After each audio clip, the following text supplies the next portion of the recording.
Hey, SBG solution-based gang, like, share, subscribe. Say no to rim, brothers, Manosphere and sell no good suckers. Hype him up, hype him up. Shouts out, Showroom, Bracy, and the wildest. Wake up morning, show salute, big dog, shout out to the lure. PH, Diva, salute, Brownsville, SBG solution-based gang.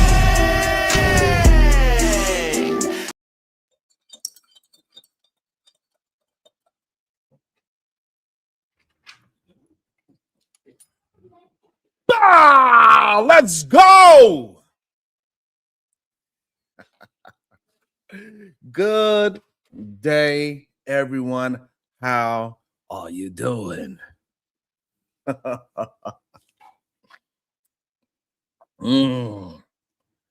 see on this beautiful Wild Out Wednesday, the hate is real.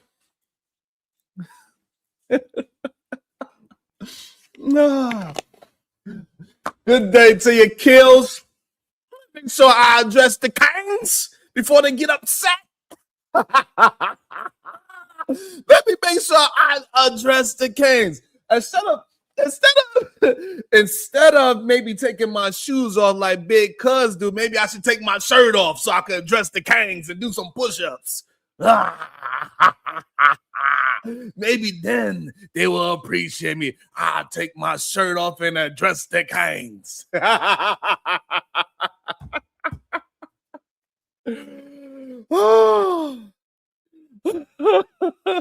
We were kings.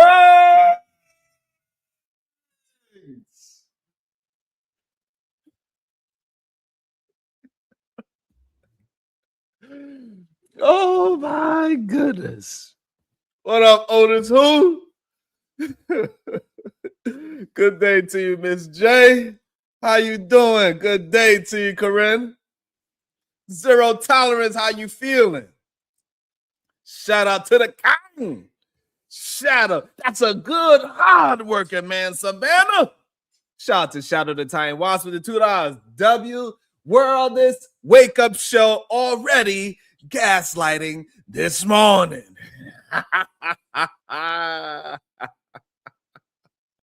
What up, Davy Dix? Hopefully you won't be acting on your best behavior today. That's right. In the early morning, we address the kings. And any of you kings, you have some smoke. any of you kings out there, I would take my shirt off and I would address all you kings out there. If you want some smoke, you let me know. I'll drop the link for you.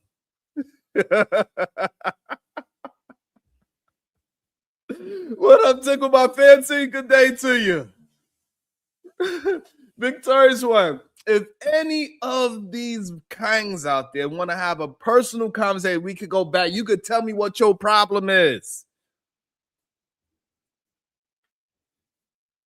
We can have a one-on-one. You don't got to worry about nobody else interfering. You think that you can match wits with me, then we can have the conversation one-on-one. Nobody else involved. I would love to debate. We can have it. I'll wait.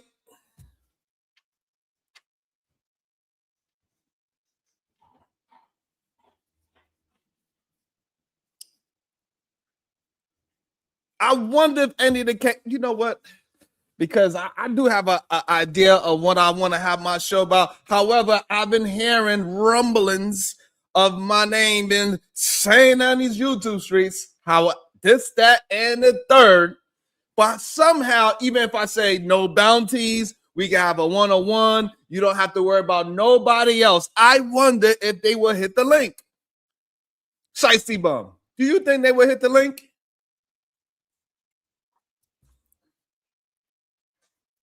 Damn, they said they went to go. Shiesty, that's crazy.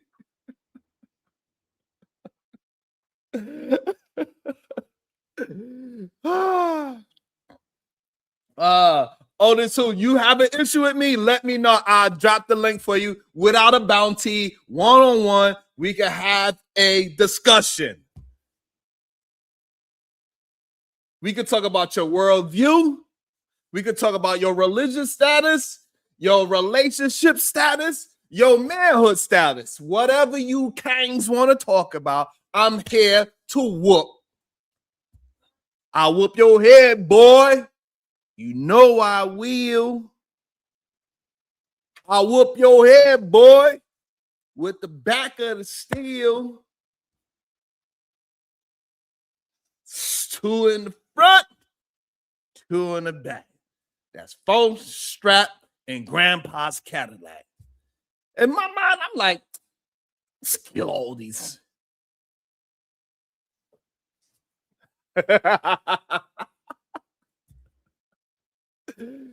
I ain't see now one. Let me see. Let me see if any of these brothers that have a problem, any of these men that have a problem, let me see if any one of them that had a problem with me today, yesterday, or the day before is brave enough to tell me to smoke. It is Wild Out Wednesday. Let me see.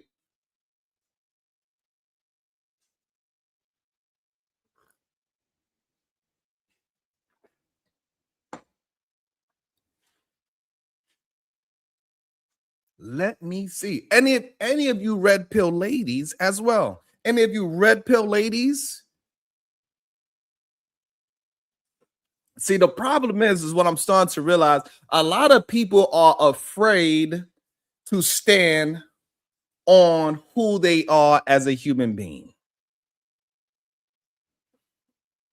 That's what I'm starting to notice. It doesn't even matter if it's a man or woman. A lot of y'all are cowards to even have a conversation. That's number one. Number two, you're cowards for people to know who you really are. So that's why y'all don't want to stand on anything. Y'all just want to talk and say, well, it could be this. And they got some people that could do that.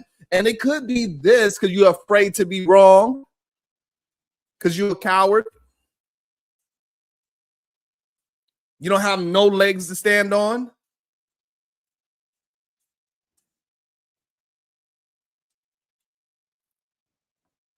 But I'm willing to debate.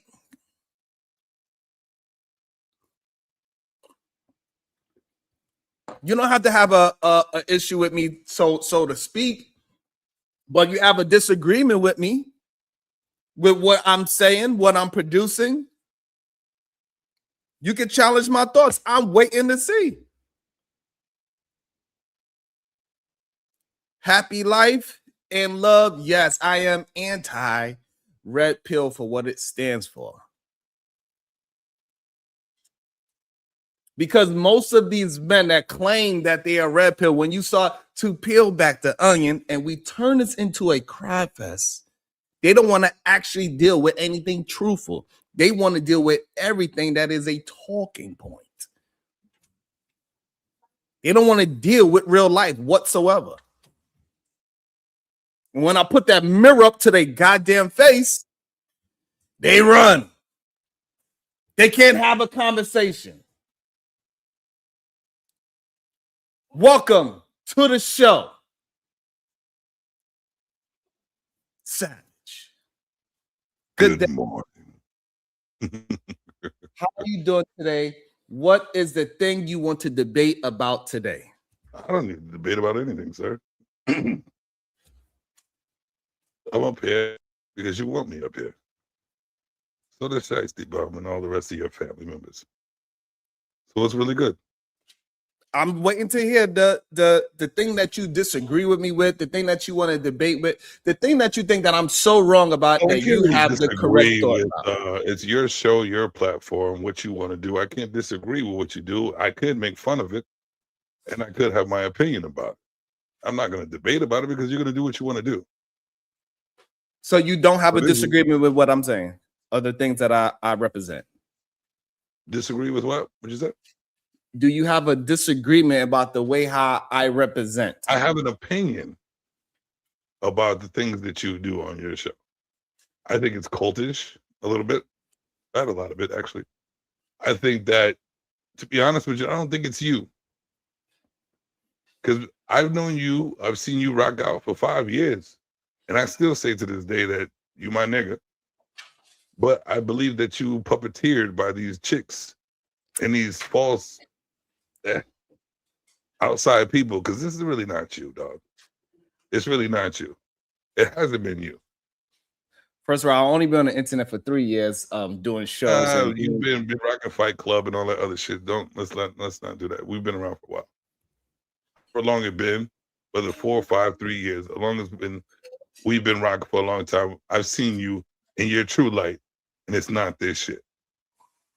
All right, so you saying that it's not my true life. So what is it about me that is not my true life that you are claiming? I said life. I said light.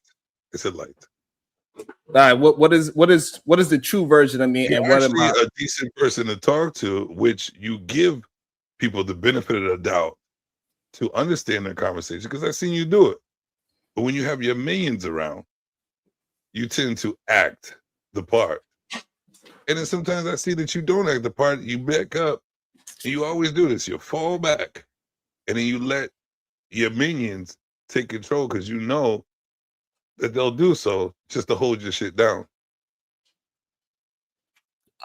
Yeah, I'm not understanding your gripe with me though, because I allow people to come up and I don't really have a gripe with you, because I know who you are. I think you're cool as fuck. Always have, and I will always say that. And I have always said that. You by yourself is cool as hell.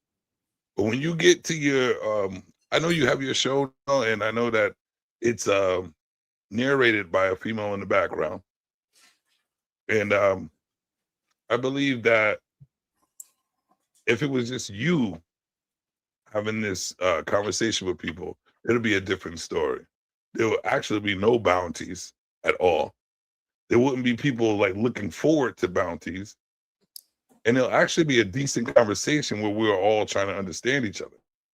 Instead of, well, this is my point and I'm going to stick to it because this is what I want.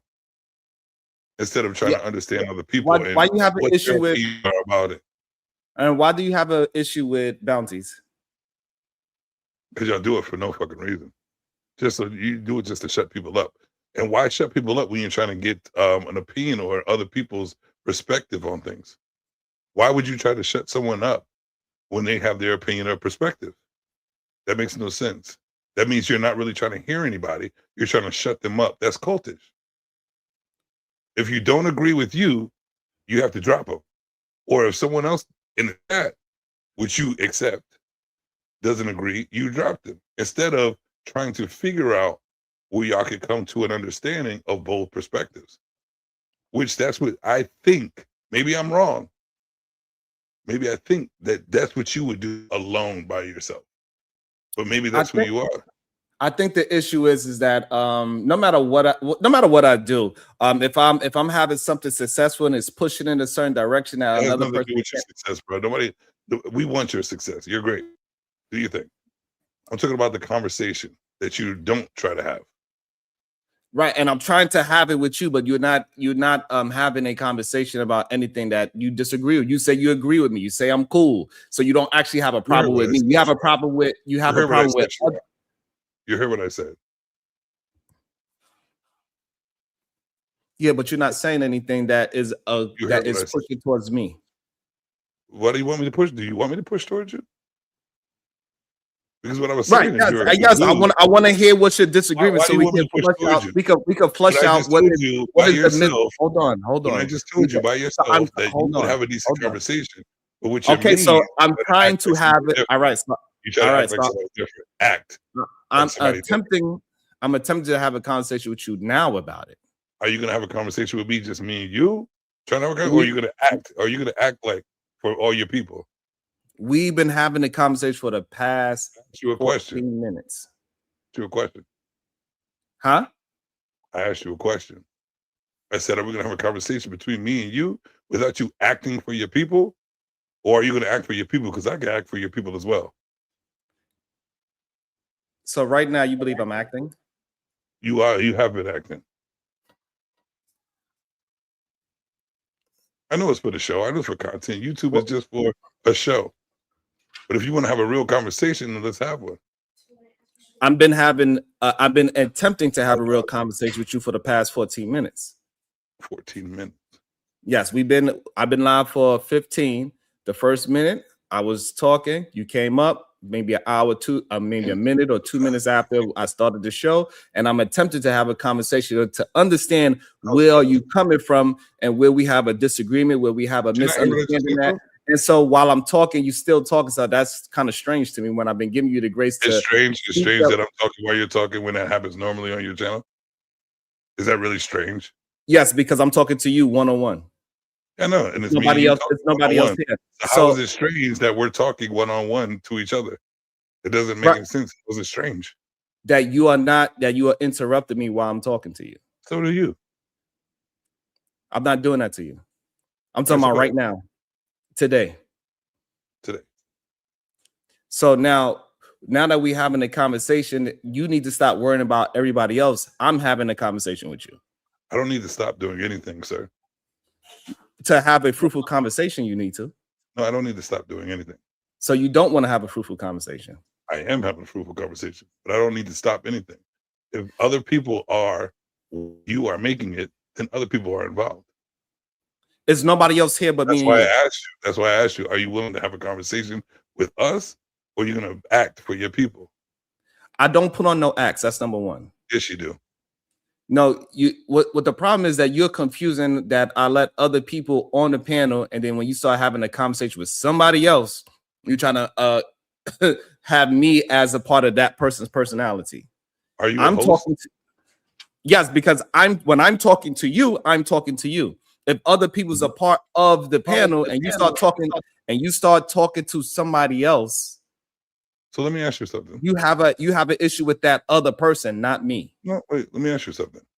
If you see something that's not right or wrong, you're the one that's not able to stop it and not have to go that route, knowing it's wrong. Are you willing to just sit back and let it happen? Or are you the host to just let ratchet shit happen? If somebody needs my protection, then I would give them protection. What do you mean by protection? Nobody needs to be protected by you.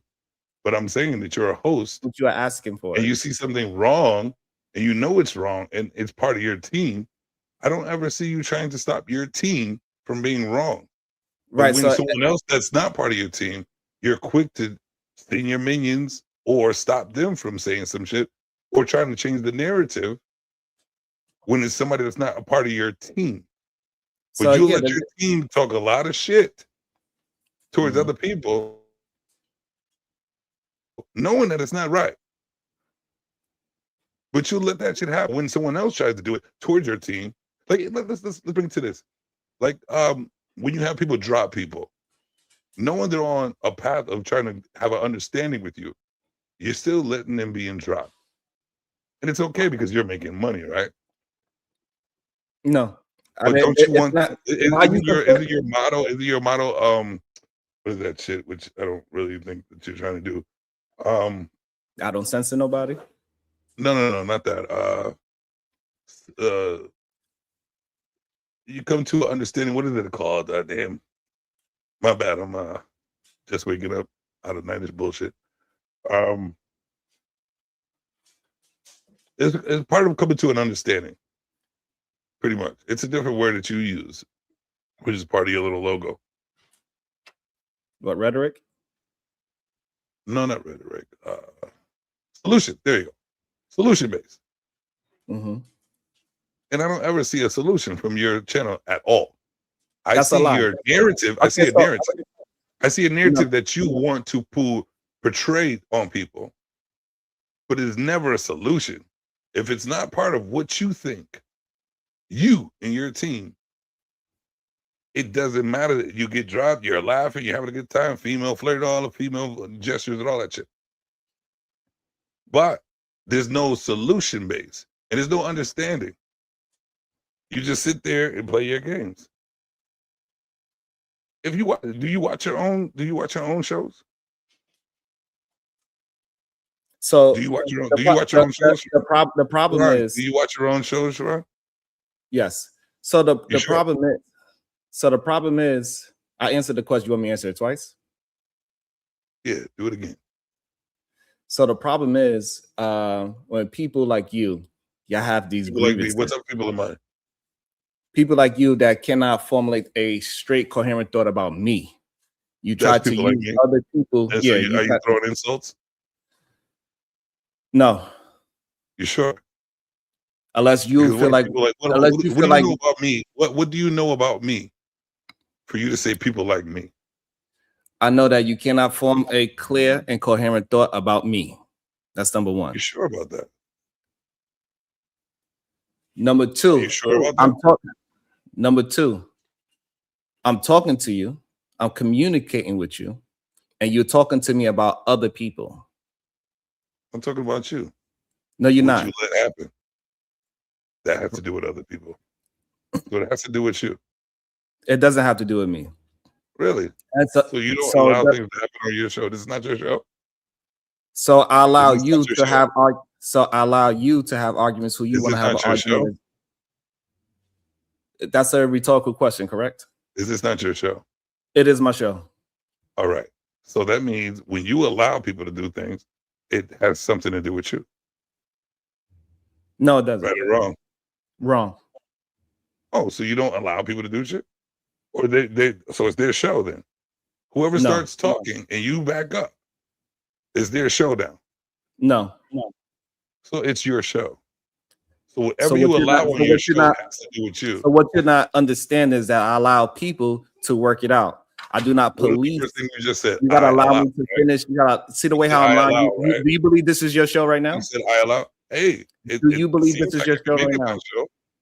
Do you Because believe? other I'm people do? asking you. I'm asking you a direct question. I need you to I'm be a just man and following answer form. it. I need you to be a man and answer it. I'm Do just you following. believe? Oh, now you want to question Do my you man? You need me to believe? be a man because I'm not following. You need me to be a man. Do you believe that this is your show right now? It can be. Can you answer the question? What is the question, sir? Do you believe this is your show right now? If I want it to be, yes. It's a yes or no question. I just answered your question. No, you did not. I said if I want it to be, yes. And how would your you ears do that? work?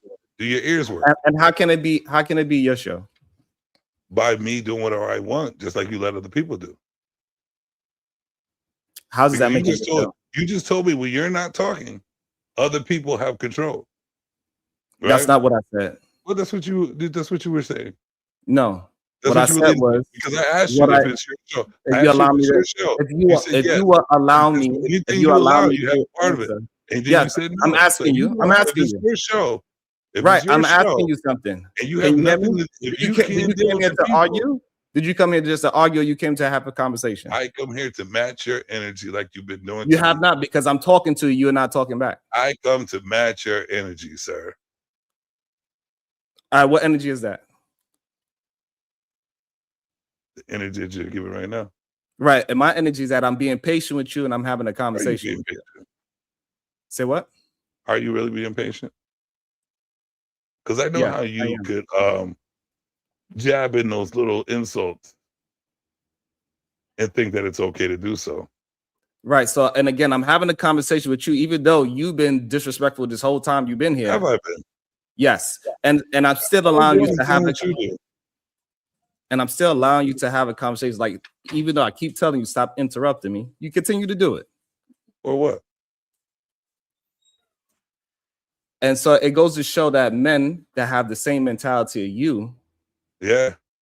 yes, men like you, Men like me. you don't actually There's have men like you as well. like Men you like don't you as actually well. have you don't actually have a clear thought about who you are. I have a clear thought about you. How about that? Let's keep it there. Yeah, but the problem is you cannot express it. I can. I express that You're you're a talking puppet. about other I express that people. you're a puppet. To who? By who? You're a puppet. From From who? chicks. From chicks and your cousin. You're a puppet. Because when you get frustrated, guess what happens? I watch you. You sit back, you do the same thing, you rub your forehead. The next thing you know, your team comes up, rack, talking shit, and then everybody gets dropped. It's such a routine. It happens every single time. And to be honest with you, I am being a dickhead. Why? Because you're a dickhead show. I'm only matching the energy of your show. Yeah, You but perform, I it's okay. perform. It's okay for you to It's dislike me okay for for the me to do reason. anything I want on YouTube. All right, so enough.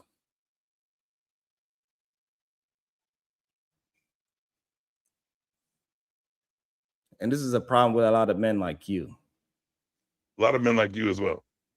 Because you hate and you don't even know why you hating. Nah, I'm just hating. I'm muting you for a I'm reason because I'm muting because I want to talk. I need you to stop. I want to talk as well.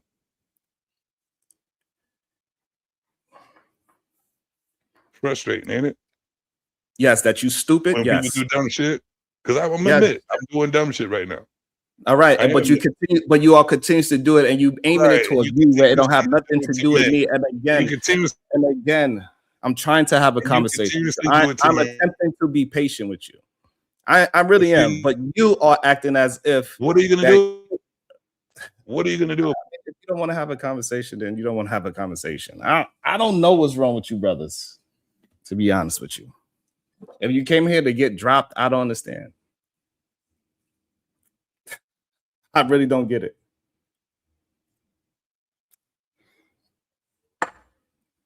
That was stupid. I don't know. Maybe you've been drinking.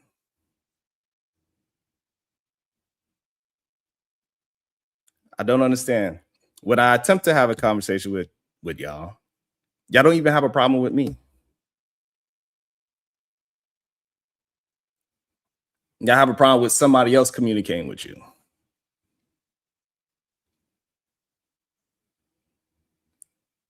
It's very weird.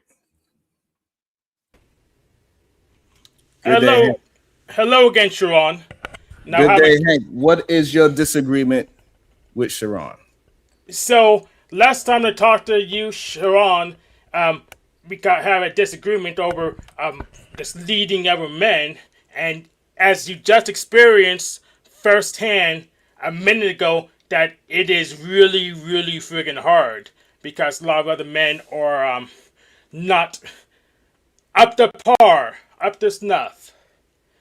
So, what do you think about now? Since you understand some men are just dopes, don't think straight, just want drama. I think it's very interesting that the men that claim that they want to have a conversation is the ones that whenever they get the opportunity to have a conversation, they're the ones that's ruining it. And that goes with the double-mindedness of who they are as an individual. Something else is going on. It don't have nothing to do with me, actually. It's something else going on that he's using me as a catalyst to get his frustration out. And I don't mind having a conversation with or any type of difficult conversation because I've been through a lot of things, so I understand when somebody's going through something. But when you can't form a argument, when you say you want to have a disagreement or you have a disdain with somebody, then you should be able to clearly say it. But what I was hearing the man say was about other people, not actually about me. And this is when I know that a lot of men do need some help and some guidance, whether it's some brother to brother shit or whatever. But they're afraid to just actually admit that they need some help and they need their brother's love. And it is what it is. Yes, and now we have droids we can use for free, and we can saturate them with our disagreements, and nobody gets hurt. But these people still choose to waste other people's time because they haven't worked through what they need to work through. So the things that he brought up about me just now, do you agree with what he said? Disagree with what he said? What is your thoughts on it? I strongly disagree with him. You like I do want to let the conversation finish instead of just interrupt it and just mod spook people. So you let people talk. It just makes sense to me. I do it too. Yeah, but I don't. We're gonna see. He said he's going to be willing to talk. He said he took his 5 minutes. He said he's willing to talk. Let's see if he's willing to have a conversation. I'm gonna bring you back down. Yeah, backstage me. And I'm going to see if he's going to actually have a conversation this time. So are you willing to have an actual conversation this time? Of course, always. Okay, so now your issue with me is just not an actual issue with me because I allow people to work out their own issues amongst each other. So if you and somebody else is arguing on the panel, I'll let y'all have your argument, let y'all have it out. Mhm. Just like Yeah, a verbal boxing match. I do not get in the middle of people's verbal boxing matches. And if you have a disagreement with me, this is your time to shine about your disagreement with me, and we can work it out. Simple and plain. all right. So all I'm saying is this, and I understand how you let people, hash it out. But my whole thing is if you're doing solution based, right? And you see something that's wrong, why wouldn't you try to find out why this person is wrong? Why won't you question it or bring it to light instead of letting it ride? If someone's trying to like kind of prove their point or say something that they really feel about something, why wouldn't you let that like try to open that up and see where it comes from instead of letting people that bounty thing. That's what I'm saying. That bounty thing, letting people just drop and not get to the solution base of it if it's a solution based show. So the problem is that most people just don't understand the solution in front of them. I could lead a horse to the water and knowing he's thirsty, but if he fight me to that water, you would say that I'm not giving a solution. Sometimes the solution is to stay out the way and let two people get out their frustrations. The solution is not always to be the master teacher in something. You just shut up and I listen, or vice versa. Sometimes you gotta let people get it out. And once they get it out, and if they still want to have a conversation afterwards, then we can have it afterwards about how they acted and how the other person acted. But we need to get past, because people can't get past the frustration part. They want to stay in the frustration part. They want to stay in the frustration part and they want to be right in the situation instead of just understand the situation. Dig that. I see a lot of that. But there are people who are looking for that solution, who are looking to have that conversation, even though they have not even a misunderstanding, a different point of view. It seems like it's always, if it's not your point of view, then it's always wrong. And then you question people's manhood like you're not a man yourself, that you haven't done the same thing a man has done. What's a lot of things? That's a lot. That's what I'm really like kind of questioning. Yeah, so a lot of things is I'm willing to stand on my words and my thoughts, and a lot of other men are afraid to stand on their words and their own thoughts. That's why they want to deal in nuances all the time, because they don't never want to actually, they feel like if they stand on their own thoughts and their own 2 feet, that they all be invulnerable. A lot of men have this emotional stoicism that they have going on. And not understanding that that's actually what's holding them back is the fact that they're afraid to be themselves. Take the mask off, stop dealing with nuances and possibilities that things that you are not willing to do. See, me, I stand on who I am all the time. I'm an actual man. So let me ask you a question. You've seen me around panels and everything like that, right? Do you consider me one of those type of people that, all right, put it this way. Remember when I came up on your panel and your cousin automatically judged who I was, right? He said, these people shouldn't be in the community, blah, blah, blah, blah, blah, blah, blah, all that fucking dumb shit, right? And I showed him the stoicism, show him that, you good? Are you listening? Oh, okay. Not even trying to show him, but that's just who I am. I was there doing that. I didn't say nothing. I waited to the end to have my, even just to say anything. Even proved to him, and he said what he said, that damn, I didn't even think he was going to be this way. Why, if you knew, maybe I'm wrong. Maybe you didn't know, but why would you allow that to happen if you know that I'm not that type of dude? Or maybe do you think I am that type of guy? For the same reason that y'all both came to your own conclusion.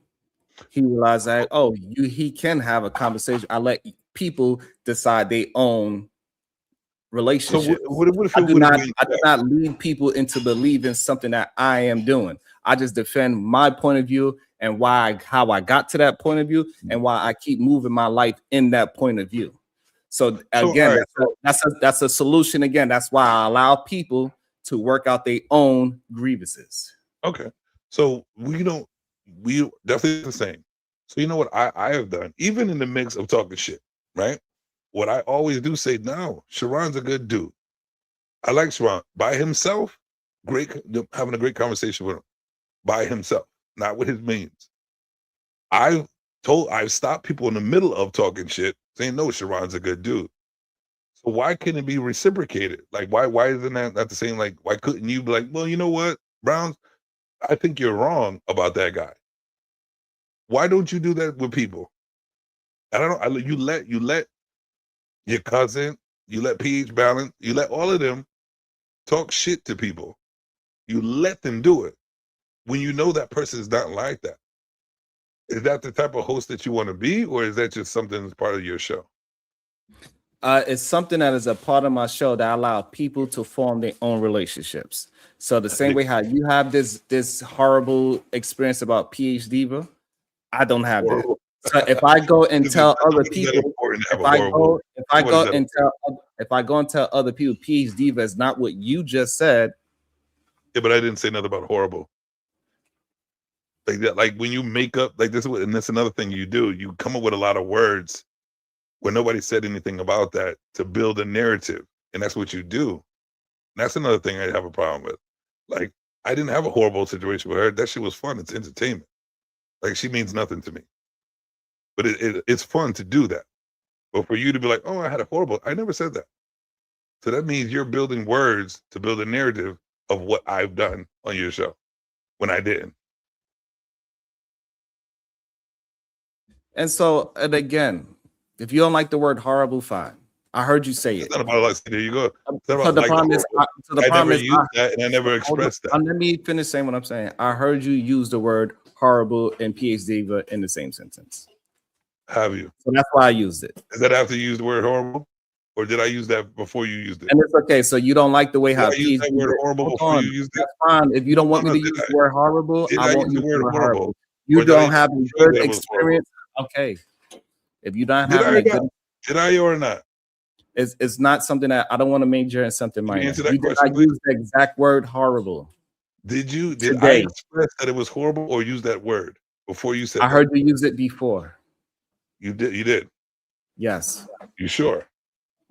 So now that we got that. Are you sure? You want to stand on that? You say you stand on everything. I heard you. You heard me use horrible. Yes. Okay. We'll see that later. Okay. So not in this stream today. Regardless, you had a bad experience with the way how you and PH Diva having a either. So you say you have a good. So what are you saying about PH Diva? It was actually funny. It was funny. It wasn't. So this is the problem that we have. Okay, so hold on. So and this is the problem that we have. The problem we have is that you like right now you don't want to stand. You don't want to stand on. You don't want to. I'm not. No, it's not standing on because I never used those words that you did or never portrayed. Or never portrayed that. Hold on, let me finish saying what I'm saying. But stop saying shit that I didn't say or portray. That's fine. So just because I cannot repeat it verbatim. You can't. You shouldn't make up words if you can't repeat it verbatim. I'm not making up any words. Or ask me to say it again. Because when you make up words, if someone is trying to say something, that means the audience and us here are confused about what you're saying because you're making up shit. Okay, so what you do that as well.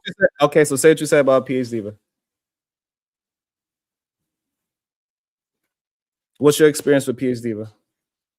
Experience is fun. So why you complain about it? Who's complaining? You did. How am I complaining? By bringing it up? Is that a complaint?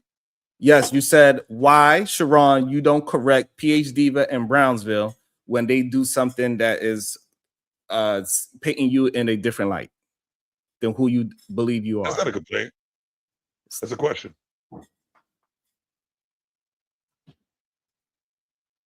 It's right. A complaint in the form of a right. You asked me a question. Yeah, hold there's on. So, something that's observed. hold on, Where please, did the hold on. complaint come So I from? can, It's an so I can observation. understand. I need, It's something hold you do. on.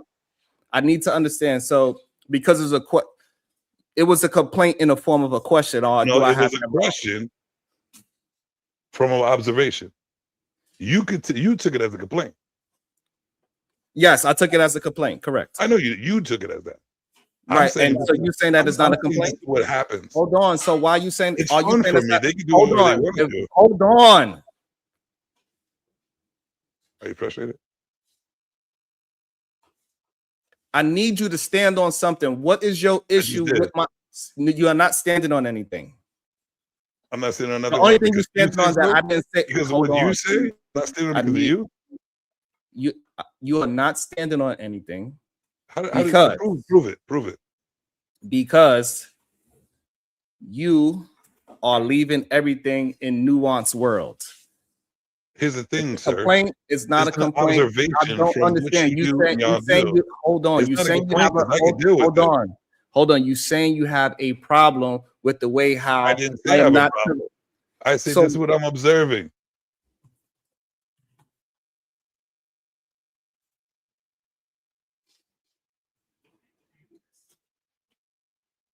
I could go all day with your people. all day with what? It's annoying. I'm not the rhetoric, understanding what you. they do. Do you like to not be understood? Sometimes.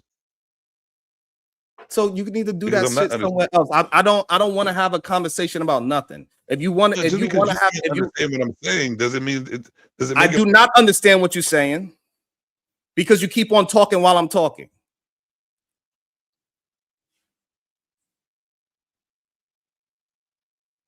So I'm not understanding you. You came up here complaining about other people. You feel big? You feel like a big man? For saying I don't know what the I do not understand what's the problem with some of y'all brothers.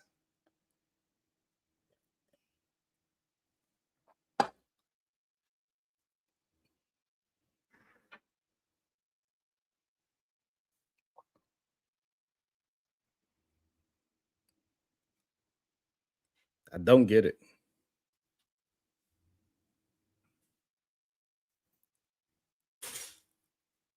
And it's sad to see that men, when he gets exactly what he asked for, one-on-one, we having a conversation so you get out your disagreement. And then when I'm addressing your disagreements, all of a sudden it's not a disagreement. All of a sudden it's not a problem. All of a sudden it's not a complaint.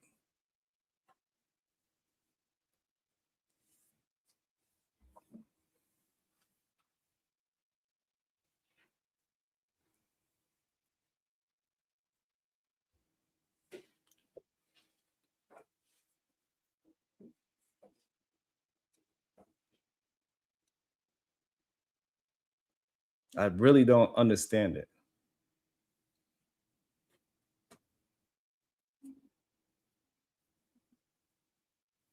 It's crazy to me.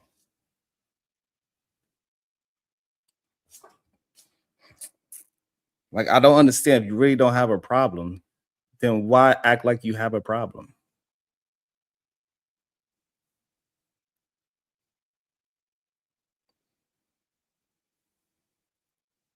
He said he was going to be, he wrote in the back chat, he wasn't going to do exactly what he said he was going to do.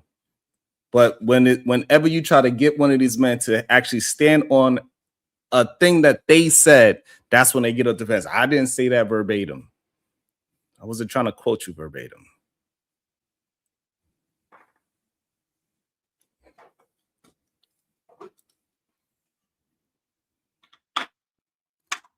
And the real sad part about it, this is what they actually are. They want me to have a show without no support. I bet you I don't have no likes at all. Right? No likes at all. We got 150 people, no likes at all.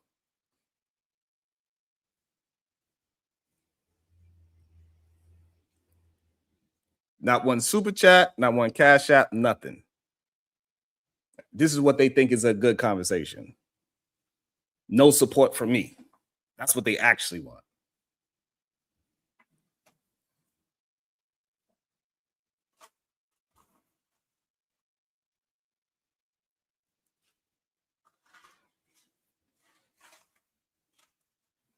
And these are the same men that act like they have some kind of goddamn understanding what manhood is. If you think that was manhood, anybody that believe what he did was being manly, please put a 1 in the chat if you think what he did was manly. And then look, he goes and talk. Mind you, he came up here complaining about money, and then now he wanted, as soon as I bring up what he's talking about, we want to talk about money. This is when I know it don't have nothing to do with me at all. This is all jealousy, clearly.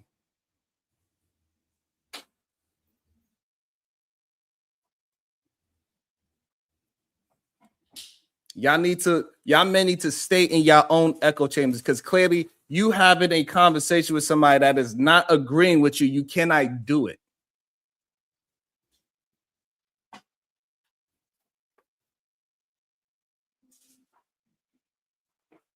Y'all actually cannot have a conversation if it's not an echo chamber, literally. As soon as I attempted to have it, guess what happened?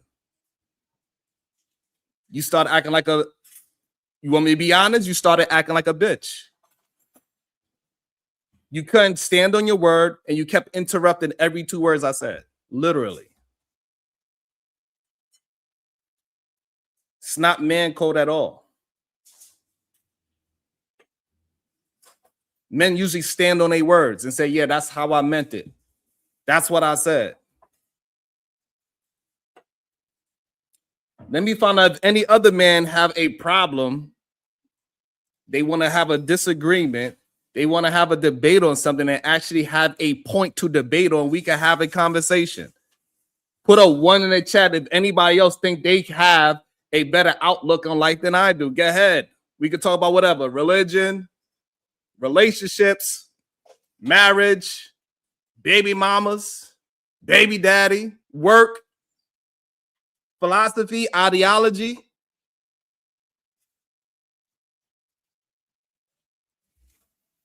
Good. Put a 1 in the chat and I'll drop the link for you.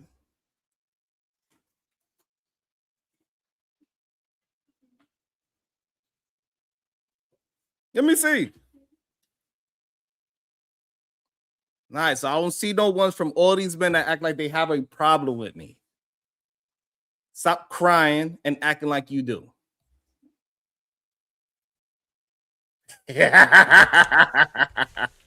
Whatever, MJ. Yes. So I wait patiently, Savage. I even let you have my turn. So a lot of these men, Sharon, are just here for attention, which is why I don't really feel obligated to lead them, because they're not really my people. Why do you think these men are looking for so much attention? So you don't actually have a problem with me? Well, I have a little bit of problem with you because So tell me, it's your problem with me. Go ahead. yeah, so the last time you said I should try to lead these men, they get them to do what the needful, and you have a hard time doing it too because these are not quality men. They're not, so they don't know their best interests. So I say, well, these aren't my men anymore. I refuse to lead them. I only lead my people. Those aren't my people, in my opinion. Right. So the people that don't want to be led, I can't lead them. I can't. No matter how much good advice I would give, no matter how much they agree with what I'm saying, no matter, even though when I bring them up, they don't actually disagree with anything I'm saying. Literally, I brought him up and he didn't disagree with nothing I said. But for some reason, something in his body feels like I'm attacking men in general, and he's afraid to actually move with implement. When they hear something that is detrimental to them, they are easy to have a conversation about that. When I actually give them a solution, say, this is how we need to do. The problem is that implementing good advice is a difficult thing to do. Because that means after you know better, you actually have to do better. And most of these men do not want to do better because they look around everywhere else and say, well, he ain't doing better. What about him? It don't got nothing to do with the other person. It doesn't matter if somebody else is drinking and smoking weed in front of me. Doesn't matter if somebody else is being a belligerent drunk. It doesn't matter if this other man is cheating on his wife or that wife is cheating on her man. It don't have nothing to do with me at all. I know what I'm not going to do because I'm going to stand on who I am and my principles as one. Yes, that's interesting because that's exactly where I'm going there. So these men, even though they're not really quality men, they're being picked by women anyways. But maybe I would just say dismiss those women as not being quality too. I think that's the easiest solution. As some Say like that, the blue say that again. Who's So- picking these men? So low quality women are picking these low quality men, and that may just be my bias as a blue pill. So Right. And people just gotta understand that everything is not going to be for everybody. I'm not going to be accepted by every woman that I'm walking down the street by, and I accept that. Hopefully, I am only accepted by the one person that I decide to be with, which is my wife. Hopefully, she's the only one. If she's the only one that love me, it is what it is. I don't give a damn about all the other million women in the world.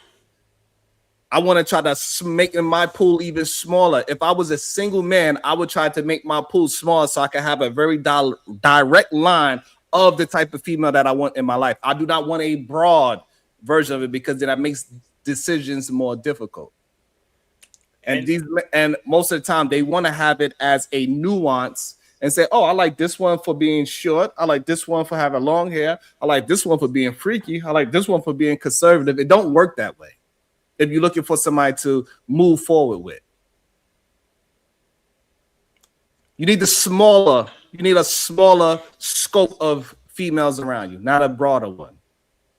yes, and I would say if those men don't have any women to love you in the world, just fuck this world. It's that simple. Because if they're not gonna meet your standards, you're not gonna meet their standards, and their standards makes everything worse. There's no point in interacting with. Do what makes you happy. No need to please these people because these people will hurt you. That's my opinion. And if men would just focus on themselves, take that mask off, be authentically the best version of themselves at all times, they will attract the same type of woman that they are looking for. Because once you're your best version, it's easier to find the best version of the female for you. But the problem is they so caught up in worrying about what the female's doing or not doing, they forget to work on themselves, work on their speech, work on their communication style, work on how they dress, what women actually like in a man. But there's no guarantee of that. But let me finish my thought. Let me finish my thought. You're interrupting me. You're interrupting me. Let me finish my thought. I'm trying to land my damn plane. It is my show. So Okay. This is why. So the guarantee part, right, is very important. Men gotta let go of guarantees. There's nothing in this world that is guaranteed. Obviously, but people like you sell a guarantee. I want to explain to them that there is something that you can take advantage of. Those people that are low quality will disbase themselves. And you can take advantage of it if you prepare ahead of time. That's what I want those men to focus on. Catch those people when they debase themselves because they're going to be desperate sooner rather than later. I'm not understanding what you mean they're going to be desperate. Well, if they're low quality, they won't be able to make their means. So as long as you're able to make your means and they have more and some left over, but you can get them to do what you want them to do. Who is the low quality person? These sectionators, these slummers, these scammers, those are the low quality people. Okay, so when you recognize that that person is low quality, all you gotta do is leave and move yourself from around them. Yes, okay. But they're still in your society, so yes. You may have to interact them eventually. But you can prepare ahead of time by keeping your powder dry, you keeping your finances managed, you keeping your property where it belongs. And when they come and ask you for help, you make a trade on your terms.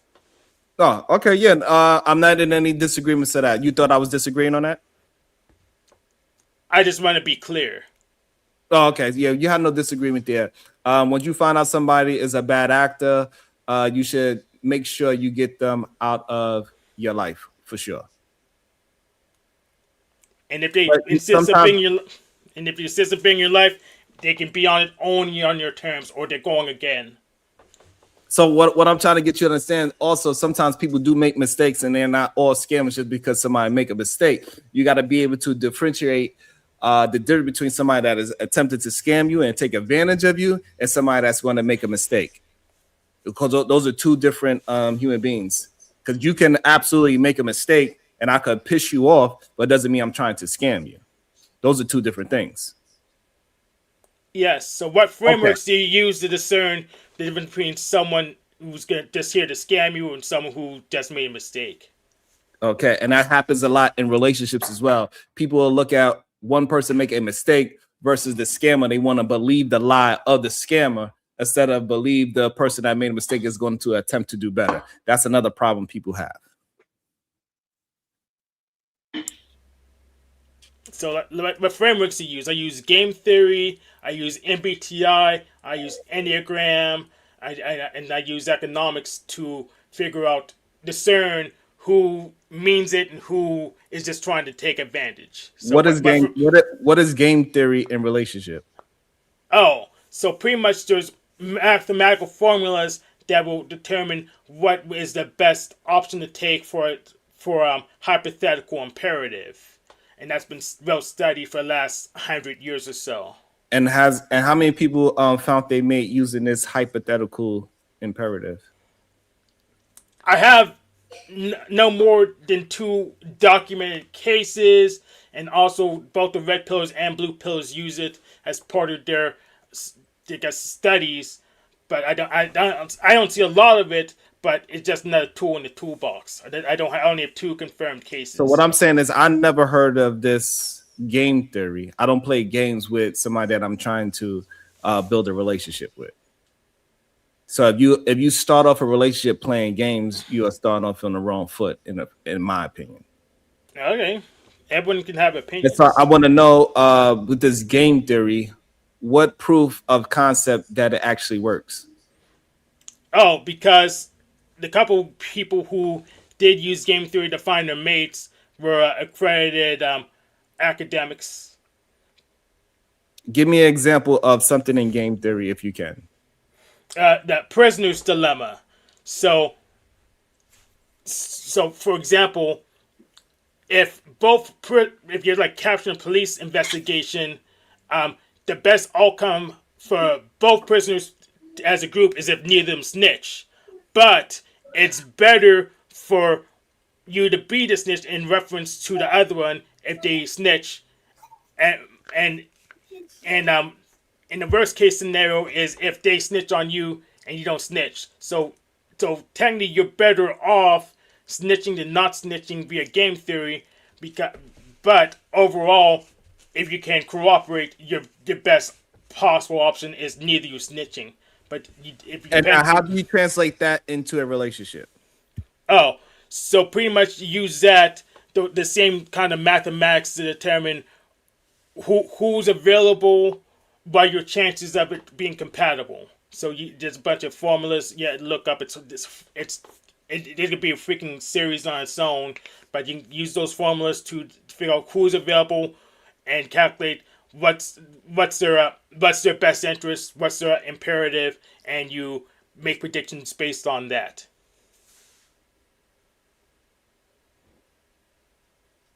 I think you need to leave game theory ideals out of the equation when you're looking for a mate.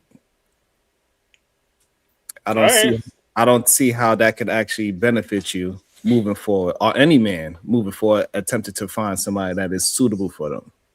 So you don't think math makes a difference when mate selection? No. You cannot use mathematics to find your woman. Why not? Because human beings are emotional and they're very complex. It's not a mathematical equation to understand an individual. But having heard this quaint catchphrase, dating's a numbers game? Have I heard it? I heard the catchphrase, yes, and it doesn't work. Why doesn't it work? It only works if you're just trying to have sex. If you're trying to actually have a fruitful relationship, it doesn't work at all. To have a fruitful relationship, you're going to have to figure out a way to be vulnerable and understand that it is okay to be hurt. Most men are afraid to be hurt, and that's why they cannot find a person. So if you can't even get sex, how are you supposed to have a fruitful relationship? Right, because sex should not be the main situation that you're looking for in a woman, because sex is going to happen naturally between the person you pick, and sex is also the least thing that you are going to have within a relationship. It's an important part of a relationship, but it's not the thing that you should lead with, because that's going to happen naturally. Well, there's the counter positive. There's the sexless marriage, which has been documented, and that there's a possibility that you can optimize your search for some parameter other than sex using the same functions. Right. So would you marry a prostitute? I probably would under certain conditions. All right, then. So that'll probably be the perfect person for you. If you are willing to be with somebody that you do not mind them soliciting a body for money, as long as they treat you right and do everything that you need, then that's probably the person that you need. That's a mathematical equation for you. Well, I wouldn't marry a crackhead though, because she doesn't have enough control over herself. Right. I never said that. Too much. Yes. So I would marry a prostitute, but I wouldn't marry a certain kind of prostitute though. Why did you bring a crackhead into it? A crackhead. I never said that. I said it. I said it because it's a kind of prostitute. I wouldn't marry one of those. That's fine, but I would not suggest you marry somebody that is holding themselves for crack. Yeah, but I'm just so we're not talking about a drug. We're not talking about a drug addict. We're just talking about somebody that that's a part of their life. Maybe what I'm trying to get you to understand is that you need to figure out what's the attributes that you like inside of a woman, and then you need to go ahead and find that woman, whatever she is. Don't be embarrassed of whatever your woman is. Yeah, but it's worth checking to see if that woman actually exists. So you document the attributes. Then you need to do a search to see how many of those possibly exist in that area based on a certain formula. So you can prove yourself that's even realistic. Otherwise, you have to search for something else. That's what I'm saying. It's a woman. As long as you are out here, there's a woman out there for you. How do you prove that? That's almost an absurd claim. Because you have a certain personality. As long as you're honest with yourself, you'll be able to find that other person as in a female perspective. There's no guarantee of that. Actually, it is. Okay, kind of begs the question: which woman? You have to figure that out for yourself. What kind of woman you are looking for, and then you need to put yourself in a position to be around those type of women. So, can I use math to help me figure out the position? No, unless math is going to help you figure out who you are. Well, it can if I'm using attributes and searching. Math is good with searches. You heard of search engines, right? Yeah, but mathematically, you cannot find how many women in the world are happy versus how many women in the world are sad. Mathematically, you can't figure that out. There's happiness studies. Yeah, but it doesn't. That's literally what they do. Right. So they have happiness studies, but that cannot pinpoint how many. That cannot pinpoint how many you could go find for yourself. Well, you have to use other attributes to see. But we gotta see if they're not too old. Like if they're like 80, well, they're not gonna be excited to do anything. So yeah, select those people out. Right, but you have to figure out math is not going to help you do that. You gotta say, hey, I like this, that, I like this, and I like these things, and I think I like these other things that I cannot prove yet, but I believe I like those type of things. Once you figure out the things that you are liking, right, you gotta have to take the mask off yourself and find that type of human being that fits you. Via a search, which can be mathematical. It's search no, is mathematical thing. No, that's through the world. You got to see them, speak to them, communicate with them, understand them, have a conversation, learn how to converse with the other person, listen to them. Don't think that every time somebody is trying to jump into the conversation while you talk, that they are trying to stop you from having your conversation. Yes, but you're not going to sit in the middle of the damn interstate looking for them. That's just silly. You have to figure out where they are and where you can talk to them. And if you feel that way, then that means you don't believe that there's no mathematical equation for you to find a woman. I say that there is a possible mathematical equation to find a woman. Okay, so you are finding that. So now, what is your mathematical equation to find you one? What's your chances? I'm not disclosing it right at this time. No, I'm saying, But you're saying there's a woman out there for me. Who is she? That's why I'm trying to get you to let me know. You said it's a mathematical equation. So what is your percentage of women out there in the world for you? So you claim that there's a woman. You claim that there's a woman out there for me before I say anything about the mathematical equation. So use your process to figure it out. And if it's for me to do, it's my homework. Then you can't make that claim. No, what I'm trying to get you to understand, I'm trying to understand your worldview. Your worldview is saying that it's a mathematical equation to find a woman, correct? That's yours. I'm saying that it's possible. There's a possible mathematical equation to help you find a woman. Yes, right. That's your worldview. So hold on. So I'm trying to understand your worldview. So with your worldview of as a mathematical equation, what is the percentage of women out there that are for you according to your research?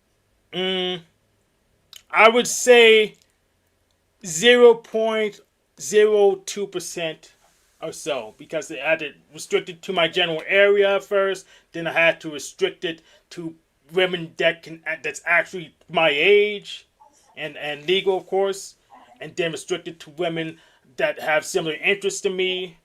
And that's not that many women, but they exist possibly, and probably restricted to women that aren't already taken, if you care about that.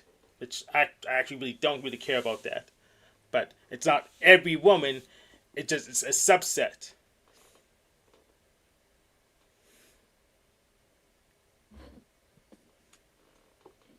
So what is stopping you from moving to a place that have a higher percentage? Oh, finances and risks. So if I had to move, I had to change jobs, and I don't know the employers, but I do know that the Tangerine Tormentor wants to liquidate me with his austerity measures. So it's just risk. It's just a whole bunch of risk trying to move at this time.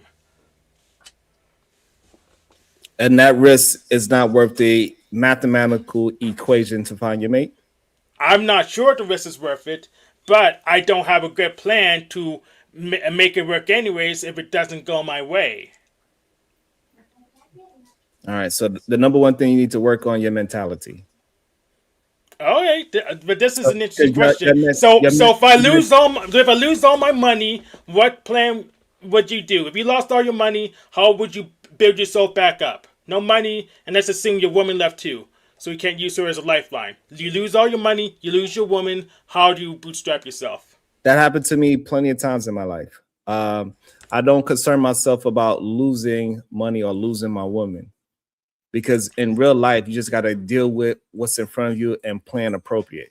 You see the things before it happen. You don't just lose all your money on one swoop. There's usually a timeline of you losing it. And so you can actually make adjustments in real time to so you could protect yourself from losing everything. So if you have the mentality that you are going to lose, the person that says I can and the person that says I can't are usually both right. Okay. So you give the possibility of loss, you are going to be focused more on loss than winning. What you need to do is change your mentality to more of a positive and productive term and not worry about the difficultness of life. Life is difficult. It's nothing easy about it. Okay. So how about this scenario, this hypothetical scenario? You're a bum on the street in the middle of Chicago. You don't have any money. How do you get your million? You got to pause. You cannot worry about hypotheticals. You only can worry about what is actual happening. So, okay. So I'm just supposed to absorb all the risk. Absorb all the risk. Don't worry about it. No, so what happens, then you're fucked. No, that's not what I'm saying. When you are focused on hypotheticals, you are not focusing on what actually is happening.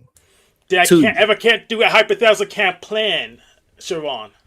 What I'm trying to get you to understand, if I worried about being this hypothetical, I could be a bum on the side of the street smoking crack, I would never move forward in life.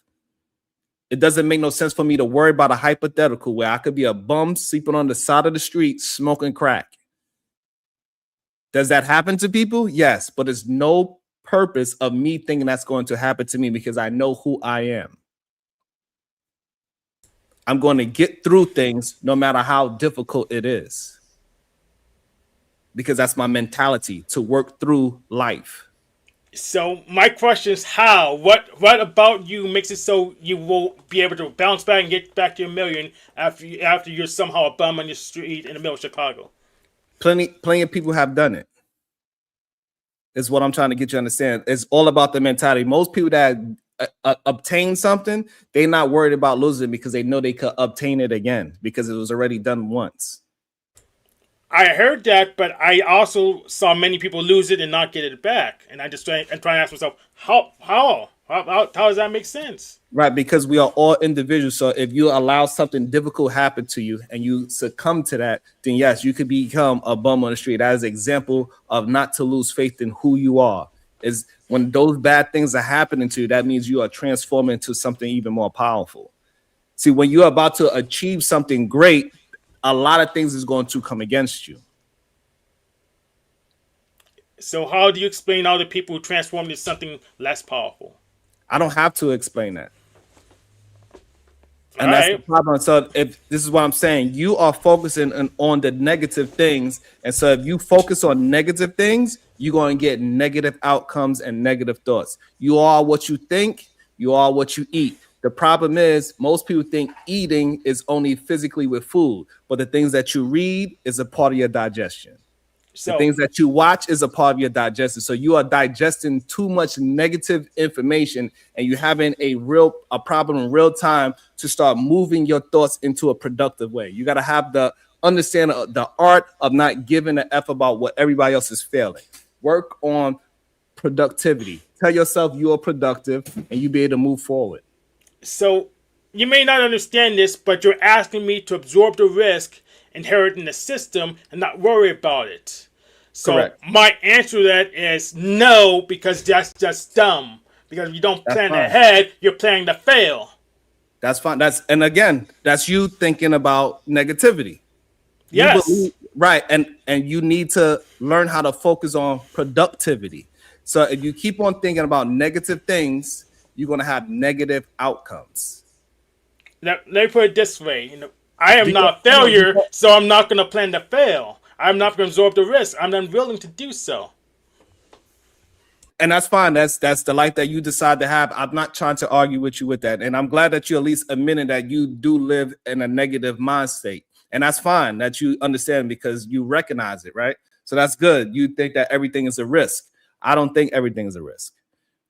I move my life in a productive way. Even if something bad happens to me, I accept that badness and learn from it and move forward. I don't stay dwelling in the mistake that possibly happened to me. Well, as long as it's not a state so catastrophic, you can still learn from it. Right. So therefore, you need to learn how for yourself. You got to find books, find people that communicate in a productive way. And so you could move productively. Oh, I read lots of books, but they tend to dodge my question. What were they going to do if they happen to lose everything? Because many of them got lucky. Many of them. Okay, we go in circles now. Right. I agree with you. Awesome. You got to think of putting hypotheticals in the other direction. You are only focusing hypotheticals that put you in a bad situation. You're not focusing on hypotheticals that put you in a productive conversation. Well, I am, because otherwise I wouldn't even come up here. So what happens if you find the woman of your dreams and y'all live happily ever after? And then hopefully we breed. Then my children take over the galaxy. That's pretty much it's like that. Okay, so keep moving in that direction. What if you move and you could survive in that new town where you have better options? Then things are going my way. Okay, so that's how you got to think. Don't think in the other direction. Think in that direction. All right? So do you back up? Do you back up your computer, Sharon? Do you back up your computer? I don't need to back up anything. Okay. Well, we'll talk later then. All right. Good talking to you, Hank. And that's just the truth of it. A lot of people gotta work on focusing on the focus. If you're focused on productivity, focus on that and keep moving forward, no matter how difficult it is. Hopefully we got to our 500 likes. Let's get to that productivity with the likes. We didn't even get to 100 likes. So we need to get y'all to start focusing and moving on productivity. That's what we need. We already had over 500 people in the building. We should have been easily able to get to 500 likes. Stop thinking somebody else is going to do it for you. You see it, you didn't do it, hit the like button. Don't wait for somebody else. You hitting the like button doesn't have anything to do with somebody else. And I had a whole spill about this conversation about build a man or build a fence. Goddamn, do y'all want to hear my thoughts before y'all come up here and beat me up?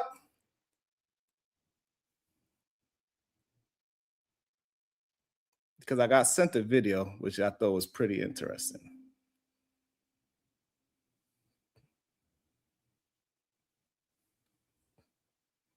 I got sent a video that I thought was pretty interesting.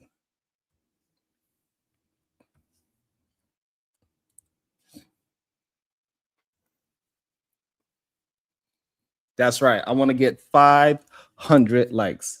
Every video I have well over 1,000 views, so I want well over 100 likes. I need y'all to start doing better. I need y'all to stop waiting for somebody else to do something that you can do.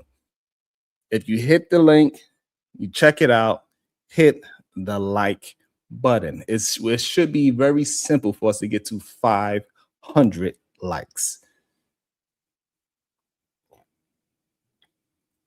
Stop thinking in a negative way where we can't get it. Stop saying we only have, I only see, I don't care what you see. I want y'all to start doing. Stop worrying about if I get barely this and barely that. I just need you to do what I'm asking you to do. Simple and plain. Stop waiting for somebody else to do what you can actually do by hitting the like button, hitting the share button. Don't be so concerned about who is not here, what is not here, and what I'm barely getting, and all these other things. If you're here to support the show, then support it. If you're here to tear down, I'm going to start having to address all the people that is tearing down the show.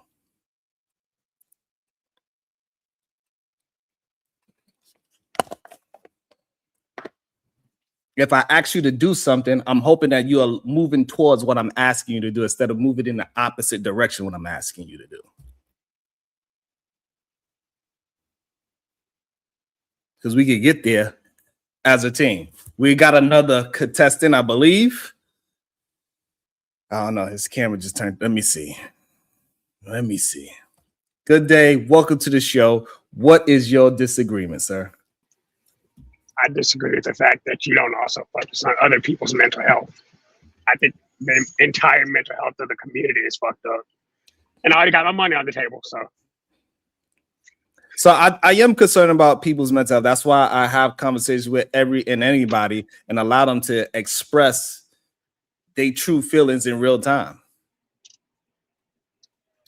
And I attempt to get them to work through their own mental thought that they are having. Because a lot of times when they are mad at me, they're not actually even mad at me. They are talking through me to have a conversation. Like the first person that came up, I thought that was very weird. I mean, that's the second time he did that. So I'm not.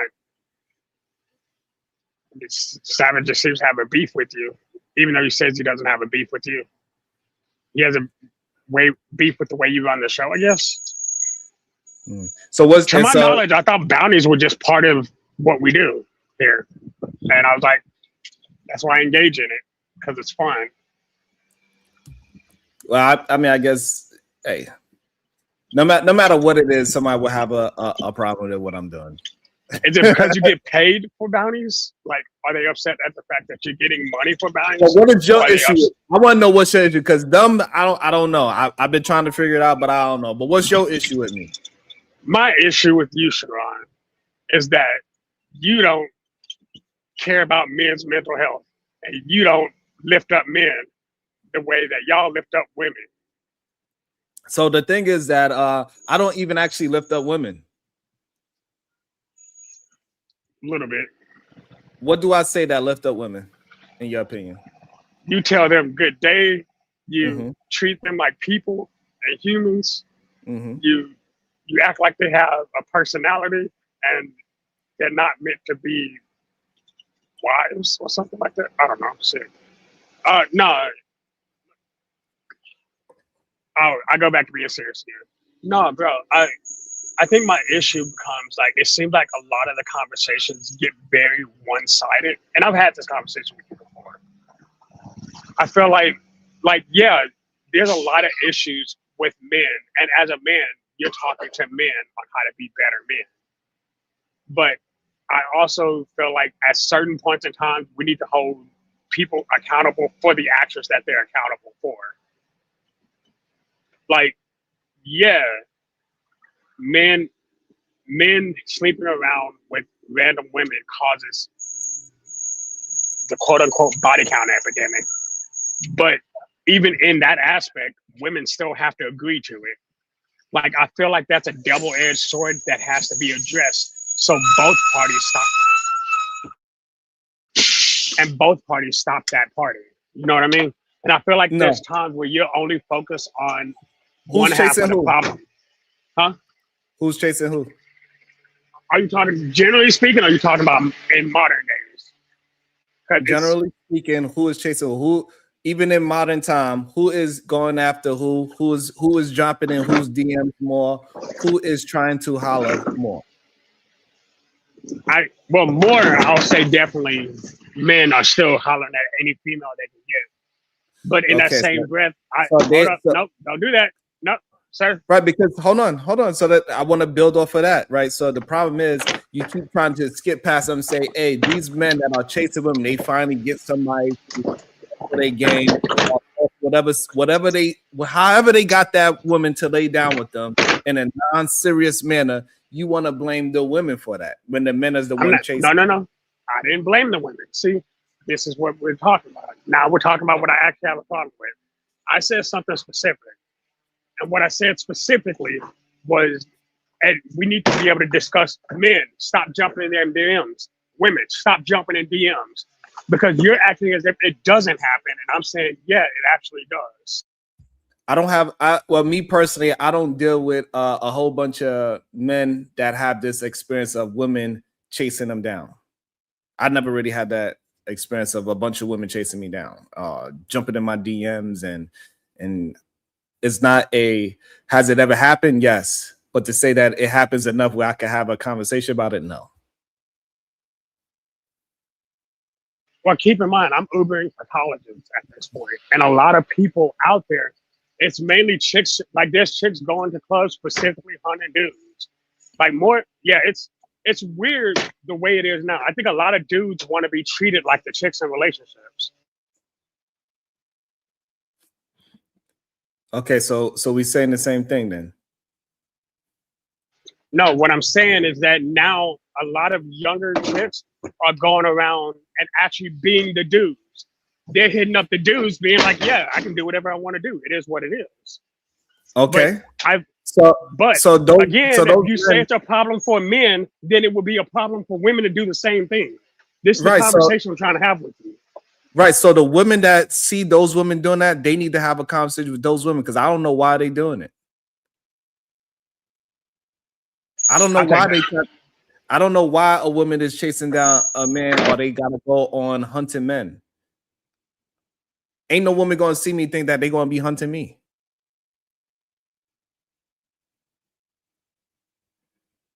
That's fair. I'm not that feminine to have that understanding of a soft guy era. I heard a phrase over the weekend. I heard a phrase over the weekend, and it was obviously these white chicks. They were talking about, they called it hunting. It's where they're going out, literally hunting dudes to see who they can end up with. And to me, when I heard that this weekend, that was weird to me. Right, that's fine, but I'm talking about in the majority sense. Are we saying it's always going to be the problem is that y'all keep wanting to have a conversation about possibilities that this thing happened. Okay, if you want me to say that, I'm gonna take your word for it. I don't know about those stories because I do not follow women's stories about women chasing men down because I'm not concerned about a woman chasing me down. But if we're looking at total solutions, and again, I'm not even only focusing on the fact that women are being more aggressive. I'm just talking about men So all right, are being less hold on. aggressive. Let me understand. I need to understand. Hold on, because I want to understand. So, all right, so you don't believe that there's a problem with men chasing down and being degenerate and having lust on the top of their value. So you think it's a problem that women are doing that instead of the men? No, I feel like both of them doing it is the problem. So I feel like it's a bilateral issue. I'm trying to understand. I feel like it's a bilateral issue. How is that bilateral when men, in my opinion, are the majority of chasing women down? No, they do it more, and that means you missed everything else I said between point A and point B. Yes, because I'm trying to have describing a phenomenon. Hold up, I'm describing a phenomenon that's going on right now in colleges. I'm talking. But again, it's a minority. Hold up, no, stop, because you're gonna stop me without understanding what I'm saying. I'm by SMU, UNT, and TWU. This isn't just a one campus situation. This is something I've run into over the time period. And I'm bringing it up to you. And my issue is whenever I bring it up to you, you act like you only hear the men's side and not the fact that it's flipping roles. Because you're talking about a college situation, and colleges is not something that we can say, hey, this is happening in the general population. If it's happening in your small area of most of the dating market is in college. It's college age. No, 18 to 30, 18 to 26. It's not day and age. No, it's not. It's never been. What's the dating age, sir? It's never been. Like what is the dating age, Sean? When you're talking about college, you're not talking about 30-year-olds. That's not act as I'm talking about 18 to 26. Okay. So, and we all know that age is in general is looking to just play the game and have sex, especially the men. Which we see as a problem, correct?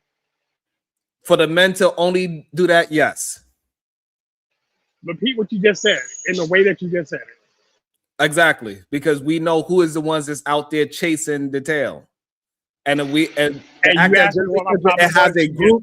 So what I'm trying to get you to say, just because, right? Because so would you rather me have a conversation about the men that are staying at home, or the minority men that are just looking for the most perfect woman, and just have a conversation about those men and act as if that is the majority of men?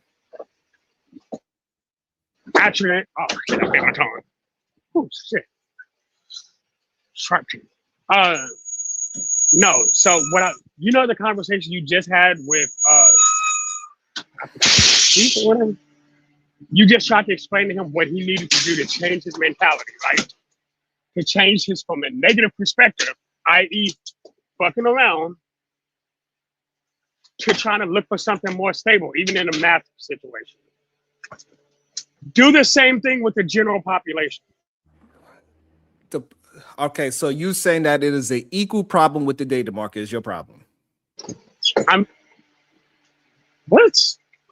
You saying that I'm saying that the problem, the lusting behavior is a 50-50 equation. And so I just don't agree that is a 50-50 equation of both parties being this sexual degenerate behavior. I think women have no choice but to deal with what they got to deal with.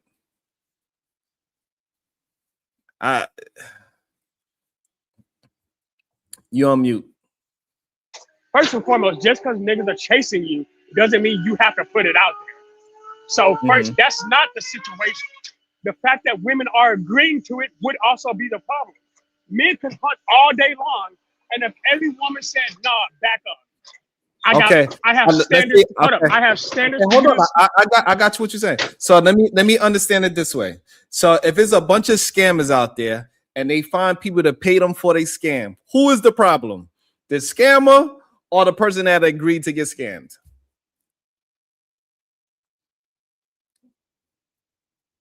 In that question, the scammer. Still. All right.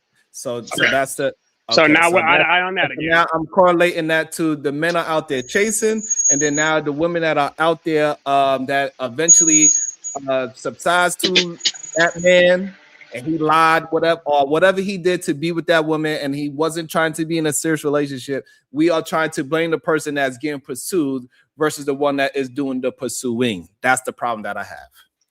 You're missing my point. My problem is that I want you to address my point. Hold on, because I'm having a certain conversation. You cannot turn it. I'm talking about the scammer, and you want to say the person that got scammed is also saying, okay, that's the issue that we having.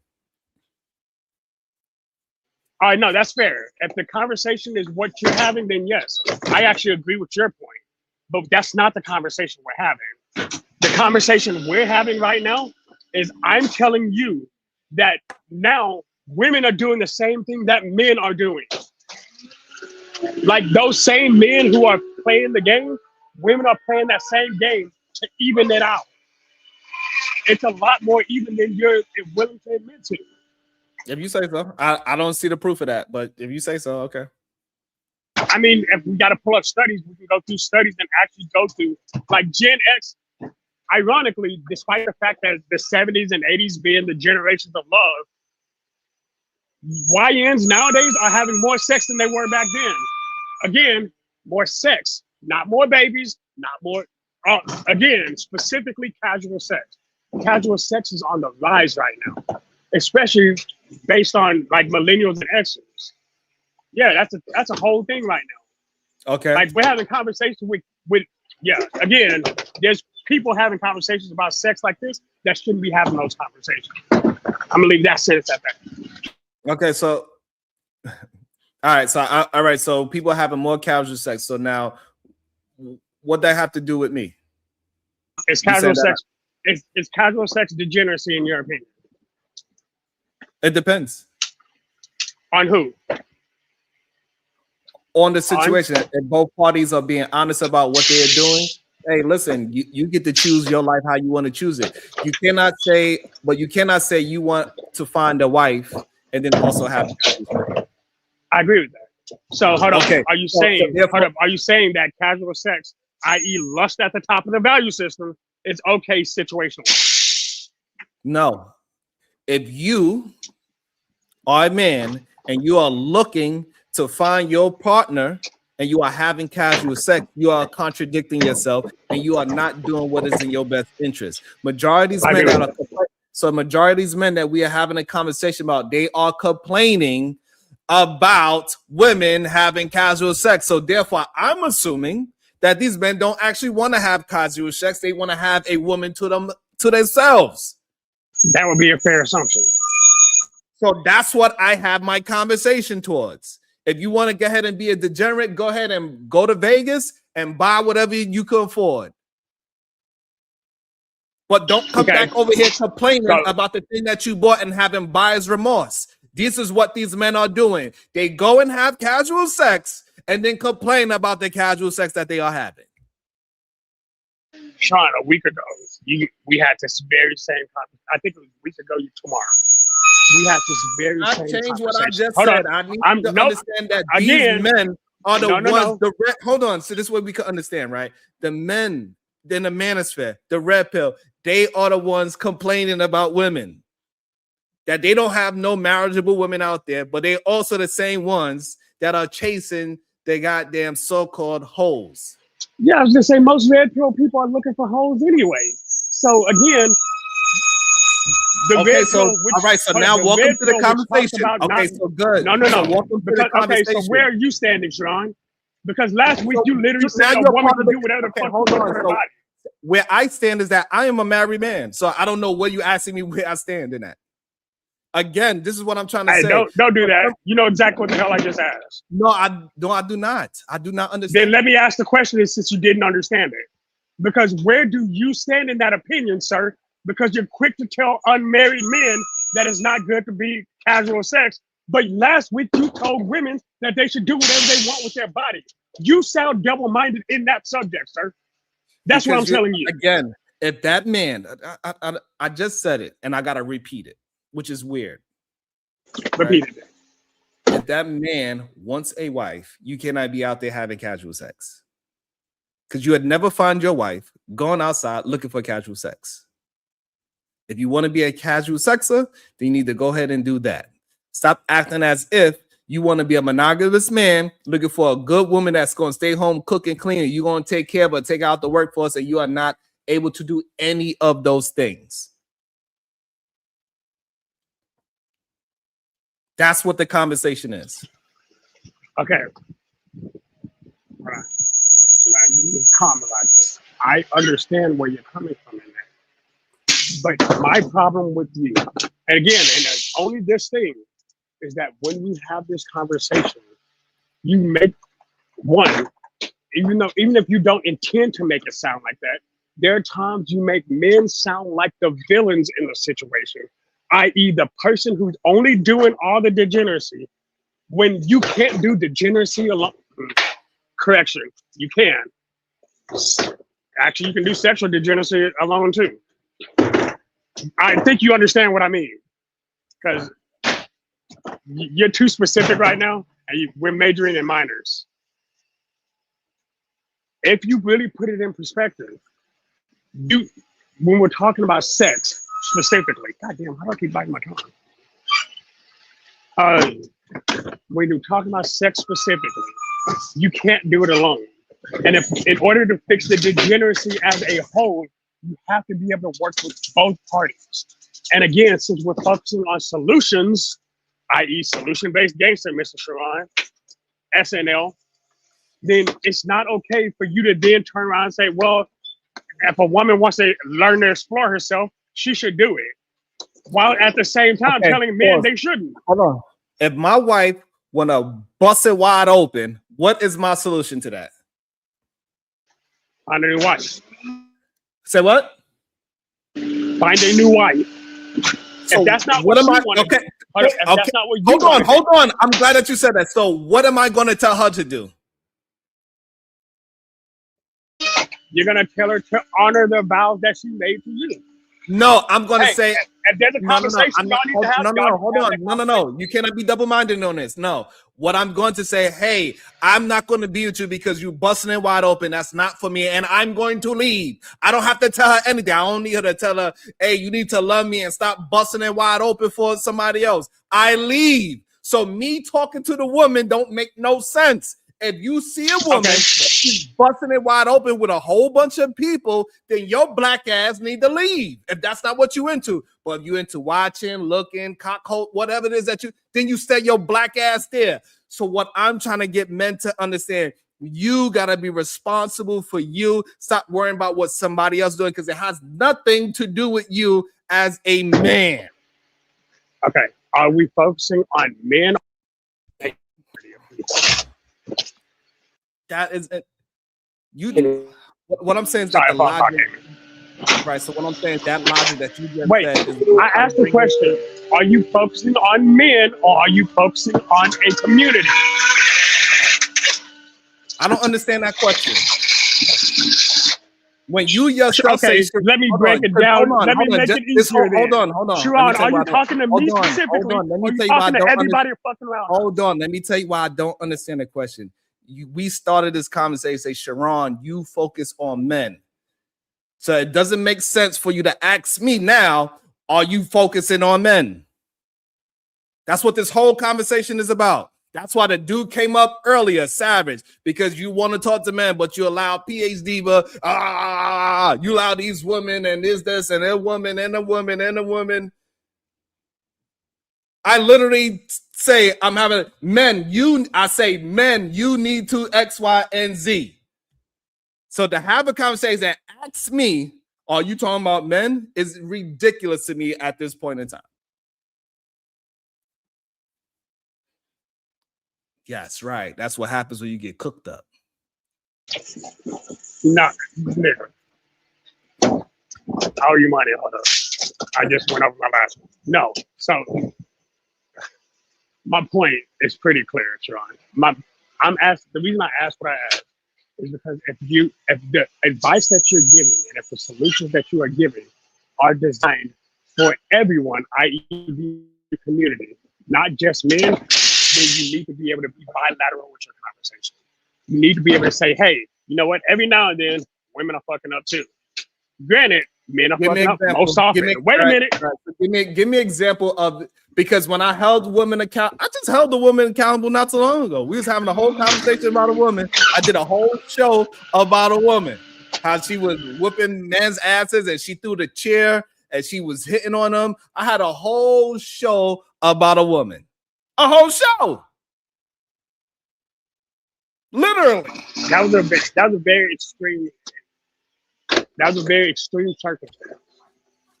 No matter what I do, I'm not even complaining. Yes, you are, because like you saying this again. I literally the craziest part about it. One of the things that drew you to my show is because I was talking about a woman. I did a whole video about Lily Phillips and how nasty and degenerate she is. I did a show about Snow White. Like that wasn't. Wait, hold up. No, that wasn't about the woman. That was about that trash ass movie. Let's both be real. We know why. Look, that video was perfect because you explained exactly why that movie. I don't want to make this something like that. Hold up. Again, no. Hold on. I don't want to major that. It's not to have the piece about that specific video. Did you not just misrepresent it? Hold on. I had conversations about women specifically. I did. Y'all don't want a lot of men do not want to be held accountable for a day part. If my wife dropped it like it's hot, it's up to me to decide if I want to stay with her or not. Simple and plain. I feel like that's very individualistic, though. I am not here. What up, sir? I am not here to convince whatever woman to what she's supposed to be doing with her box. All I could tell is that, hey, if I find out that you doing that against what we decided to be as a couple, I'm gonna have to go my separate way. That's the only way I can control that situation. But I cannot actually put her in a headlock and make sure that that's insanity. And this is why a lot of brothers be going insane trying to control their woman. I ain't gonna never get to this conversation about build a man or build a fence. Get to the conversation, Sharon. All right, so let me get to it before I bring up a couple of more people as they ain't patiently in the back. They probably gonna cuss me out. They probably gonna cuss me out. But I'm gonna say my goddamn. Oh, I can save it for tomorrow, I guess. I don't know. I can save it for tomorrow. I got my full thought anyway. I know what I want to say. Let me welcome to the show. So I'm gonna stop getting cussed out.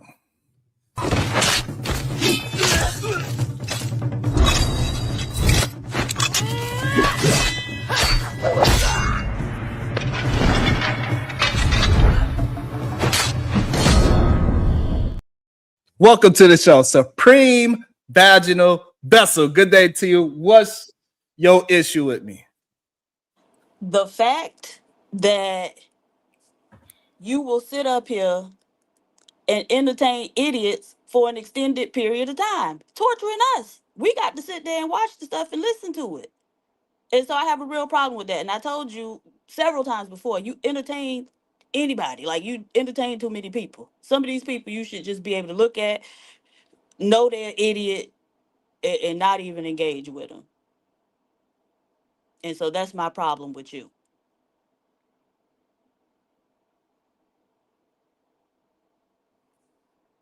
How are we going to get these men right if I don't entertain who needs to be entertained? Man, look, it's a such thing as a lost cause. And some of them be lost causes. You can't have it both ways, Diva.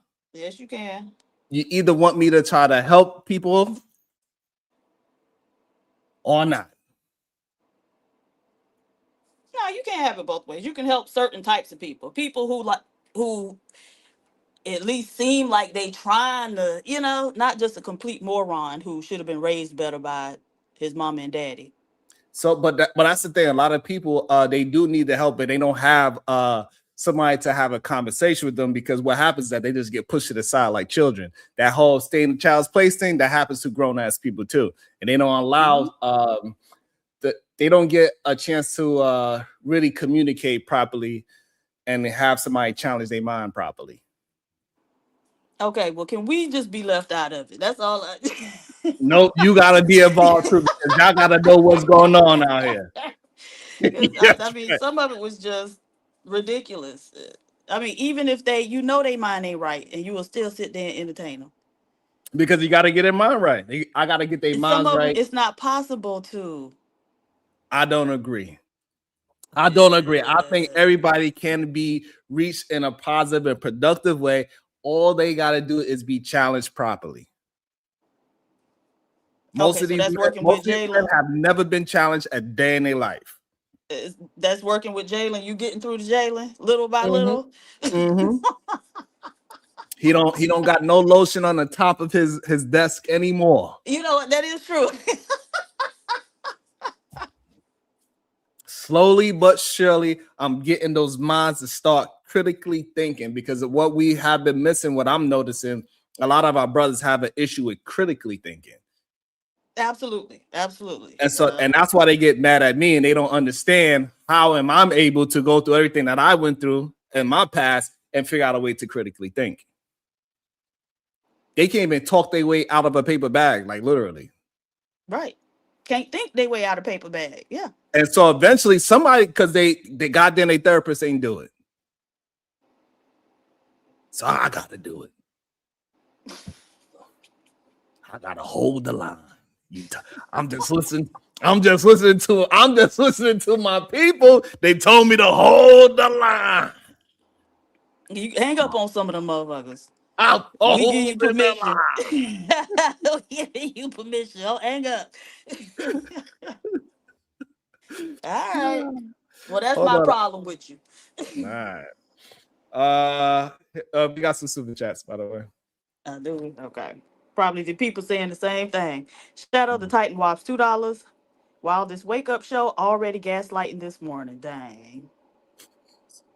Shadow the Titan Wasp, $20. Bye, Savage. Hey, why you ain't protect that man from me? Yeah, protect these damn men. They keep coming up here. That be their problem with you, that you won't protect them from me. Nah, I'm with y'all. Make sure I protect y'all from me. Miss J. Miss J gifted 5 the Wildest Wake Up Show memberships. Thank you, Miss J. Conversations with MJ, $20. Support the channel. One of the 2 that I will support anyway. Shadow the Titan Wasps, $2. -1. He got more than a problem with you. American Tradesman, $10. Bro, this man has a mental problem. This man is insane. Let him be correct and let's move forward. Right. Shout out to Titan Wise, $20. Second loaded shot. Kulu. Kulu ain't even here. Where is Kulu? Natasha Vincent, $7 Canadian. Sending thanks to Anya Bracy for whatever she fed Sharon this morning to give him this level of patience. Don't feed him that no more, Anya. Now look, help us. Save us. The Real Prism XO, $30. All right. Good day or night to Sharon, the Bracy's, PH Diva, hey girl, Brownsville, Chat Queens, Kings, and even the Trolls. Have a great show. Hashtag Wildest Wake Up Show. You asked for him, there you go. Yo, hey Kulu. Hey PH Diva. I got a problem with Sharon, man. 2 problems. My first problem is that I feel like you're too nice to Josh, and before Josh gives you the okay to use the bullet on me, you're too nice to him, man. I feel like Josh, specifically, like when we're having these conversations, I feel like none of these guys, Josh, KT, a few others, they actually are having it in good faith, right? So when they're having these conversations with you, and you give them facts and proof and evidence, they're not actually learning from it and changing their mindset. They're still continuing to keep what they believe is right. And that's my problem with you, Sharon, is that you got to start changing Josh's mindset, and you got to start educating that brother, coaching him, because he's a messed up dude, man. He doesn't mess up. My second problem is that if that dude that you have with the mathematical equations, you should have asked him, man, like, is there something wrong with him, man? Because there's definitely something wrong with that dude. There's definitely something wrong with that dude. And when people disrespect you, Sharon, and you need to get on their ass, for real, man. That's my only problem, man. When people be disrespectful to you, start saying that you do this and that Yeah. you flip the conversation, you gaslight, man, you need to harper on their ass, man, like Josh. But I do want to. The reason why I do the patience thing because I want people to understand how to deal with people attempting to gaslight you in real time and make them stand on their word. And this is why they always feel as if I'm putting them in a corner because I want to make them stand on their words, and so this way we can address what has actually happened versus this nuanced idea of who you think I am. If you're going to stand on it, say what you feel, and we can stand on it. And that's why it's easy for me and you to have a conversation, even when we disagree, because you can stand on your words or what you exactly dislike about what's going on instead of making it a fake nuanced disagreement. And somebody said they want to talk to you personally. So, Yo, what's up, Shadow?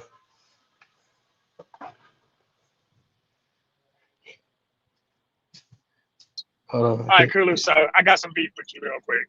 So Okay. here's what we're gonna do, because we're in a Dallas beef now. Ah, shit. Because All right. you finna come up here, you finna stay on that diamond pill, sir. You ain't finna keep flip flopping. You ain't finna be red pill Kulu tomorrow. You ain't finna go talk about cheating and how having casual sex is good while also saying I want to be married. Nah, bro. Diamond pill shot. Why can't? Hold on, before you shoot me down. Hold on, before you shoot me down. Why can't both be true, right? Why can't you be married and enjoy casual sex with your wife? You know what I mean, or other people, right? So, Josh, okay, so since we're here, right, before you shoot me down, how come when we had this conversation? Yeah, is how come we had these conversations, right? And you obviously be wrong, even though you believe you're right. When Sharon or PhD or somebody else explains it to you in many different facets, how come you don't say, okay, I'm wrong, and then take that new information and new mindset and add it to your toolbox? How come you can still continue to believe the same stuff even though you've been proven wrong time before? So I'll actually address that. There are actually a number of situations when specifically talking to Bomb, talking to Diva, talking to Sharon, even talking to you, where y'all have actually changed the way that I view something from an ideological standpoint. But in that same moment, there are things that y'all are that I don't agree with that won't affect me, that are based on y'all's ideological principles. So things that y'all are standing on based on something you believe directly that I just ideologically don't agree with. Like, at the end of the day, I do believe balance dictates everything else. And there are times when we're having conversations. Like, I can agree with the fact that when Diva's saying young men are fucked up in the world, in the head, but then when she takes it to the next level and says that I wouldn't have one, while I understand that that's how she feels, I would disagree with that because I feel like she would make a great mother to a young man. So, but again, that's my belief on who I believe would make a good mother or who wouldn't. You see what I'm saying? Like, I can agree and disagree at the same time without having to shift the position. Yeah, but don't it make you intelligent that when new information is introduced that debunks what you thought it was, or you believe something that's actually not true, a statistic or whatever it may be, that you change your mind on the spot or after some time of pondering upon it? Like, okay, like, is that a sign of intelligence? So let's touch that. If I am given something that is factually inaccurate, like if I can say something and you prove me wrong factually, 9 out of 10, I will agree with you on that. But there's a lot of times where we're arguing opinion bases and I'm disagreeing with your opinion. And you're like, well, this is why I believe in my opinion. I can agree with the fact that you agree with your opinion. I just don't have to agree with how you see it. It's a subjective matter at that point. That's the only thing I'm talking about. But if how Sharon sees I'm it, about or to shoot you, nigga. all right, that's fine. but if how they see it is superior and more factually correct than how you see it, wouldn't it be upon you to say, okay, you know what, that makes sense. You're correct. It's backed up by stacks. Here are the nuances. Is let me go ahead and change my mind, right? And same thing with KT and Willie and others that are obviously factually wrong 90% of the time, but they're never willing to change their mindset for some odd reason. And to me, like that's a bad faith conversation. Like there's no point in having a conversation with people that aren't willing to actually grow their perspective, grow their mind, and potentially change their views. Like if you provided Give me an like example. so like for example, right, when we had these conversations with KT about what's best for the black community, right, his thing is always about going to war with the white man. But myself, Brownsville, Diva, Cherry, Sharon have explained multiple different ways that we can go about, like, but actually it's promoting our community and getting our community in power. And then, but he doesn't accept that. He just continues to believe that what he thinks is right and doesn't learn from the actual facts that we're giving him, right? Like when it comes to holding women accountable, Sharon holds women accountable all the time, but for some reason, you think it's unfair when he's giving you example after example after example how he's held women and men accountable. Again, so first of all, I don't even have to defend myself. I agreed with Sharon when he actually put it on paper, hence negating your first point. Number two, I'm gonna actually cut for KT this time. Absolutely not. Welcome to the show. Bomb, Cherry, Juice, Kulu just cooked, Shadow live. I mean, he have live in his name. I want to know before I bring up the next contestant, Bomb, Cherry, Juice, what's your disagreement with me? Man, it's first of all, you don't protect me from PH Diva. Okay, you don't protect me from Bomb Cherry, her goddamn self, and you definitely don't protect these men from PH Diva, right? I don't know what's going on. You need to fight stronger and harder. Put them dukes up and punch me in the eye when I go after these men, and punch Diva in the eye, bam, when she going after these men. That's what you need to do, Shemai, because they need you, baby. They need you. Okay, they need you. And I do agree with Kulu that you need to defend yourself when these men come up here, because some of them come up here to play with you. And I ain't gonna lie, I be wanting to beat them up for you. But then I know if I do that, they're gonna do you what they done other men in the past. They're gonna call you a bomb boy. You know, that's what they used to do to men. Oh, you one of Bomb's boys. So I'm trying not to do that no more for the last, few years. I let you men stand up on your own 2 feet. But I just want them to know right now, okay? My penis is larger than theirs, okay? Because we know they walk around with these wee-wees. Just like that young man who said he'll take a hoe, but not a crack hoe. Or he wanted us all to know he will marry the hoe, okay? Because he's desperate like that. But she cannot be a crack hoe. Okay, you got to clip that one. You be clipping these nice little things. You got to clip that and make that into a short, okay? That's how you're going to get more people over here. But that, you remember, you had that same conversation with Hank before. Remember we was talking about his shirt. We told him to take off. He had a shirt on top of a T-shirt. We told him to take it off. Now he took advice. He got on just a black shirt. Advice, yeah. But he still think that 2 + 80 gonna get him a woman. He think a woman gonna appear if he do that mathematical equation, and some woman gonna appear like, like there's a commercial where they just snap and a woman or a person appears. That's what he thinks is gonna happen. He's blue pill. And by the way, somebody said blue pill isn't Rim Brother. Yes, blue pill is a part of the Manosphere. The Manosphere have a couple of different ideologies. From the blue pills, they the pussies, and they also think that mathematical equations is going to work for them. Okay, right. That's my problem with you. I love you though. I just want you to know I support the channel. I did share it out. Hey, okay. Thank you. I just want you to know, and I'm gonna go back in the back. All right. Let me bring up my next contestant. I got 2 more. Wall Street, really? What's your issue? Once again, back it's the incredible, right? So my issue is, right, you are a walking contradiction. And I love you, my brother. I do. right? But all the masculinity you talk about, you're trying to promote, you do not represent that on these panels at all, right? So pause You there. are the master gaslighter. You Pause are there. the Pause master there. cutoff guy. Pause there. So go ahead, name the top 5 masculinity traits. Go ahead.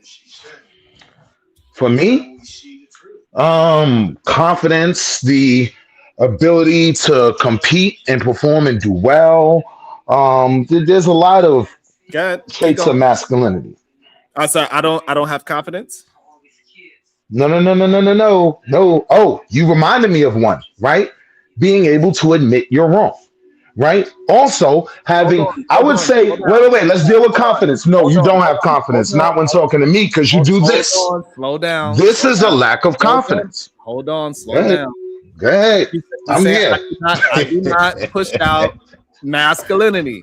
One of the Right. first things you said that is masculinity is confidence. Do I show confidence? No, not when speaking to me. When you cut me off on a regular basis, when you cut men off, right, when they're trying to make a point and then gaslight like you were right, no, that is not confident. That's what my baby mother does. That's not masculine. Just being real. You know what's masculine? I will let these goofies get their whole argument off and then slice and dice it piece by piece. I won't pretend like what they're saying is invalid just because I say so. And that's the one thing you do that gets on my nerves, because you know I'll be ready to cook you. You be throwing smut on my name like Kulu. I'm in the back mind of my business. I wasn't even, and guys like, you know, well, she really did evolve 90% of the time. So this is why I gotta hold on. This is why I gotta interrupt, because you start to stray away from the original thought that you had. You slowly get away from your own topic. It was my thought. I ain't going nowhere. I know what I wanted to say. It was my thought. See, it's the gaslighting. Yeah, but it's not. Yeah, but it's not in a straight line. That's the problem. So again, confidence. You can't prove that I don't have confidence. What was the next one?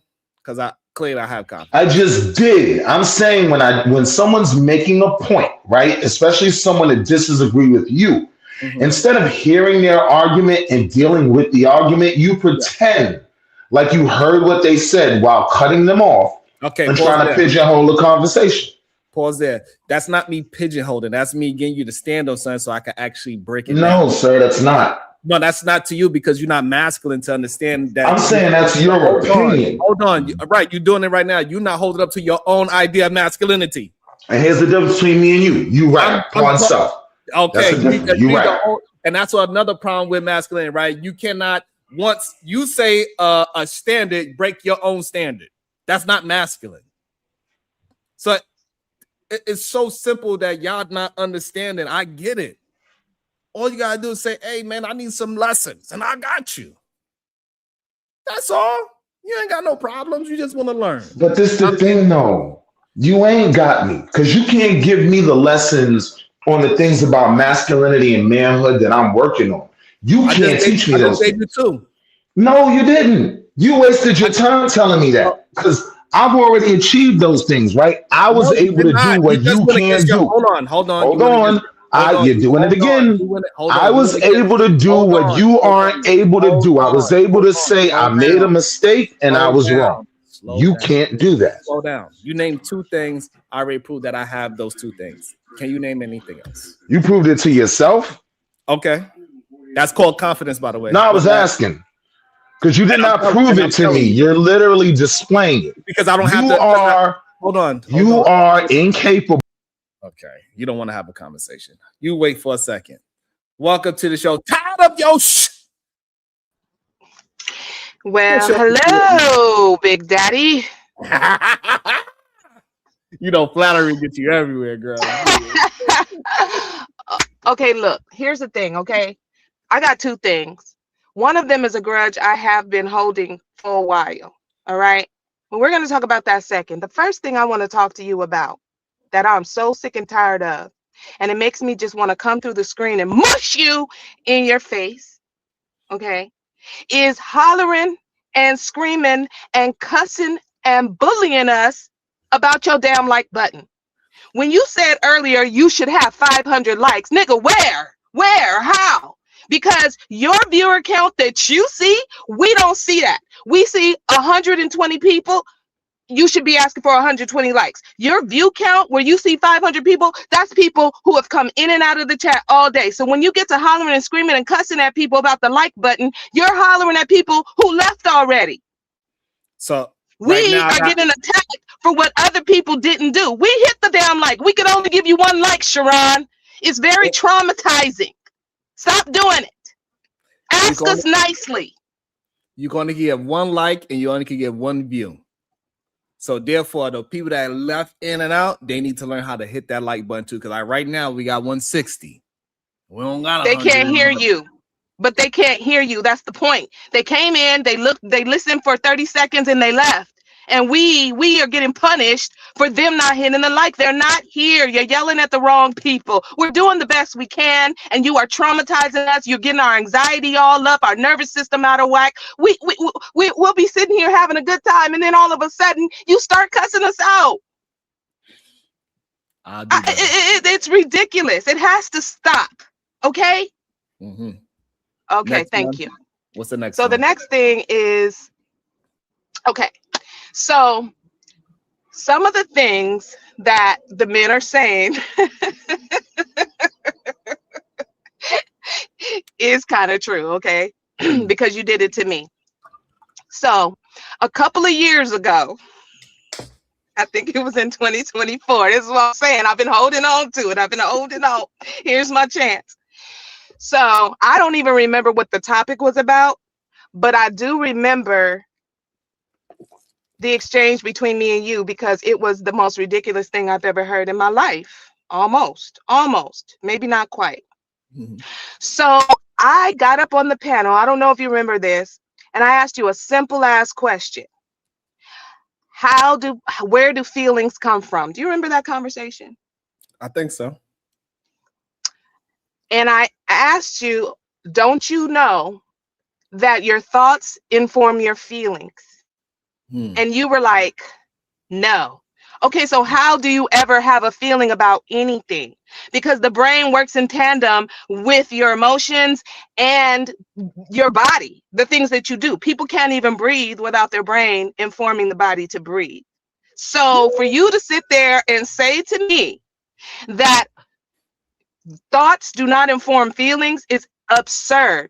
You can have subconscious feelings that are gonna the subconscious thoughts that are going to form your feelings. So, you know, I've been holding on to that for a long time. And the thing is that is an example of when you want to win the argument, you'll say any damn thing just to win the argument. So I believe feelings are emotions. And you can have those emotions without thinking at all, with no thought process at all. You don't even know why you feel that way. You don't know why you feeling emotional about a certain situation. So I do not believe it's thoughts. I believe it's emotions. And a lot of times we cannot understand our emotions. And this is why a lot of men have issues today, because they don't understand why they feel a certain way. When I say, men, you need to do certain, they get emotional about it, but they actually have no thought on why they feel emotional about what the things I'm saying. So okay, again, I understand where you're going with it, but what I am telling you is that just because someone has an emotion and they don't understand why doesn't mean that there isn't a thought about it. That's why people need to be conscious of the thoughts in their head. You'll have all kinds of thoughts running through your mind all day that you're not even aware of. You're not even focusing on them. But the reason that there is an emotion, a big emotion, a small emotion, whatever, anger, all of that comes from what you are thinking about whatever you're hearing and whatever you're experiencing. There is no emotion, there is no feeling without a thought. And the reason why that's important for people to fully understand is because if you can control your thoughts, if you can recognize what is going through your head, how you're viewing something, then you will be able to better control your emotions about that thought. That is a fact. I don't care what you're saying right now. It is true. Look it up. So this is how I look at it. Like every time I walk, listen. I'm just the last thing I'm saying. No, absolutely not. No, you're wrong. You're completely wrong. That's fine. I agree. I will not have any more conversation about this. We are done, sir. Good day. I said good day, sir.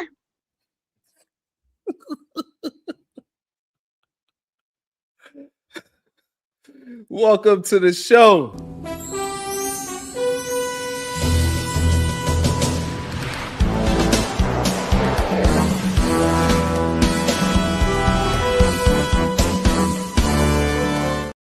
Good day. Welcome to the show. Brownsville, New York. What is your issue with Sharon?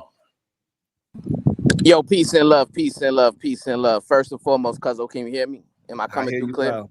Mm-hmm. Yeah, man. Before I get into that, let me give some love to the queens, man. Peace and love to all the beautiful queens in the chat and on the panel. Anya Bracy, the SBG First Lady, Robin MDB, Sugar Bum, Bomb Cherry Juice, Rogue C, it's me, Dr. G, Sexy Red TV, the Supreme Goddess, PH Diva, Conversations with MJ, Miss J. Lynn, Genesis, the Voice of Venus, the Verbal Assassin, Dawn, Renee, Keisha G, Zero Tolerance, the Victorious One, Maya Reed, Karen Mackey, Natasha Vincent, Kim West, all the queens, man, all the queens. Miss Sheetra, I mean, all of them, man, all of them, man. I don't think about none of the queens every time I hit this platform. I'm making my purpose to lift y'all up, give y'all flowers, and show these men, show these knuckleheads how they should be treating the ladies, the queens, and the women on the internet, man. And peace and love to the kings as well. Can't forget about the kings. Problem, Cuzzo, it's not really a problem with you. I guess it's a problem with your lack of your over compassionate mind and heart, right? Because although me and you've had a whole bunch of conversations about this, you still choose to treat these brothers with kid gloves. You still choose to not be honest and transparent with these brothers, right? And let them know that listen, they need to be communicated with harsh rebuke, right? You gotta hold the mirror up to their face so that they can undergo self-reflection and see the error in their ways, right? Because there's no reason for our brothers in 2026 to be insecure, immature, and ignorant all at the same time. Damn. Right? That's an abomination to our people, our culture, and our community. Right? And I'm going to start at the beginning with the brother Savage, right? Because he mentioned he had issues, not necessarily with you, but he had issues with me. He had issues with the few queens, et cetera, et cetera. His issue with me is that I want the community that he was a potential danger to the community, right? He's upset with me, but this is the same brother who came on your show today and depicted himself as a evil clown and identified himself as a savage, right? Now, Matthew 7:15 says, you got to be wary of these false prophets because they're come to you in sheep's clothing, but inwardly they are ravenous wolves, right? And even Christ said, you will know them by the fruit that they bear, right? Damn. The great Maya Angelou once said, hey, once somebody show you who they are, you need to believe them, right? So it's not just me who are identifying certain negative characteristics that could potentially be harmful or dangerous to the women and young men of our community. Even the 5%ers, cuzzo, the conscious community, they will tell you that this brother's an 85er. right? Mm. They would say that he lacks knowledge of self, right? Mm. He doesn't have knowledge, wisdom, and understanding of who he is, which is why he puts on that evil clown mask, Damn. right? They would even tell you that those types of brothers are dangerous, right? Mm-hmm. Malcolm X once famously said, if a man does not have knowledge of self, then he is still mentally enslaved, right? So, Cuzzo, you mean to tell me that a mentally enslaved person who depicts himself as an evil clown and identifies himself as a savage, that I am supposed to, under good conscience, tell the community that he's a safe person to be around? That would be me not being responsible and lacking due diligence and a protective mindset over the community, right? So we got to make this clear. That brother needs to, seek knowledge of self, man. You're too old to be a troll, right? You're too old to be walking this life and trying to, be somebody that you ain't, or trying to pretend you are something that you ain't. You know what I'm saying? And that's why you are being received like a clown, right? Because that's how you depict yourself, right? That's why you're not being showed the respect that you want, right? Because you're not even respecting yourself. Respect starts.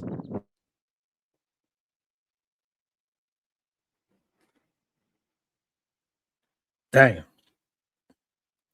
Spread love. That's the Brooklyn way. Y'all lucky he got a phone call. Welcome back to the show. Willing to cry. Welcome to the show. Oh, hold on. He came back. Hold on. Go ahead, cuz. Yeah, my apologies. I had a call came through. But yeah, man, you gotta respect yourself before you expect anybody else to respect you. That's what I teach my kids, right?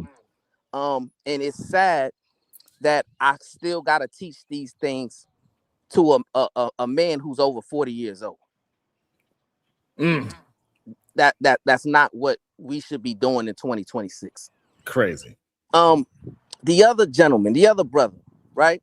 And this is even worse, because you should have definitely been honest with this brother, right? Because the savage brother, he represented being immature. But this brother right here is representing being ignorant, right? And his ignorance is probably not due to his own self, right? He obviously has some handicaps, right? And you should have told that brother to go get some speech therapy, go get some occupational therapy, get off the internet, stop trying to pursue these types of relationships that the Manosphere is trying to push you to do, and focus on self-improvement, right? And then once you get to that level to where you're confident with how you communicate, and you actually can articulate a solid train of thought, then you won't have these problems that you are having when it comes to relationships, because you will be able to, represent yourself in a way that is more appropriate. You didn't tell that brother that. I think he wants to talk to you, cuz. You want to speak to him? Who's that? The brother that you was talking about with the Hank. Oh, okay. One second. I get to him. I get to him speaking to him, but first, yeah, bring him up. Matter of fact, go ahead and bring him up. We can have a conversation right now. Yes, Brownsville. So I actually had to ditch those people because they were actually dragging me down. They were here to help me, but they were taking advantage of me. They helped me a little bit, but I had to leave them behind because they weren't actually still helping me. They're actually holding me back to their level. You talking about the speech therapist or the occupational therapist? Yes, the occupational therapists don't have to walk my walk, so don't have to work as hard. So their advice was insufficient. No, but see, their advice was to help you, right? Get to a certain level to where you can articulate yourself properly, right? So Yeah, they work on your deficiencies, because sometimes when we look in a mirror, Hank, we don't see or understand our deficiencies, right? And then we attempt to have a conversation in the real world, and people are looking at us and laughing at us because of the way we speak, right? And that's what is happening with you, Hank. And I'm going to tell you the truth, right? I'm not going to sit here and just let you make a fool of yourself. I'm going to tell you, my brother, get off the internet. Stop listening to these brothers in the manosphere. Go back to speech therapy. Go back to occupational therapy. Get some real solid help. And listen, they so might not. but those people just lost their jobs. The government cut their funds. They don't have jobs themselves, and I do. Why should I try to chase after them? What you mean they don't have no jobs, my brother? They I'm shut not down the telling you to go. office for the Listen, occupational therapist near me because Trump won't fund them. They lost their jobs. I'm still employed. So why should I chase after them? I'm not telling you to go to the airport and talk to the TSA agent, my brother.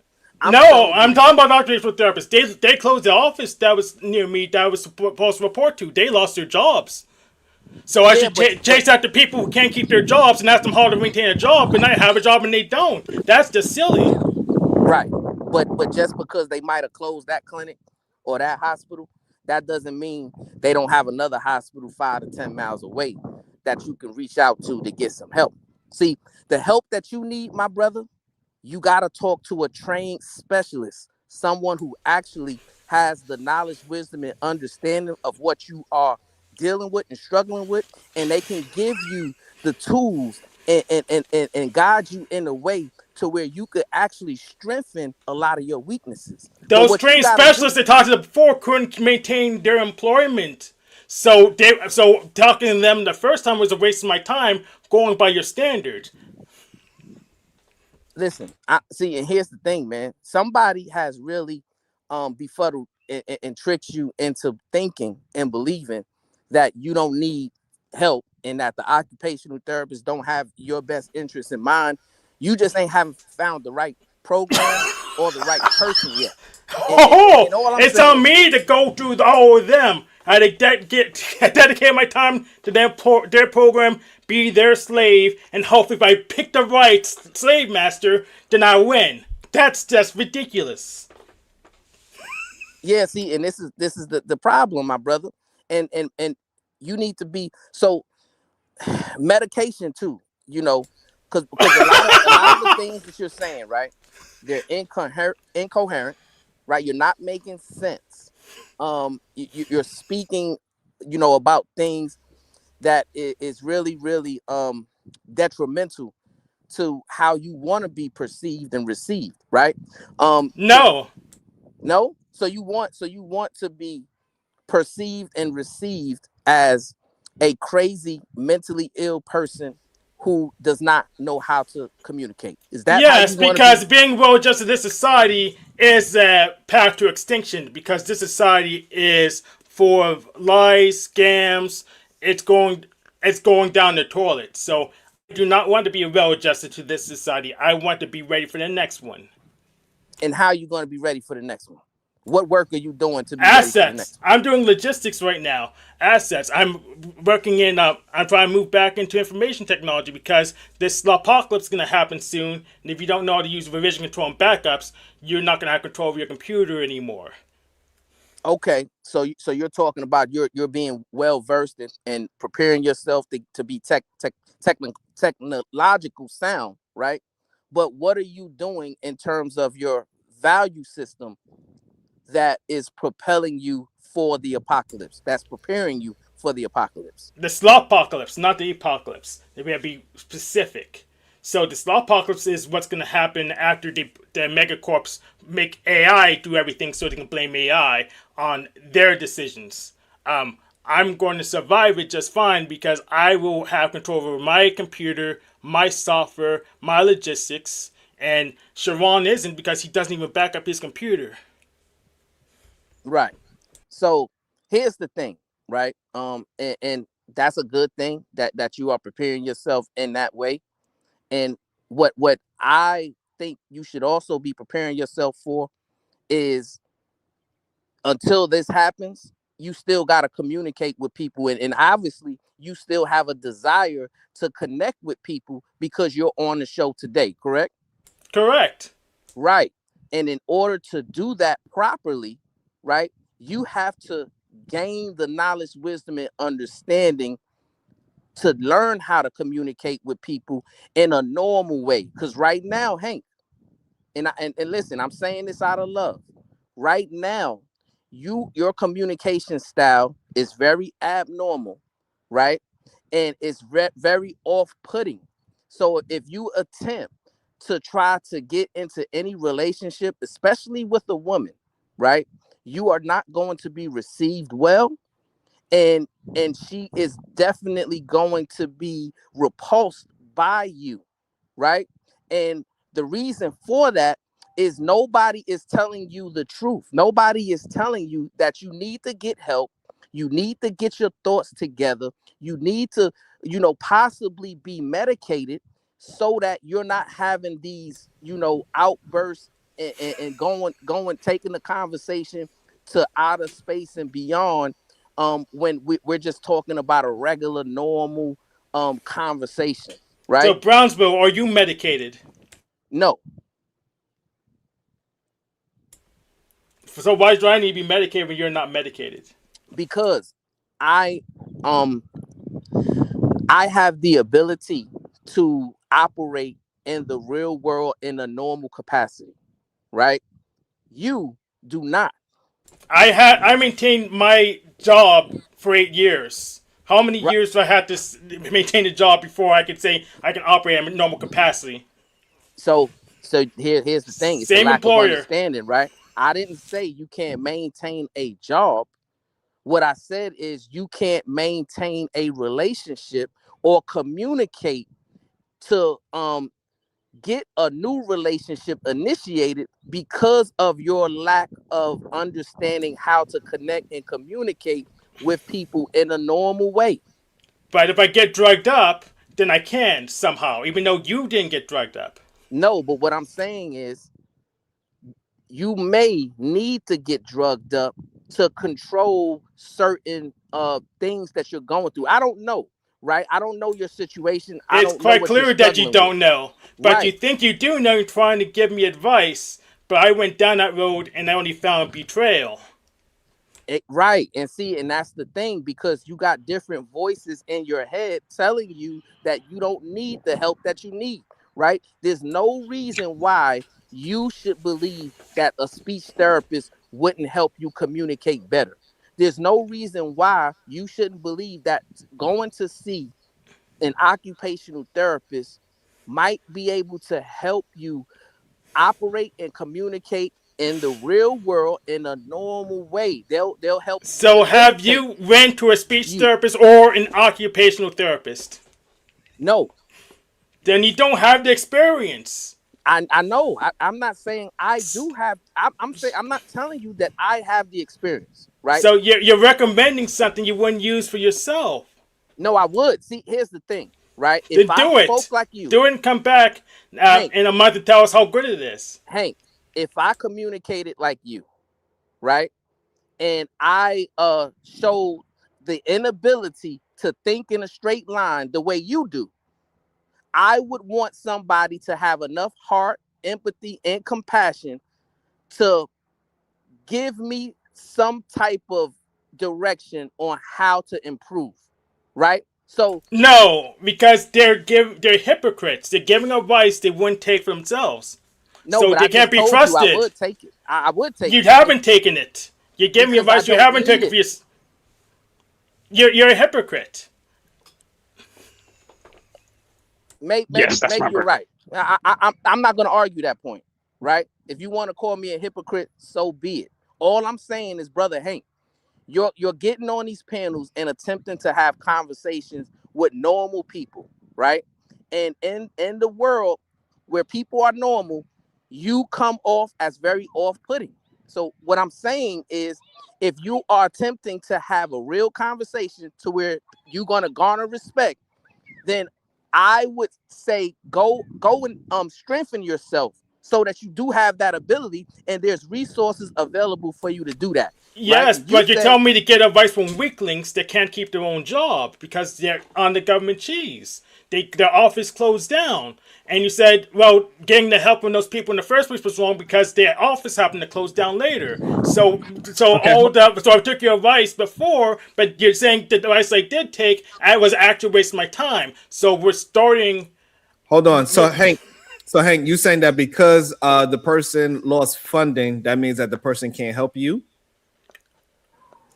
It's quite possible, but he is saying that those people are better than me somehow, but the app and also can't keep their job Hold because on. they didn't get funding. No. So So, hold on. So this is what you conflating that is wrong. So how better question. How did the speech pathologist fail you or take advantage of you? I did speech training for years, and I still speak like this. So I just did panels instead, and I speak better than after speech training. Maybe I didn't get the right one. How did I find the right one? They say it's my problem. I had to spend the money and I had to just go visit each and every one. I'm not a multimillionaire yet. I can't support interviewing every speech therapist in the universe. I don't have the money. Got you. But it's my responsibility hold on. to pay for it No. anyways, and that's You made ridiculous. your point. Until you You can made tell your- me how you I made get your the point. money first. You made your point. So have you been to doctors that, because the doctors that you are saying that failed you, clearly they was a part of the government, correct? Because Some of them were private contractors. Okay, and you saying that your experience with the doctors, private or public, you had a better experience with just communicating on platforms. I'm communicating the best I've done in my life, and I haven't been asking them for help because they haven't been helpful. Okay, so you saying the panels is doing better for your speech than the pathologist? Yes, and my confidence, and adjusting the people because I can review the video, and that's one thing you can't even do if you go to a shrink. The shrinks will not allow you to record the conversation because they refuse accountability. Okay, responsibility. So now that is a lesson in learning how to direct your thoughts into the right direction. Instead of asking questions and trying to prove somebody's a hypocrite, you should express that from the jump. Like, hey, I went to different private and public, and it didn't help me, but the panels actually helped me, in my opinion, to communicate better than what I was. What you should have said, I was worse at communicating than how I am today. And the panels is what got me to where I'm at now. And the speech pathologist did not get me there. That is the clear, coherent thought that Cuz was talking about, that you got to learn how to steer your conversations towards. And so, but you left something out. He also should have said, and I'm going to torture everybody for the benefit of me learning how to talk better on a panel. And be proud of that as well, too. Yes, I am proud of that. All right. And so, but that's what we're saying about having the clear thought pattern of what you are feeling and expressing, right? Because those two things are different. You try to make him look like a hypocrite instead of just own up and say, hey, I learned better with communicating with Sharon and his panel because they be kicking my ass and the doctor be trying to sugarcoat shit. And when I'm having this verbal discourse with people like Bomb Cherry and they curse me out and they make me think on my feet, I learn better. That's what you should say. I did say that, and he is still a hypocrite because he was suggesting something he won't use for himself. He's never done it, but he thinks it's a good idea. He hasn't done the research. He hasn't done the training. But he knows better than I do about how it works, even though he has no experience with it. Hold on. See, that's the problem right there, right? So, again, you're missing the point. You're missing it. You got to calm down and understand what is happening and what we are trying to communicate with. Yes, people who are ignorant on how it works is telling me how it works. No. You're missing it again. Okay, so, and it's okay. And I think you're just a little excited, and you are right in your conviction of whatever happened with you and your speech pathologist. And I get it. And you're using the fact that I don't need a speech pathologist to say that I don't know how it works. And that's just not fair. Life ain't fair. You would say the No, same what thing. I'm saying is that the assessment of that is not fair. You cannot say, I can still recognize something is wrong, even though I didn't experience it. You understand? I guess. So if I could see somebody in a wheelchair and I could say I could see that person need help, even though I've never been in a wheelchair, is what I'm saying. You agree? Yeah, sure. Okay. So, and that's what Brownsville is expressing to you, that hey, you got to get better with your communication style. So now you're getting better on the panels at communicating better than what you were, but now you got to get better with your communication style and how you communicate with people. So which style should I use? Right. You gotta have to start molding that. You need to maybe find books about communicational styles and try to figure out which one fits you more. Yeah, like I prefer to use Never Split the Difference by Chris Voss. Say what? I prefer to use Never Split the Difference by Chris Voss to mold my communication style. And what style is that considered to be? So basically, communications and negotiation, I know is not the end, is actually the start to it. Then you can find out where you can agree on, but once you know the limits. Okay, so now with that being said, do you think that you and Brownsville was finding a way to figure out where y'all agreed on, or you was trying to find ways where y'all disagreed on? I was trying to find ways we agreed on, but I want Brownsville. Hold on, so now, how did you do that? How did you try to find something you agreed with him with? Do you want me to finish or not? No, I want you to have a clear thought. You interrupted my thought, though. Yes, because it was about to stray away, and it's okay. So you don't want me to finish? Okay. No, I want you to understand where you in Brownsville. Where was you trying to find that connection? I wanted Brownsville to acknowledge he was suggesting for me to do something he wouldn't be willing to do himself. Pause there. Where is the connection that y'all was agreeing on? Because you just said, let me explain. You just said you found something that y'all disagreed with. Where did you try to find something that y'all agreed on? I was hoping he would find out for himself what they have to offer before he tells people to do something. The problem is, again, you said the communication style that you are following is to find a connection where you and a person agreed on something, correct? Of course. Okay, but what you did with Brownsville, you found something where you disagreed with him. Do you understand that? Have you read Never Split the Difference by Chris Voss? You didn't answer my question. Did you understand that? Because you wouldn't understand the answer. Do you understand that you looked for something that y'all disagreed on? Yes or no? No. Why not? Well, you're not even letting me finish my thoughts. If you would understand if you let me finish. Go ahead. So where I was going with this is that Brownsville was suggesting something he wouldn't do for himself. So I have a thing that I learned from software realm called dog fooding. If someone's willing to use the thing they're selling, then I can use that as a thing to know it's good. Pause he there. is telling me something he wouldn't use for himself. Pause there. So it's bad. No, pause there. So if he doesn't need it, why would he have it to use it? Well, he never tried it, so he doesn't know if he needs it. Why he never tried it? Because ask him. Because he doesn't need it. No, it's simply because, just like you, Hank, when I was young, I was tested, right? I mean, we all go, if you've been to New York public school, right? And when you get into about the kindergarten, first grade, they give you these tests, right? To see if you're special needs or not, right?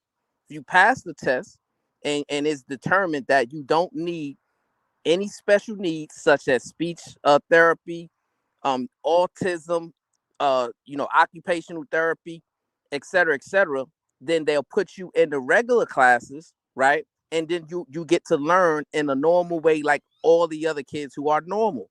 But if you fail those tests, right, and there's red flags that's permitted, right, then you go to the special ed. and you get access to speech therapy, occupational therapy, different things like that that can help rehabilitate you back into normal society, right? So what I'm saying is, if I was in your shoes, Hank, I would want somebody to recommend for me to get rehabilitated so that I can function as a normal human being in a regular conversation. So It works for me. There's two things I want you to understand. The first thing is that I'm already in normal society. I've been employed by the same employer for 8 years, all the way through COVID, all the way through these disruptions. So I don't need help with that. The second thing is they put me in special needs initially, but by the end of my high school career into college, I was doing AP classes, and the reason why is because I fired those people who were holding me back because I noticed that they were dragging me down. So, but you tell me to go back to their arms when they can hold me down again, and I refuse, especially since you refuse to do it as well. Okay. All right, so we're gonna move forward. We ain't tell you to go back to the people that failed you. We're saying you find the proper one. Welcome to the show, KT to go. What's your thoughts? You got a problem with me? Let me clear the air. You got a problem? Salute all y'all. Salute to the make chat. sure I understand if you have a problem or not. Go ahead. What's your thought? Dang. Okay. Yeah. Can you hear me? I can. What's your problem? Okay. Well, I didn't have a problem. I'll say I got a problem now with how y'all was doing, Hank. The disingenuousness sometimes, like it's you know what I'm saying? Like if we trying to help, you don't think we trying to get some understanding with them? Nah, not really. Cause listen, it's a lot of ridicule that go on with these conversations. Like it's a lot of you're an idiot and you're stupid. And who said that on this panel today? You talking about the chat or you talking about what's happening on the panel? Diva literally said it. You'll go through these things a lot of times. Hold on. See, hold on. Diva didn't have a one-on-one conversation with Hank today. No, she said something while he was talking and everybody else was up here. No, she didn't. No. Yeah. All right. I had a one-on-one. Hold on. I had a one-on-one with Hank, and Brownsville had a one-on-one with Hank. That was it. No, I've been watching. Then remember, everybody was up here. How we just all up here? Everybody was just up here. I'm saying while he was talking and everybody was up here, people hop in and make their, you're an idiot. And my thing is, but nobody jumped in today. Nobody jumped in and said that today. All right, but if we really trying to help people and reach people, listen. If you saying the problem I have, Sharon, is where you say people don't understand something because they don't agree with the way that you see things. Hold on, wait. Before we go to me, hold on. I just want to make it clear that nobody said that to him today. I want to make that clear. I'm not gonna argue. All right. So what I'm saying is that, but you made a claim that we being disingenuous and we are calling him things that we did not say. Maybe you read something in the chat. Right. I just said. Okay. Now I just want to make that part clear that nobody called him that. Let's not get caught up on it. No, that is something that we got to get caught on because that is a narrative that you said that disingenuous. You're majoring in minor things here, Sharon. That's fine, but no, it's major to me because the second half of this problem too. It might not be major. Hold on. It might not be major to you, but it's major to me at this moment. That what is being said is truthful. That nobody called this man out of his name. Okay, I said all right. I'm not going to argue with you. I don't know what more I can do for that. Okay, that's all I'm saying. So listen. So again, now you can get to the smoke that you have with me. If somebody's speaking in a manner that you don't agree with, right? Like how he said earlier, well, that's the whole thing I'm getting at. And you were like, well, you didn't say those exact words. Well, listen, if you're trying to be the teacher, you're trying to be the elder. Like I homeschool my kids, you homeschool yours. Your kids don't get things you already understand. At first, that makes you mad, right? Sometimes I'm not gonna say, I ain't gonna lie, it did me. You can act on him. I ain't gonna lie. I'm like, boy, how you don't get this?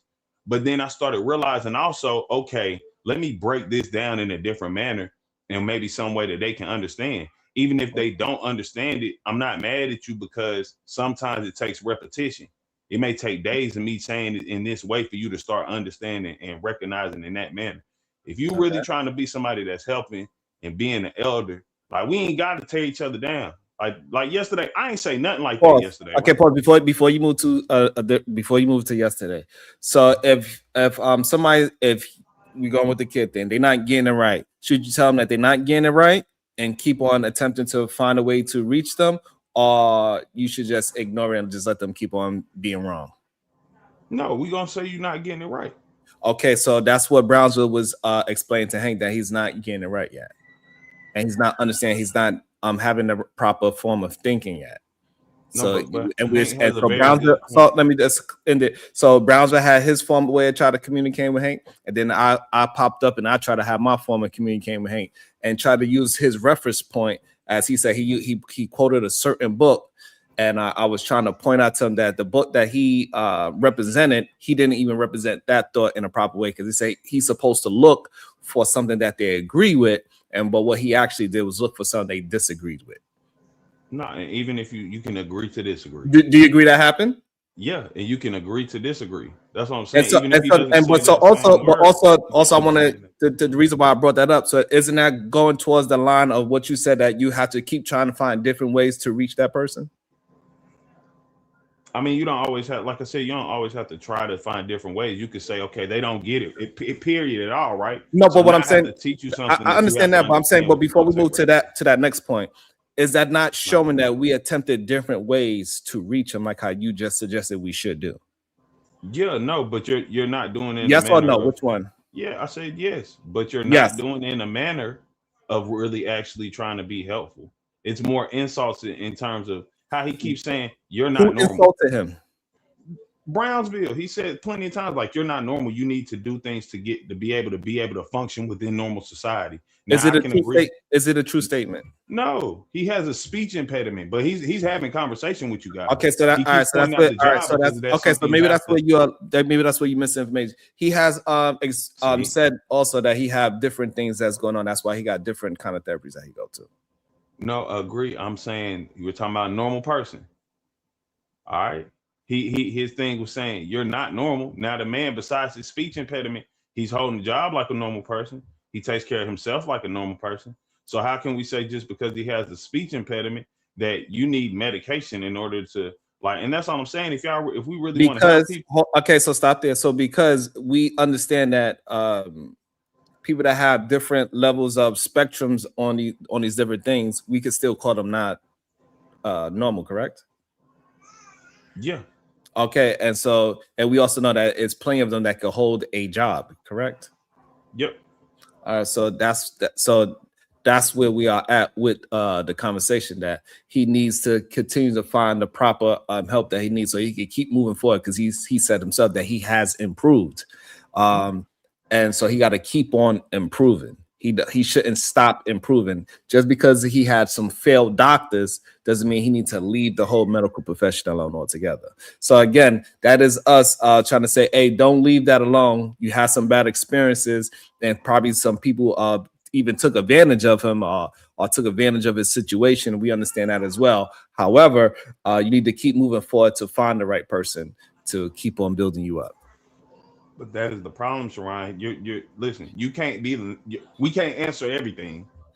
Like, that's what I'm saying. Y'all, no, you can't. You can say what you think would be a good solution, but as he was saying with those the pathology people, they don't walk the same path as he do. But you're sitting here saying like, well, this is because this is what I think, and that's why I was pointing out earlier. You have a lot of y'all up here. Y'all have this constant action of think as I do, or you're incorrect. So what is do you have a solution that's different from mine? No. So why are you knocking down my solution that you agree with, that he needs to keep finding somebody that is better at moving him? We have the same solution because I don't know much about it. And that's what he okay, so all right, so if we are in agreement, okay, so if we are in agreement, right, you saying that, hey, he do need to get more help, get better, and keep moving forward with whatever he's dealing with. I'm saying if you asking me what will be the result, I'm gonna say that, but it's because I don't know much about the situation. You're giving like any regular person's answer because they don't know much, but then they're gonna say based on what I could think about, right? This would seem like the solution. No. So this is what the straight line problem happened, right? I'm telling you what is happening in real time, and you answer yes, I agree. And then now that we moving forward down the line, you're trying to disagree. Sharon, I literally said, because you sat there and said, if you got to give him some advice for this, would you not agree with what I said? Yes, but I'm not going to give him advice because I understand this not my wheelhouse, bro. If anything, what I'm gonna So do what is makes try you to think that reach it's out to not my? some All people. right, so it's not your wheelhouse. What makes you think that it's not mine? Because you're giving the same answer as somebody who doesn't have information in the wheelhouse. So if you're saying you're educated, but you're giving the same answer I would as an uneducated person, I'm you not don't giving really the seem same. that. I'm not giving the same advice as you. I'm explaining to you why I'm giving it, and I asked you, do you agree with why I came up with that assessment? And then you said yes. No, you didn't. Now, here's where we get out of the straight line thing. This is where you go constantly. You do this thing where the things you place Hold on on, people, pause. you Hold do on, that on an every basis. hold on. That's what happened just now. Sharon, you just went back and added in. Oh, Hold on. I'm talking about the conversation me and you just had. That's what happened. I don't even want to have this no more. That's what I'm saying. I ain't really here to argue no more. I'm gonna just keep it real with you. I'm here to just look, bro.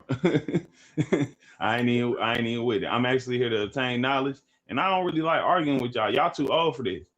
Like I'm one of the youngest people up here, and I don't really like arguing with y'all. And it's crazy. And like I'm not sometimes arguing with how you. I'm you be trying to saying have a majoring in some I'm minor not arguing things, with you you. I'm cannot not. stick to that yourself. Hold on. I'm not arguing with you. I'm having a line of thought of what is happening in real time. Sharon, you just literally made a revision real time. I did not You make made a revision to the conversation we had. Because all you asked me simply was, okay, would you not agree with that like what I said is a solution? I said, okay, yes. so pause there. I asked you, I came up with the solution. I asked you, do you agree with the solution I came up with? And then you said yes. So now we're in agreement, correct? Mm-hmm. Okay, so that is not you coming up with the same solution. I know that's what now you're just breaking this into a whole different thing. I never said I came out. I said I'm agreeing Okay, so with what let you me said. tell you where and I I'm said I would confused agree at. because I'm not very informed. I'm gonna tell you where I'm confused at. You said, Sharon, if I came up with the same solution as you, how are we going to have this conversation? And I've told you we did not come up with the same solution. I came up with a solution, and I asked you, do you agree on it? Those are two different things. Sharon, go ahead. Are we in agreement? Yeah, no. How are we not in agreement? Those are two different things. And you said that's what happened. I mean, no. I'm saying I explained to you as I'm explaining. I said, Sharon, I would come to that same conclusion. I would because I'm not informed. Right, because I brought it up. And I said, because I gave the solution, correct? Yeah. You gave the solution. Okay, I gave the solution. So that therefore you didn't come up with a solution, correct? No. All right, you agreed with mine. Yes. Okay. Yes. Good. Now again, this is all I'm saying. It's not like you just because you brought this up. Like, because my sister is wanted to be a speech pathologist. So like that's the only thing I actually do know about it, right? But at the same time, I'm just saying it's not like you brought up that solution and that would be something that somebody said, like you invented the solution. I agree that I'm agreeing with it was. And I'm saying I agree with it because in my logic, as I think about it, yes, I would come to the same conclusion. However, it's because I'm not informed on it very well, right? You're coming to the same conclusion as me, right? I'm in agreement with your conclusion, but I'm just pointing out I'm in agreement, and that's as an uninformed person. You don't have an informed in this wheelhouse. This isn't your wheelhouse. Like maybe we should go to somebody who does have more insight on that and say, this is what you should get help for if we want to really help people. We have to just stop saying you're stupid because you don't want to agree with what I'm saying and accept what I'm telling you and make it about right or wrong and just say like, all right, maybe we should go to the experts for this. We can't just sit there and tell everybody we got the plan for them. It's not gonna work. That's why it ain't working sometimes. So KT, do you think is it your position that we should walk in society and ignore red flags? No. Right. So you believe that when we see red flags, we should deal with them appropriately, right? Yes. Now, don't take this as a slight or shot. This is a real question. Can you yourself identify or relate to Hank in any way? I don't know. I mean, not off base. Like if we just talking about on the basis of speech pathology, no. Well, in any other way. No. And that's the problem, right? Because although you may be able to express yourself or articulate yourself better than Hank, you too don't have the ability to articulate yourself in an appropriate or normal way that society would deem normal and appropriate, right? A lot of times you have bad understanding. A lot of times you have a difficult time articulating yourself in a solid train of thought, right? And therefore, when you get engaged in these conversations, you too get all of this pushback, all of this vitriol, all of this frustration because of the way you communicate, your communication style, right? And a lot of times you think, oh, well, they're picking on me, they're being mean to me. It's something that they're not getting. But in reality, you're not really understanding that your communication style is a problem. Yeah, I think the main problem here would be that's facetious, right? The thing that I do understand is uh you believe that you talk a certain manner and that everybody just understands that because some people on the panel agree and maybe even people in the chat agree, right? Well, that doesn't mean we're having proper. I guess proper would be according to who are you saying is the indicator of proper communication in the first place?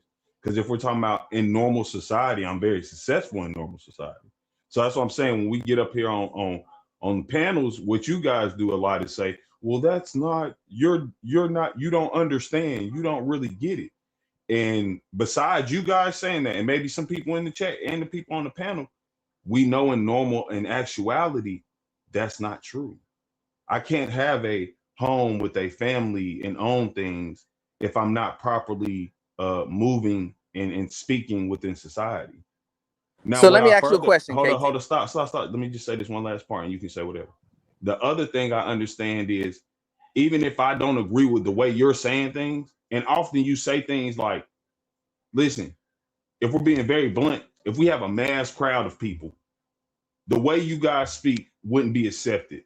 Like this wouldn't be like, oh yeah, we fuck because he's saying something that's yeah, he on point.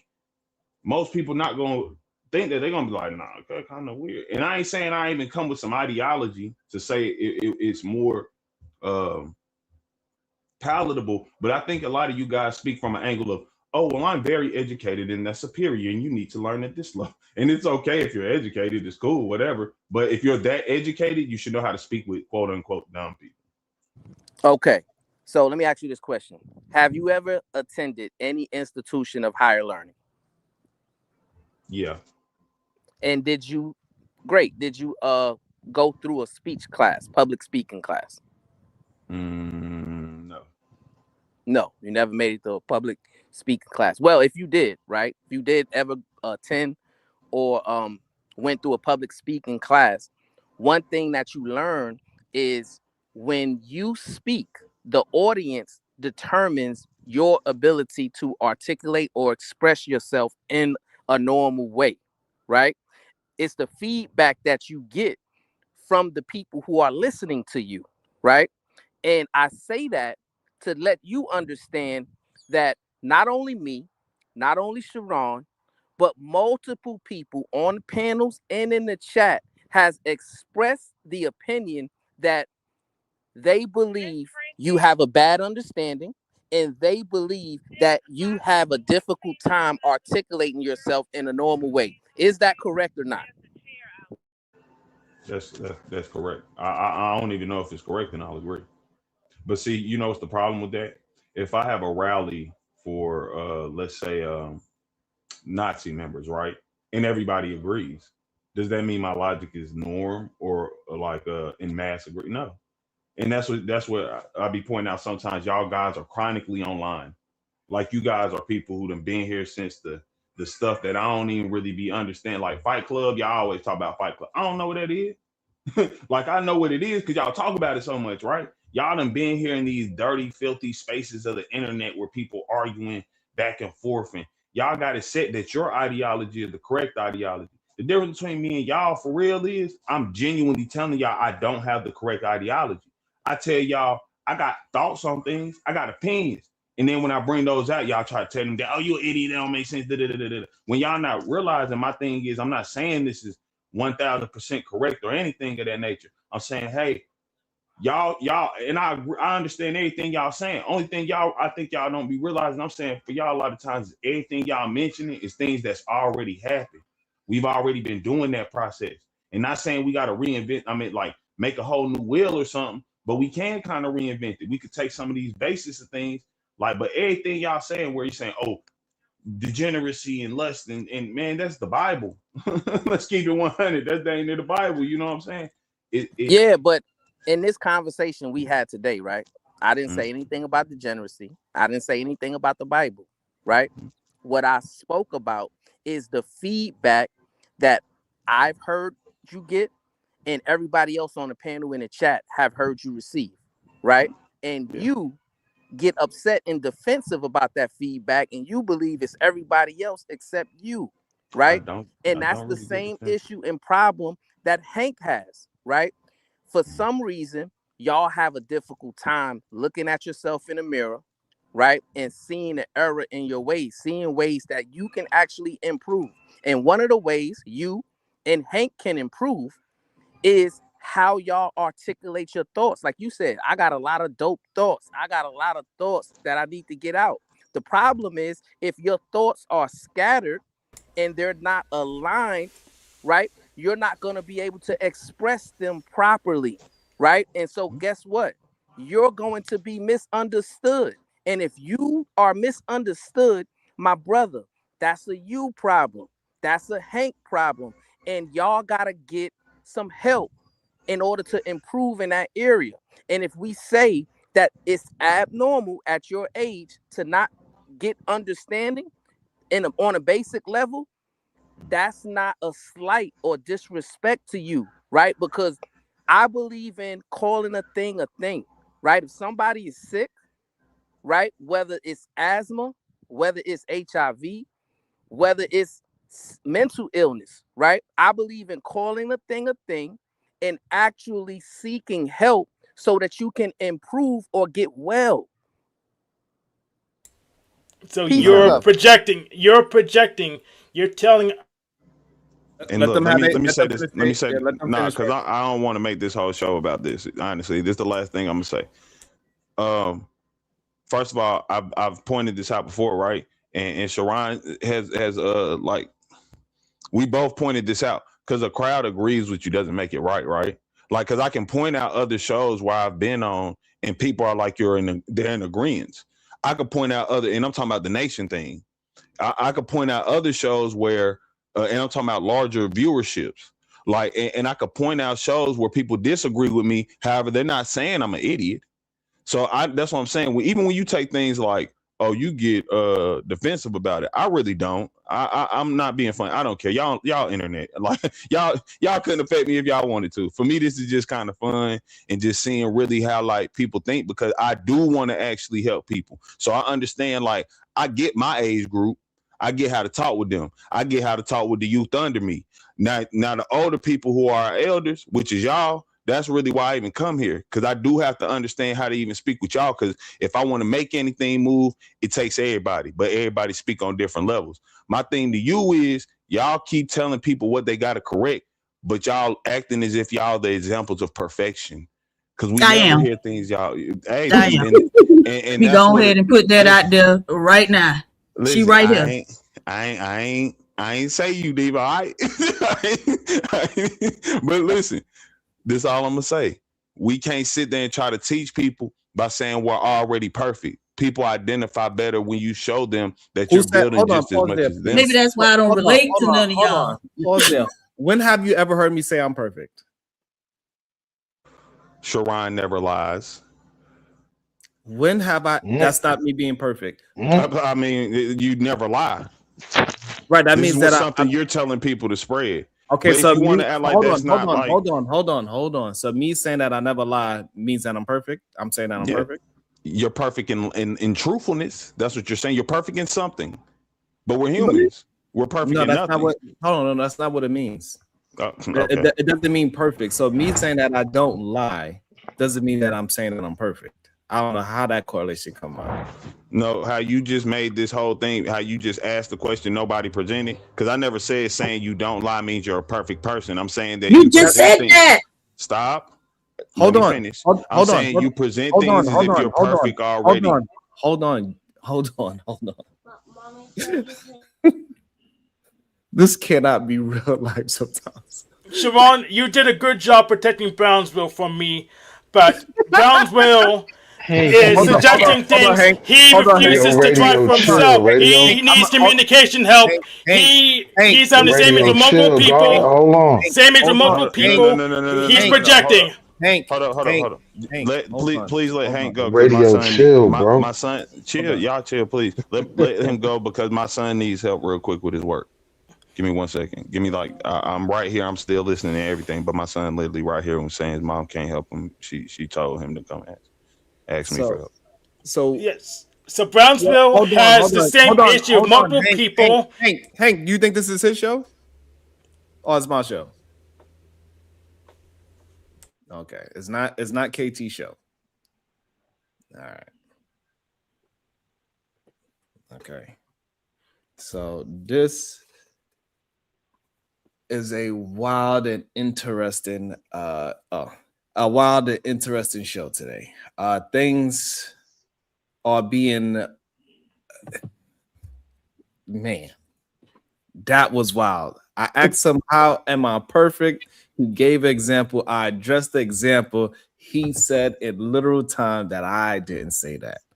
PH Diva, can you please explain that to me? No. Bon Cherry, can you please explain that to me? But the word I would use, he don't like. So I'm going to just say no. I can't, because he literally said it, and then he said he didn't say it. Right after saying. Hey, Shadow, can you explain it? Can I explain how Sharon never lies is a form of perfection? I mean, I guess. No. I mean, I understand the rationale. I don't want you to play devil's advocate. He said that he did not use me never lying as a perfection example, is what he said. I mean, yeah, he said that specifically. I mean, and it's valid enough. Okay. All right. So how is it that if I don't lie, it means that I'm perfection? You're on mute. It means you're perfectly honest. That's the right. It means you're perfectly honest. It means you're literally always telling the truth. No, it does not mean that. No, it don't. Sharon never lies means that he does not falsify information, right? I wouldn't have used that, but I've never heard you admit you were wrong. I've heard him admit he was wrong. He don't have to admit that he's wrong to not be perfect.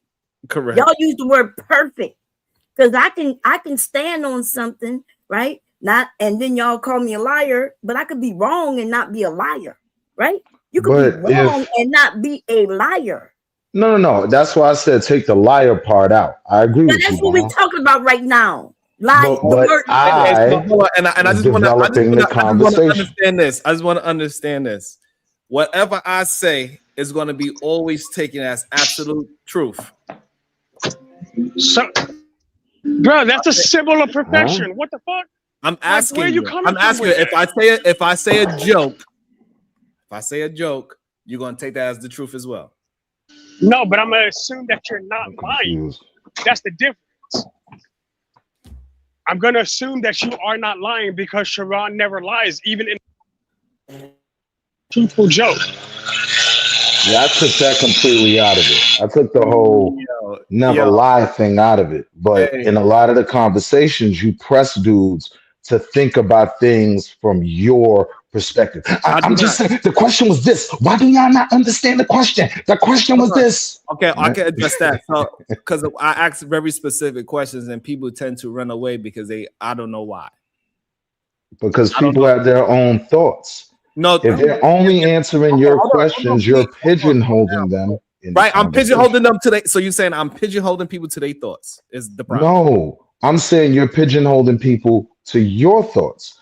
That's not why I get upset with If you. I ask I a get upset question, with you hold because you on. punch down. If I ask a question and they don't answer it, and I try to get them to answer the question, am I pigeonholing to my thoughts or I'm pigeonholing to their own thought? You're pigeonholing them to your To your thoughts because definition of you are those not things. allowing them to That makes answer the no question sense. in the way that This is they view why the answer the to the women up question here being. call y'all stupid, right?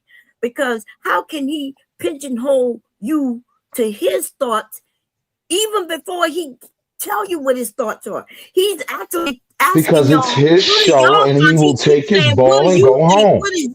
He keeps saying, what do you think? He will take his ball and go Don't home. give my definition, give your own definition. Oh, it's quite simple. He won't let me land my plane. Well, we're not talking about you right now. Chill radio, I We got don't That's have how. all day, Hank. We don't have all day. So chill that's radio. how. He won't let me land my plane. I think the real problem is y'all really believe y'all are hitting on y'all communication and y'all don't understand that y'all are not. Like if I'm stopping you and I'm directing you into something, it's because you are straying off, you are veering off. It's like if I'm teaching my kid how to ride a bike and then they start going off track and then I fix them back and push them up. That kid said, don't do that, don't push me back up. And that is what makes you perfect. What? That is what makes you, if you feel like the way you're trying to straighten someone up and direct them is the only way to have a conversation, and yeah, at that point, you're perfect. Peace, God. I ain't mad at you. What's today's mathematics? Yo, that is the most insane shit I ever heard in my life. Then you may need to watch this video back again.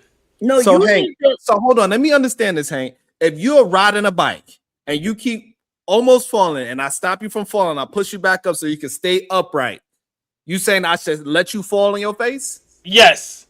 And then what is that going to do to my show and audience that don't want to hear you just go off on a tangent about something else other than what we are talking about? Okay, your metaphor is you extend your metaphor too long. It doesn't make any sense now. What? It doesn't make any Right. sense. And that's what See, and happens. this is what I mean by shoot it down. Have the conversation with me, not radio. You can't have the conversation either.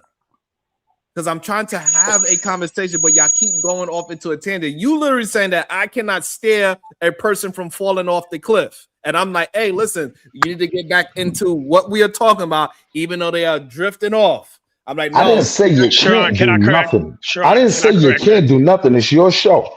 You'll take your ball and go home. Okay. All right. Sharon, can I correct it, please? Like, I actually I made the point that they're trying to make.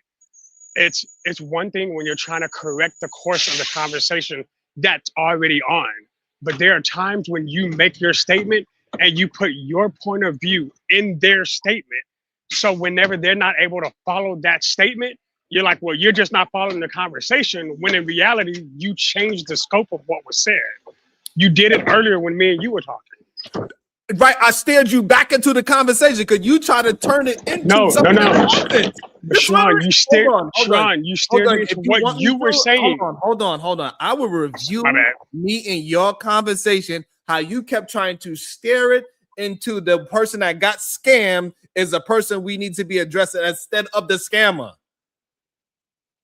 Okay, hold on. The scammer point. Hold on, Hank. So the scammer point, who made that point? Me or you? Me. What was the point that I was making? That we should be talking about the scam, the person that got scammed should be addressed as well. And that's what my issue is, Sean. Because you don't, bro, you didn't even say what I was saying, bro. I'm telling you what you're saying isn't what I was saying. I wasn't just talking about the scam. No, I wasn't. I was saying that right now both parties are acting as scammers. And the scammers are scamming scammers. No, that never happened in the conversation. No, it didn't, because you overtook the conversation and changed what I was saying. No, exactly. Yes, you did. You have no self-reflection. Hold on. This is freaking insane to me. I don't know how y'all are revisioning. I was there.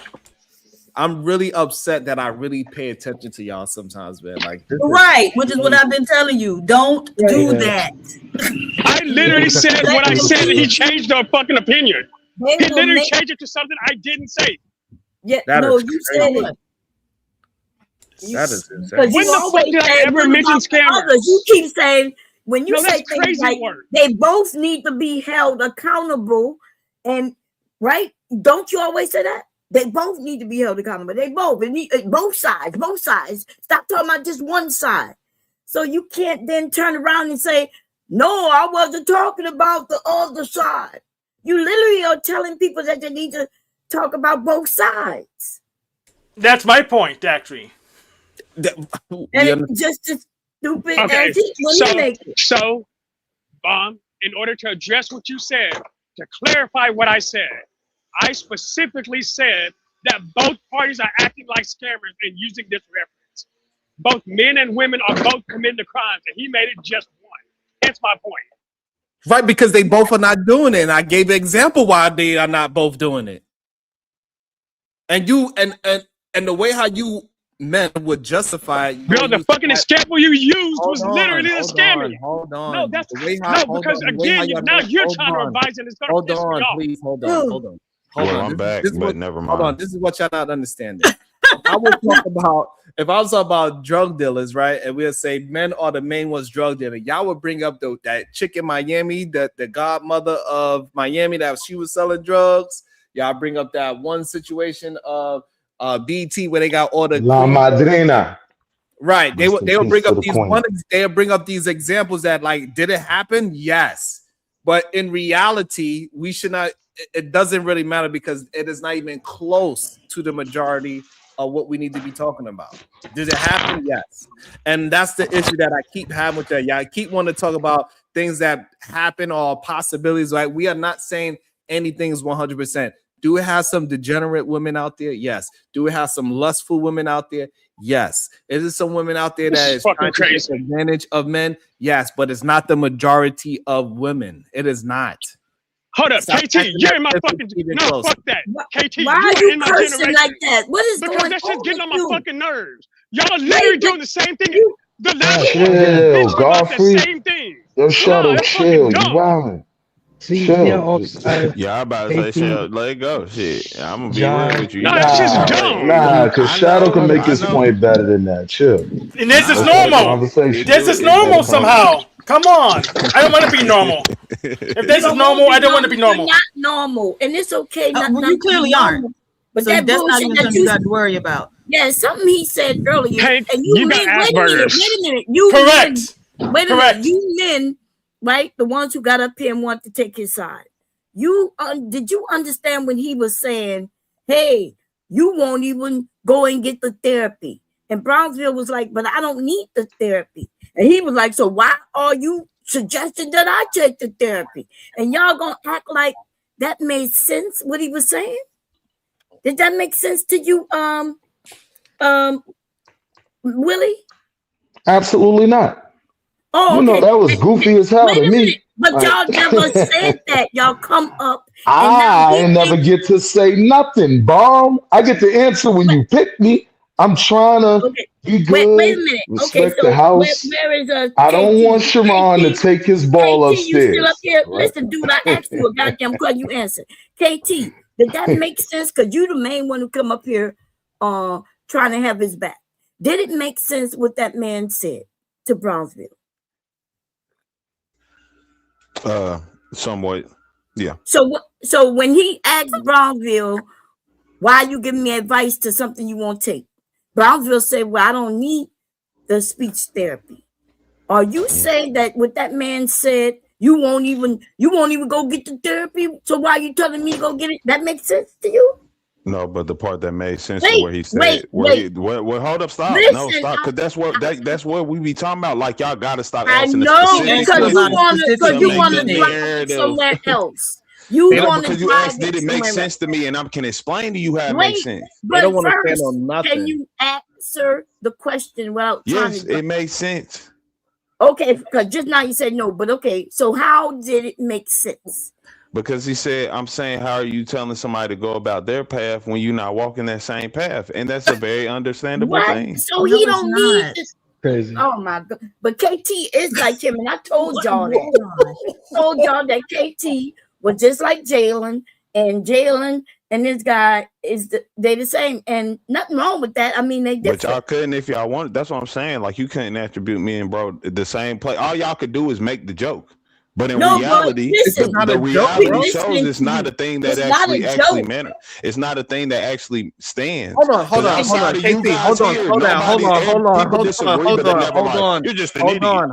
hold on. KT. Hank said he has Asperger's. Why should Brownsville partake in anything that is anything to do with Asperger's if Brownsville doesn't have it? KT.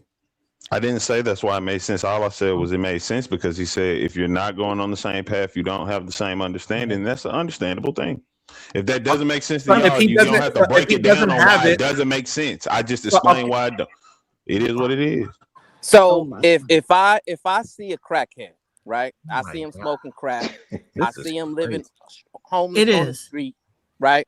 I see what he's going through, and I tell him, brother, you need to go to rehab so you can get off this crack and function better in a society so that you can be normal, right? Wisdom, power, refinement. And this guy tells me, well, sir, you're not a crackhead, so why should I take your advice? And you're saying that makes sense? That's a solid rebuttal. Yes, that's what KT said. Okay, Sharon, are the bounties back on? Because really, I just want to boot Hank so we can move on. Because you're afraid. You're afraid. Okay. Are the bounties back on?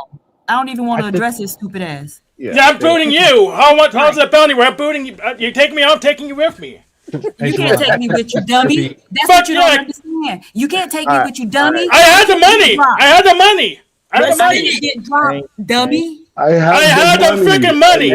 I can take you with me. No matter how much money you have, dummy, you can't Brownsville, man. All right. And you need to drop me because you fear me. And that's fine. Sure, brother, we are trying to give you wisdom, power, and refinement. You need to get some before you give it to me. All right, so this is what I'm gonna do. This is what I'm gonna do. Hank, I'm gonna bring you down so you could calm down.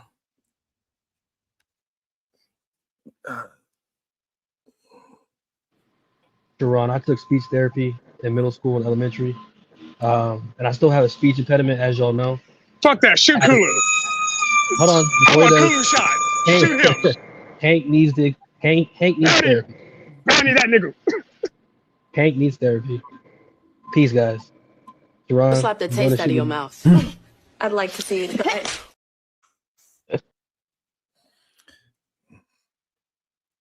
Oh, you can bring him back. Thank you. That'd be my second bullet. I have to make sure you understood Dallas. I wanted to know why Kulu was shooting at me earlier. We get to that. That's 20. Yes, I'm dropping everyone except me. 40. You need a couple of more to drop everybody. How many more? It's $20 for each person. Okay. Who else? Right? That's enough people. Now that's enough people. Yeah. Sharon, can you use my other bullet to bring Kulu back? Boy, stop spending your Social Security money. Hold on. Hold on. We ready? Yes. Go ahead, Diva. The Verbal Assassin, FAFO, $5. Hank, people who have healthy hearts don't get heart surgery, dear. Right. Good point. That's a very good point. Hold on. Something to do with this shit. This is off topic. It's off topic. Hold on. Let me read it's a super chat. This is a super chat, Hank. I'm reading the super chats. Kim West, $2. What does Hank do for work? Hank O'Flamio, $2. Hank does logistics for work. All right, Hank. All right. Hank O'Flamio with the 50 ball. Drop him. I'm dropping everybody. All you got there. Shout out to Hank. Thank you, Hank. Hank came up here and flexed on y'all. Yeah, he plays big muscles now. Oh man. Man. See, Sean, can you bring Kulu back with my other bullet? Sorry. The issue is to me, and I can be honest here. I don't think it's a joking matter, right? I don't joke around and say well, I don't believe that we should be picking on people who have special needs and joking about their conditions or anything like that, right? My message is to those brothers or sisters who need help in that direction, go get that help, right? And stop subjecting yourself to other people's entertainment or belittling, right? Because that's exactly what's happening. It's not pushing you forward. These people they're not interested in actually helping you, right? They're just laughing at you as if you're the circus clown. Yes, but Brownsville, what you don't understand is that the help are the worst hurtful people. There are some might say narcissistic, sociopathic people, and telling me to get help from them, and they will abuse people for money for a living. So I don't need help from those people because they will betray me. And Brownsville and Sharon, I think you need more self-reflection because you don't notice your loops. So you're saying the people that you did get help from are the thing that is also gave you a problem. They gave me the most problems.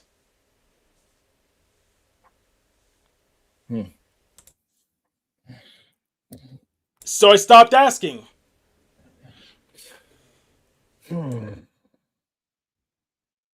I think that's a lie. That's definitely a lie, man, because speech therapy has helped me tremendously. Even though I still got a speech problem, it's definitely helped me, man. And you definitely need it, brother. Like no offense. Like if you want to find a wife, all that mathematic bullshit you talking about is not gonna help you. It's how you speak to her, it's how you communicate, it's how you sound, it's how you treat her. And just based off all this confidence for somebody that doesn't know what he's doing, that lets me know, bro, you're not gonna be in like a happy marriage, bro.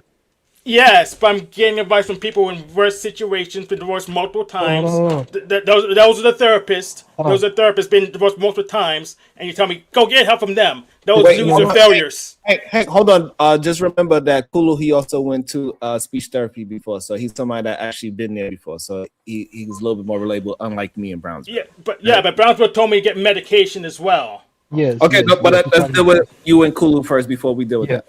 So I'm married, been with my wife 8 years, have 2 kids, right? I've had a job since I was 16 years old. Duran's married, Brownsville married, Josh is married, right? So when these people are telling you, yo, man, if you want to be married with all this mathematical formulas you have about finding a girl, that's just an aspect to it, bro. Like you got to fix the way you talk, fix the way you behave, fix the way you think, because it's not about getting a girl, man. It's about maintaining her and then growing from that. And it just seems like you don't have no self-growth, man. Like if you don't think fixing your speech and fixing your mindset should be a positive thing, like you're very lost, brother. Like that blue There's pill also shit, a bunch of criminals and drug addicts who got married. Should I do crime and do drugs now because they got married? That's ridiculous. No, that's not. That's a crappy analogy. But my point is, they got It's a married. fact. It's a fact. Are you married? Should I be like them just because they got married, or do they have flaws too? Yes, Sharon, they have who flaws. knocked me?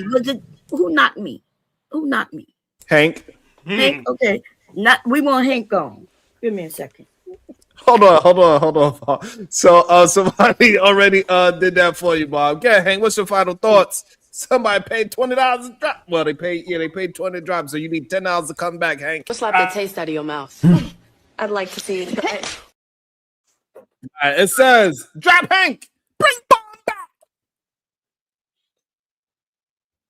All right, so they fighting back, Hank. So Hank, you still have $10 in the reserve, so you just need $10 to come back, Hank, and you. Okay. Watch out, Sharon. Oh Lord, they trying to fight with you today, Hank. They ain't playing with you, but yeah, I think people think that we be trying to really like do something to them when we just. Yeah, Hank said he got time today. Don't provoke me to anger, or else you'll be in danger. Go ahead, Diva. Hank O'Flamio, $10. I'm back. Not for long, because I'm about to drop you for an hour, baby. Oh, you got another one of them 50s in you? You're showing your fear, and that's fine with me. Okay, show your fear to everyone. Hey, Show your fear. Show my power. Show my power. Question, don't do it. Hank, show my power. Don't do Reveal my power. Go ahead. Hey, you have my you're permission. Gonna lose this fight. You have my permission. Show my power. Put the money in. Show my power. Show your fear. And this is why SSRI is held. Then take them yourself. I do. Take them yourself. I actually do take them. I'm speaking from experience. I do take them.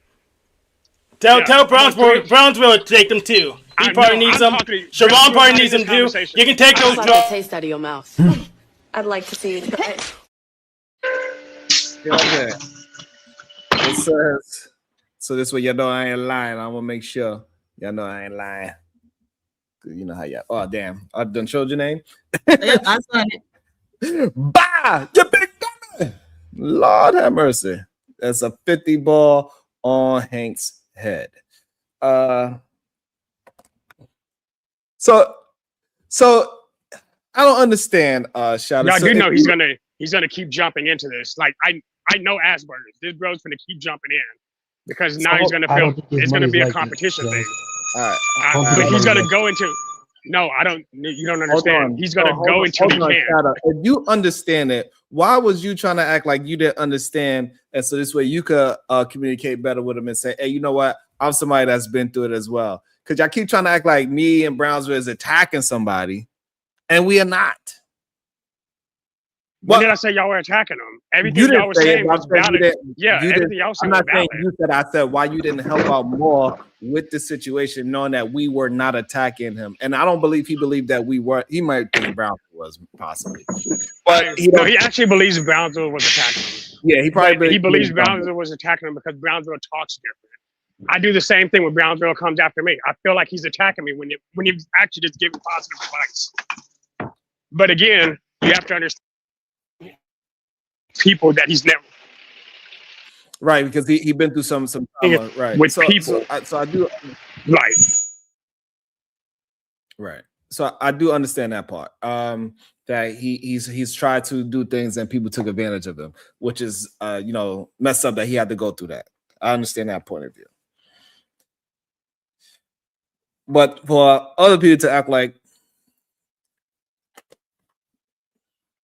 that we are doing something wrong to somebody is crazy. But Sharon, he's also drinking and he has sensory overload. Like right now, this kind of panel is going to be tough because one, he's drinking, and two, he's literally using the Asperger's is going to make him think everybody's doing one thing. He's not going to differentiate between what's trying to help and what's not. All right. So also that's why when I said it, I knew the signs. Hold on. So let me let Hank know. Hank, go ahead, Diva. Read that. Hank O'Flamio, 40 ball. I am taking PH Diva with me. Hank, baby, I can't be dropped. So she can't be dropped, but I allow myself to get dropped, Hank. Because goddamn, because I must need it. Slap the taste out of your mouth. I'd like to see it. That's right. the problem. Now I'm running. running. I actually appreciate your idea.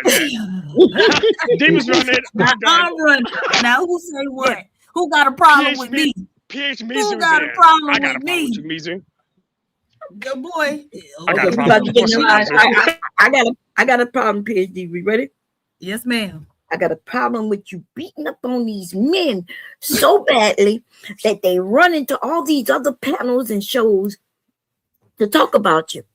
And you're getting Sharon in trouble because Sharon be over there ducking and dodging all them punches they be trying. Yeah, girl, you're going to take it easier on these men. Okay? And ladies, we're going to buy them some diapers and some wet wipes, okay? Because they be crying and shitting on themselves. They want us to change their diapers and everything. Okay, so I got to clean their ass after I finish kicking it. Well, we're going to let the men don't clean their ass. No. We need to kick their ass. Kick it and then let the men, like KT and Shadow, let them wipe their ass. Because they always want to wipe their ass anyway. You always side with the men. Look, I'm not a nurturer like that. Yeah, that's right. My nurturing, if anything, some people ain't worth saving, men and women. It is what it is. But there you go with men and women. We talking about these Okay, go ahead. Never mind. I mean, nah, that's what I'm saying. Mine don't go on the basis of what you is per se, It's outside of weird. being You black. have a woman and you worrying about other women though. Yeah, my Why? kids. I have kids. I have children. They growing Oh, up. You know. so you Yeah. worrying about your kids, but you worrying about the women, not the men in the community. Yeah, I'm worried because I got a daughter too. Yeah, But I'm worried about so everybody. is That's it why I the said girls? men and women from the beginning. So it's the women that's destroying the communities, huh? No, it's both. It's men and Can I women. bring Sharon back? Yes, ma'am. Can you please bring Sharon back? Because Bomb's about to beat everybody up. No. No, I'm not beating up everybody. Nah, I got You a know real what? question I'm for bringing y'all Sharon. though. Hey, Let Diva, me ask I'm y'all a bringing real Sharon question. back. What y'all think this is? Like, is this what would y'all call this? If this ain't the Manosphere, because I have been trying to figure out what exactly is this realm. Like, if it ain't Manosphere, is that like what is this? Does it matter? Do it have to be a ram? We against right now, depending on what the topic is, that's what we should talk about. No, I'm talking about like how y'all be like in these spaces, right? And like y'all be talking about like Manosphere space. I'm saying like what space is this? We're not always talking about manosphere stuff, but that what comes up because a lot of No, I'm these saying men how are like y'all be talking manosphere. about the men. That's what I'm saying. I'm pointing that out as like the example. I'm just saying like, what is this space then? Like if this ain't the Manosphere itself, like what space is it? Oh, okay. I keep It's something saying that we have yet to name. yeah, do New. every area have to have a space name? Is what I'm asking you. I don't know. Nah, I wouldn't say so. I mean, I think Okay. it would be smart to name it though. If we Why? saying it ain't the Manosphere, But and like it's because that's my whole thing. I do be kind of confused on like what the message in it because we talk mostly about Manosphere. Don't provoke me to anger, or else you be in danger. Bring him back. welcome I back. ain't gonna do it. Damn. I told you I got a problem with it. Shadow the Titan was $40. Bring Sharon back and store one. Hank dropped a 40 ball. Oh damn! So yeah. So you don't get no storage. It's all right. I'll put another bullet in the chamber. I ain't tripping. What this is, to answer your question, KT, this is a response to the Manosphere, right? Because the coddling, the lying, and the trauma bonding gotta stop, right? Too many of these brothers have been lied to, and too many of these brothers are telling lies to other men, right? The problem that these brothers are really having when it comes to relationships with women is they lack self-reflection, they lack self-discipline, they lack self-control, and they lack the ability to properly communicate or treat a woman, right? And instead of fixing those issues, just like these brothers do on these panels every day, KT's one of them, Hank is another one, right? Savage and all these other brothers, they attempt to deflect and get defensive about things that they need to fix themselves, right? Or they want to shame or blame women for their plight, right? And all these brothers got to do is just be better men. And that's all me and Cuzzo is asking these men to do. We're saying, hey, you need to recalibrate your value system. Remove lust and degeneracy from the top of your value system and replace it with God. Add some honor, integrity, self-discipline, self-control, self-regulation. Stop being so easily offended and easily emotionally triggered that you believe that you're being attacked when people are just suggesting things that can make you better, right? If the women are telling you that you are the problem and they're giving you solid reasons as to why they're saying you're the problem, instead of defending yourself and just going back and forth, listen, right? And see if you're a part of the problem yourself. And if you aren't, guess what? That message isn't for you. But if you are, then hit dogs will holler. And that is what happens on these panels every single day. You don't see me going back and forth with the queens, right? Because the stuff that they complain about, the stuff that they say every day that these men are guilty of, it don't land on me, right? So I don't mind them saying it. I don't get offended when they say it, right? That's what these men got to understand. It's the lack of stoicism and being too easily offended and easily emotionally triggered that hinders them from taking steps forward to recalibrate. You are included in this, Shadow, because oftentimes you express yourself in a very misogynistic way. And we've had a multitude of conversations and where you actually get it and say, yeah, you're right. I'm seeing this wrong, right? And when you say, well, Sharon, my issue with you is you treat the woman different than you treat the men. Well, you got to understand, Shadow, what is the problem with that? Do you want to be treated like a woman? I don't think you do. I think you want to be treated like a man, right? Do you because I don't know if you have sons and daughters, but would you treat your son the same way you treat your daughter? I'm willing to bet you won't, right? Because in real time, Shadow, I can tell you this. I have a son and a daughter 1 year apart, and they're both teenagers. If you talk to my son, he'll tell you, I don't treat him like I treat my daughter. But if you ask him if I love him, if you ask him if I teach him everything I know, if you ask him if I spend a whole bunch of quality time with him and I uplift him, he'll tell you yes. But if you ask him, do I spoil him? He'll say, well, no, he spoils Zoe, right? But my wife, my beautiful wife, she spoils my son, right? And she's the one who's more stern with my daughter, right?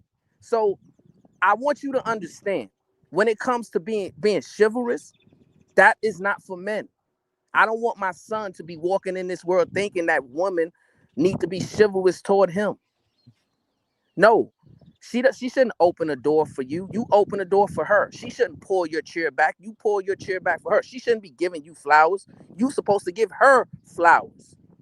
And Valentine's Day, you better not ask her for no chocolates or no pedicure and manicures. None of that over weird stuff that these Manosphere men are into.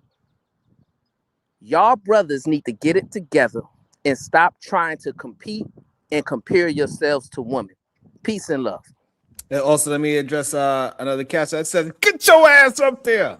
They put a 20 ball on me, so hey, thank you. I appreciate y'all. Go ahead, Shadow. It's your turn. Hey, Brownsville. So I'm going to address you as you just stated, right? So you're right. I don't want men and women to be treated the same, but I want accountability and actions to be the same for both.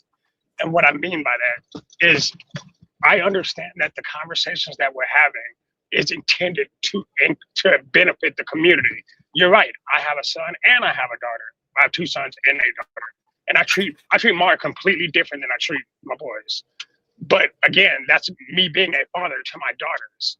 But I also teach my daughter, hey, you're supposed to treat everyone with respect, not just other women. And my issue isn't the fact that Sharon only picks at men. It's the fact that if there's a moment when a woman needs to be accountable for something, there are times when he doesn't. And again, I said that earlier, and then I can backtrack that. So I can also admit to being wrong. Do I need to step back? Oh, are we talking about giant pink peas? Hey. Yeah, about you cooking right there. So at the end of the day, my issue doesn't have anything to do with the fact that men are a problem. My issue is the fact that, especially because me and KT are the same generation, and we can look backwards at the people under us and see that the girls now are acting more like the boys were when we were kids. There are a lot more boyish girls, which is a weird way to say that.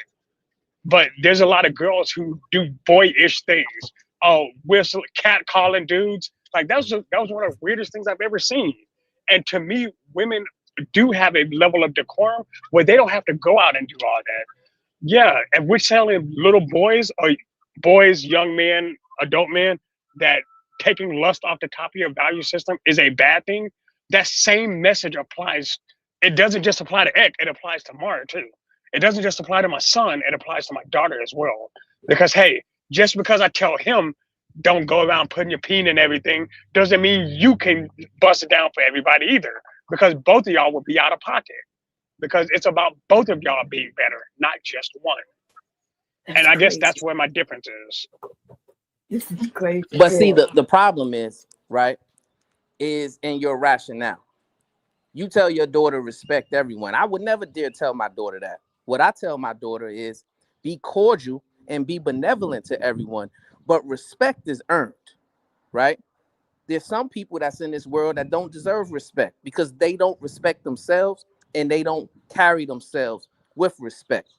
So that's where you're going wrong. You're not teaching your daughter properly, right? And the ultimate way you teach your daughter is the way you treat her mother, right? So you have to show her how a man is supposed to treat a woman based upon her observations of you and your beautiful wife's interactions, right? Now, when it comes to correcting her, when it comes to making sure that she is doing everything that she needs to do, you can't do that because you're not a female, you're not a woman, you're not a girl, right? So you can't identify with her in those ways. That's why you got a wife, right? And that's her job to be the mouthpiece when it comes to how she needs to behave, how she needs to carry herself, how she needs to respond when she gets in certain situations, right? You see, I teach my daughter from a perspective of a man, right? Which is I educate her on the dangers that men will entice her with. I ain't going to teach her, listen, now that every man you meet is going to be for your improvement, right? Some men are put there to distract you and to take from you and to use and abuse you, right? That's why sometimes I allow her to hear these conversations that we have so that she can be able to understand that there's a whole bunch of dangerous men out there that wish to do harm to women, whether physically or verbally, right? Or emotionally, however you want to slice it. It's real. And I need y'all brothers to understand this, right? Stop worrying about holding women who you aren't with, you have no desire to be with, and you really have no solid connections with. Stop worrying about holding them accountable, right? They have people in their life that can hold them accountable, right?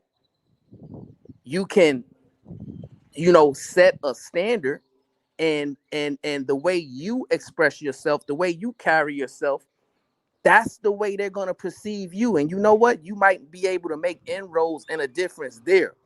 But when you're getting on a pulpit and you're telling women what to do, they're looking at you just like they look at those Manosphere no good sucker brothers, right? Because they see you adopting their rhetoric and their training, right? You got to understand where you at. You got to understand what's going on, and you got to understand how you can be valuable and how you can be an asset in pushing this community forward. And the way you do that is to be a solid stand-up man and carry yourself in a certain kind of way where you're not crashing out like you do almost every day when you get into these profanity-laced diatribes and you're showing us a total lack of emotional control. Now they're identifying you as the problem. So how can you correct something when you are complicit in in these types of engagements? Peace and love. Peaches there? Yeah, the purely peach. All right, Brownsville. So I'm gonna strike three things that you said. What's up? Number one, respect isn't something that's supposed to be earned. And again, this is probably a difference in how we see the world. I believe everybody is garnered that respect until they give you a reason not to, because that's how I was raised. That's why, again, and I guess stoicism, I don't know why that's a whole thing. I understand it being with you and it working for you, but there's moments where you can lose it too. I'm just more okay with my emotions. Like, I don't care. I understand what emotions are intended for, and I understand what it takes to when you utilize them. So I utilize my emotions in order so I don't have to let them build up into something that is unnecessary. So yeah, I teach my kids, hey, if you have a feeling, express that feeling and move on to the next thing. It's also why I can be mad one day, and we can have the next conversation the next day, and I'm over it. Because me and Sharana get into it, we'll talk about it at the end of the day, we'll move over to our next day. Because it's not worth holding on to like that. You're saying don't feel it at all. And I think that's a dangerous mentality. That's a dangerous thing to teach kids, that feelings are not okay. But again, that could just be a difference in opinion. And I'm okay with that too. So, and here's the thing, my whole issue is at the end of the day, I believe, and no, there's one more thing I have to do. You said I need to focus on people who are either directly connected to me or have some relation to me. And it's weird for me to hear you say that because, again, as somebody who also believes in the Bible, you should understand that everybody falls under that list. Everybody falls under that category. There's no person under the sun that we don't support like that. So I don't understand why you're saying, oh, well, let them be them. No, because they are still us too. I guess maybe you can explain that a little better, but it's not flowing with what I know should be. I land. But how you worried about them when they in a better situation than y'all? I think better is subjective. Okay, and so, but there are some objective indicators, right? So when we talk about metrics, we know either you graduated from high school or you didn't. Either you went to college or you did some college or you didn't, right? And so those are objective indicators. And so when we're talking about they doing better than y'all, we got some objective metrics that's showing that they doing better than y'all. So why are you so worried about they when you need to be worried about y'all? I mean, if the metric is about marriages and wives, hey, shut up! I didn't ask duels you with nothing. wives. I didn't ask you anything. I wasn't shut up. talking to you. Before, okay, y'all, I'm about to drop you. I asked him something. I want him to answer it. All right, my fault. Pause self. All right, Diva. So regarding the metric that you're talking about, yes, there are hard numbers to support the fact that, yeah, women are in fact more educated, especially Black men and Black women are more educated than their counterparts as a whole. I'll give you that. But also in that same metric, there's also those same studies showing that those people who are more educated also less happy. Again, it could be a biased study, and I can support that. Hold on. Stop. What study say more educated people are less happy? Am I gonna? So I actually have to go find it right now? Yeah, you got to put it in the back. All right, I'll go find it. Continue. But again, continue. I also believe that, but I have the belief that people are happier as a union. But that's part of who I am. I believe that there are two different sides of a coin, and that coin is better whole than separated. I believe people are designed to be together. I believe us as humans, we're social people. And there's a person who fits that social, I guess, analogy with us best, i.e. our spouse. So, and I do believe that everybody has that person, or for some people, those people. I don't feel like we're designed to be alone. And I'm always fighting that's for. not answering my question, right? I'm asking because, and look at it this way. If you're saying we're supposed to be together, we're here to pair up and form unions. If they already doing better than y'all, there's an imbalance there, right? So how can they pair up and create a union if they already doing better than y'all? But you worried about they and what they doing rather than worried about pulling y'all up so that they can at least be on the same footing and try to pair up and build a life together. And no, to be fair, this is one of the things I agree with you on as a whole. And you say it all the time, and I agree with you. I feel like men need to pull themselves, they need to stop bitching about things and actually pick themselves up and do it. I agree with that fully. I believe that a lot of men are coddled nowadays to the point to where they don't actually have any goals or ambitions. But I also, again, and now I'm going to say this because I can see it. There are people where there are men who do work hard, and there are women in their spheres that mock them for how they work. And again, I believe that Wait, is what? a confidence. It happens. Diva, I can look in this chat every day. I work a 60-hour job and I make almost 80 grand a year at my job, and people still bitch about what I do. And that's this. Like, no, Diva, it happens regularly. Like, I hear it often, not just in. I mean, I don't get people know what I've done and who I am now, so I'm a better person now. But there are people in my general circles who have had these same conversations with people that they've been with, because a man will find his path and get into it, but still not be good enough. Right. A lot Okay. but hold on, a lot of them are doing their best to do what they are. They're doing Okay. what's necessary for them to make it, and Okay. then when people shoot that down, that affects their overall confidence. And yeah, that's a confidence issue there. Maybe they need to learn how to get tougher skin. I don't know which direction to go with that. I But what never does that give have good to do with advice in that. women? Because a lot of the people shooting them down are the women around them. So what? So if a man who's marriage minded and looking to get married to someone, Mhm. is then being mocked by the very people that he's trying to marry, that affects their overall confidence. I believe that wholeheartedly. The thing is, though, so when a man meets a woman, he's not just trying to marry her, right? And so these aren't women initially that the man would be trying to marry. And so if they are, making fun of him or whatever, that's a clear indication that these ain't the women for me. Let me move on. Let me move to somewhere else. Let me move around. So now let's talk about the metric you just said. You said now a lot of women are doing a lot better, right? So now a larger scale of those same women are doing the very same thing. And you know what's funny? It's the title of this chapter. Again, you keep saying, so what? And I'm saying that's creating the very issue that you're saying is the issue. No, it's not.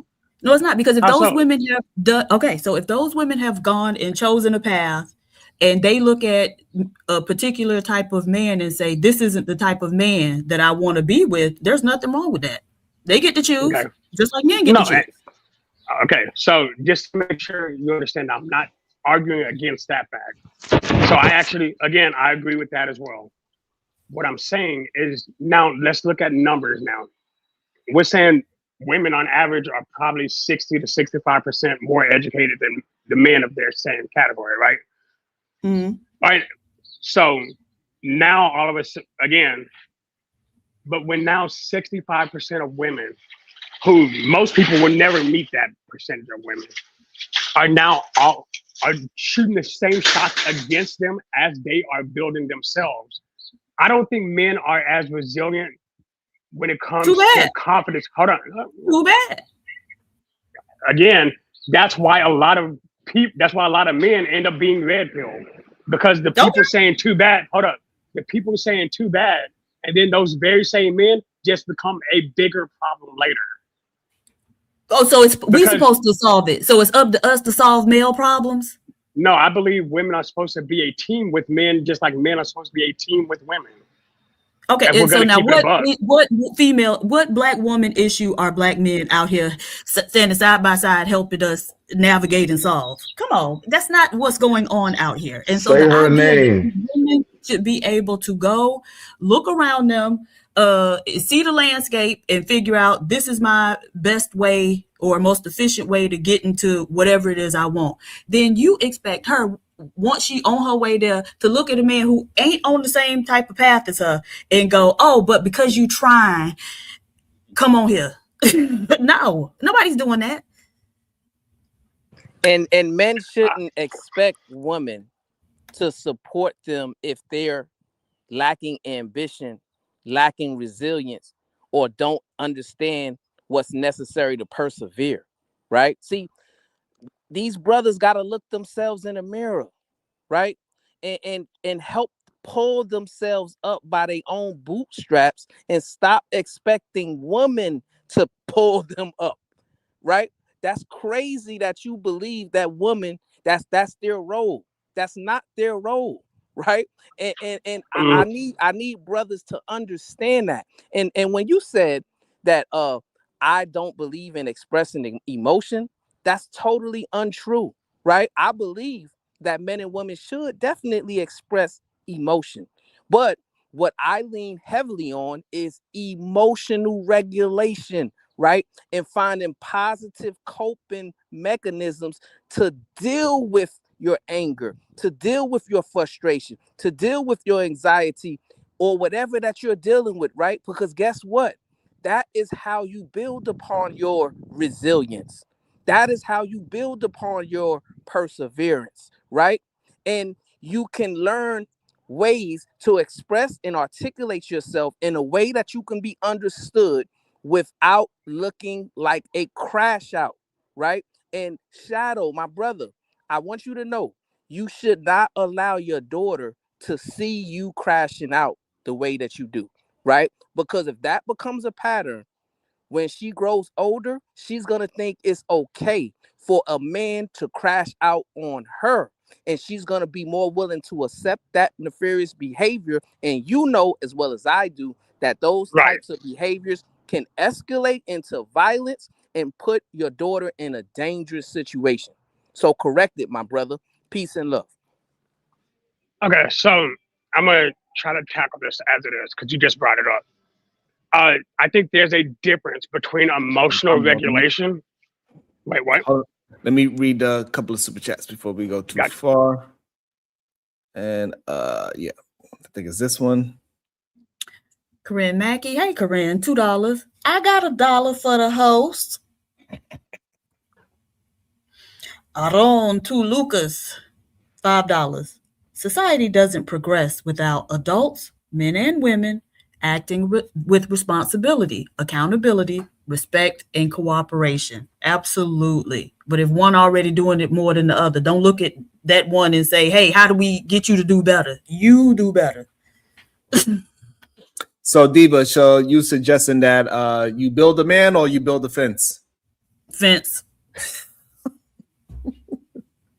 Go ahead, Shadow. I mean, if you're building a man, the thing is, it's just an inefficient use of your time, your labor, everything, right? Because that time and energy you spend in trying to build a man, you could be investing into yourself. And that way, you know, you always going to reap the benefits of it, right? A lot of women build these men only to find out once you finish building them, he think he better than her and run off to somebody else, right? And so invest all of your efforts into yourselves, ladies. You can do more than these men can anyway. They out here struggling. They flailing and failing. Rogue C, $54.77, $2. Everybody gets one crash out every 3 years. Okay, that's the rule, y'all. Aron to Lucas, $5. If I got to pull myself up without her help and she's standing right there, why do I need her once I made it? And that's exactly what us Black women saying. You wasn't with me when I was writing the thesis. This is right. I didn't shoot in no gym. I had to write papers and think and all that other stuff. You weren't with me while I was running them studies. And so the idea that we supposed to, you know, get here and then look around and say, oh, let me scoop and lift this Black man up and help him make his life better is ridiculousness. And my But question, you on against two people building each other. Why do you ask these questions that we are not talking about? Yeah, because Aaron to Lucas, right? My question to him is, why wouldn't the man pull himself up first before he gets into a relationship with that woman? Why aren't we advocating for that? Why do we need to get into these unstable relationships and then expect your woman to help you lift yourself up? So I'd like to respond to that. But y'all literally would be okay with the other way around. That's well, what no, my I'm not even going there. I'm not even going there. Men and women I'm are not the even. same. But y'all that's told the us problem. that Hold you on. was providers. No. Okay, You hold on. told No, us that you was providers. We didn't tell you that. You created that role for yourself. And I kicked myself in the ass. I paid for it too, by the way. So when the typical, because again, this is something that has become a trope now, meaning it happens so often that it has become an actual trope. When a woman levels up after being dealt with a man, and then she leaves him because he's no longer good enough in her opinion.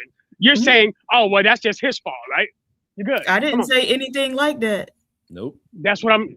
So do you not understand where my issue comes? That's what it sounds like. Because you're talking about women who already there, not a woman who with a man and they build themselves up, and work together, and then because she get a little higher on the totem pole, now she leaves that man. Now, if he was her husband, I would say that's not something that I would condone. Now, if he was just her boyfriend, ladies, don't you let no boyfriend keep you from a richer husband. This is why I get in trouble right there. I'm telling y'all the truth.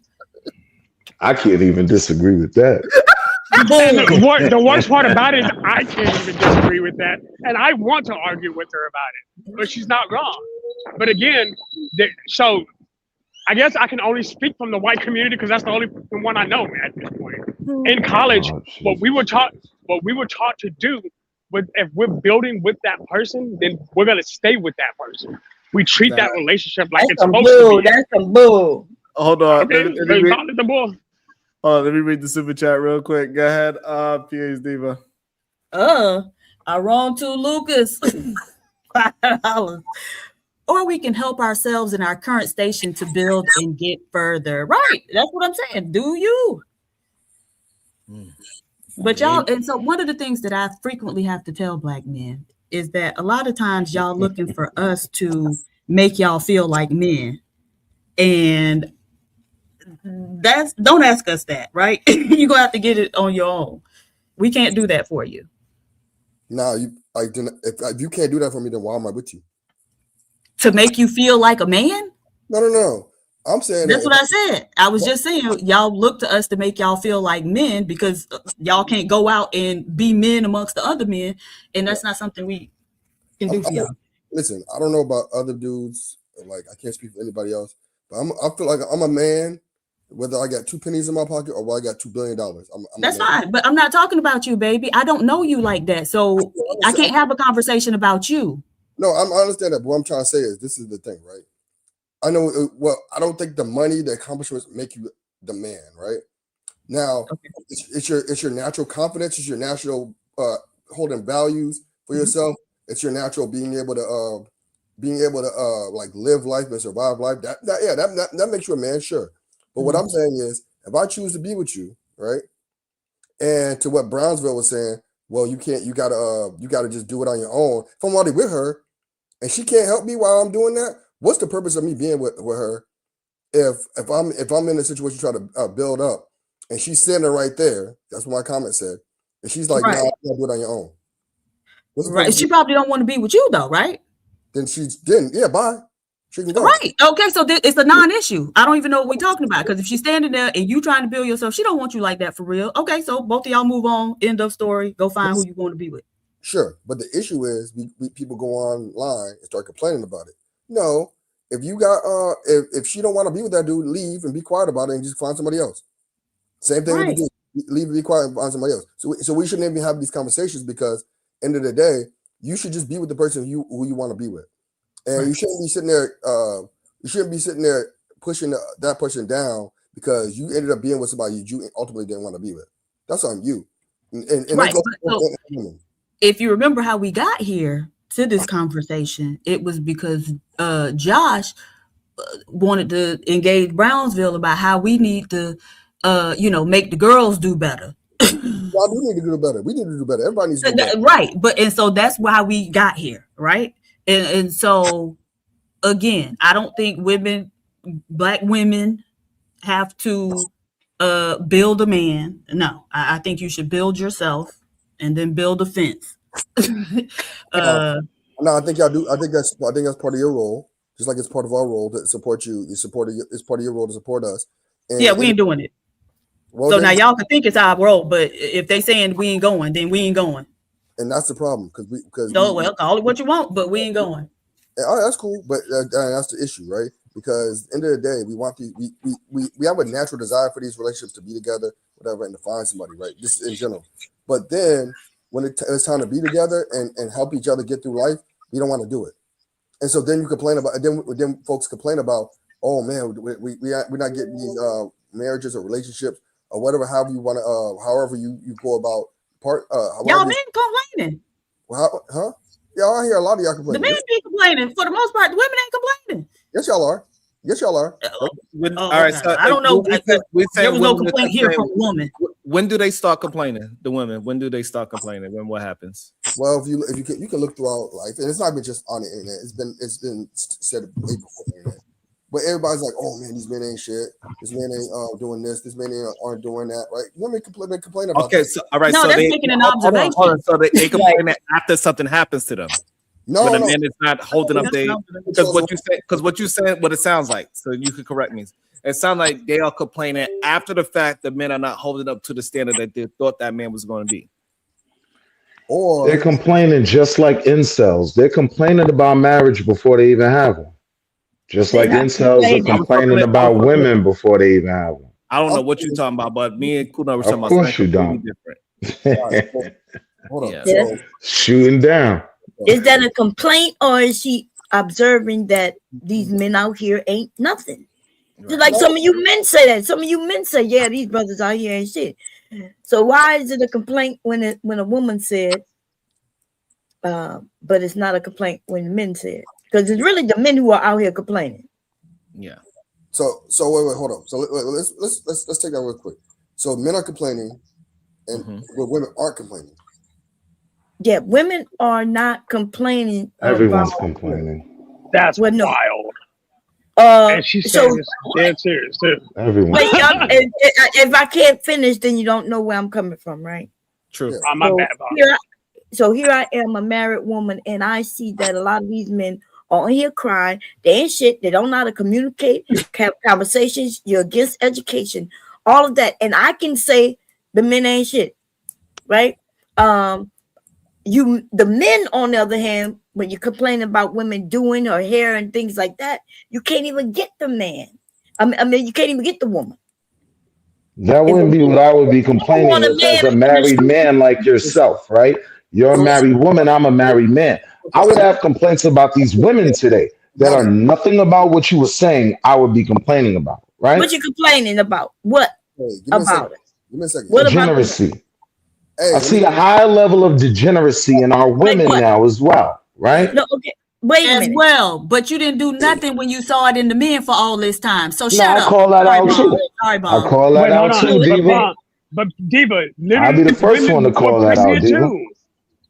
The very women who are complaining about that now were praising it back then during the gangster rap era, during the 90s and 2000s. Yeah, all that shake your ass music, all that. Yes, that I still shake my ass. And listen, I don't know why y'all think. But y'all are listen, complaining I don't about know it. why you think Nobody's shaking complaining the about butt shaking ass and is pee popping. stopping a woman from No, I getting a wasn't man. halfway. You men I wasn't love halfway women through who that shake. Y'all got to stop lying. Hold on, that's not what I said. What I said is the thing that no. Bomb. Just because she's shaking her butt. Bomb. That's not what I said. Not twist up. Hey, I mean, honestly, let's be real. We gotta stop twisting stuff to make ourselves look better. Please. Like men are complaining and women are complaining, and both But of them have. All right. So now give us an example. We can compare the two. What are the women are complaining about? What are the men are complaining about? Go. Women are complaining about dudes not making enough money, even though dudes are still making more money than them.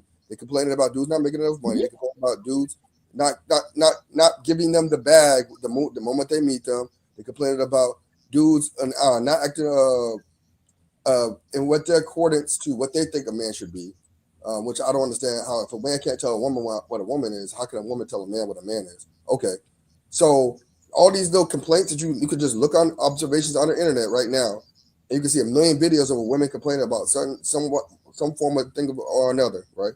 And the same goes on the other side. Men are complaining about that kind of shit too, and they shouldn't be complaining. End of the day, men are complaining that women not giving them the bag. No, men are. Oh, but you said they complain about the same thing, but they're not. Well, actually, some men are complaining about women not giving them the bag. Oh, now some. Okay, Josh.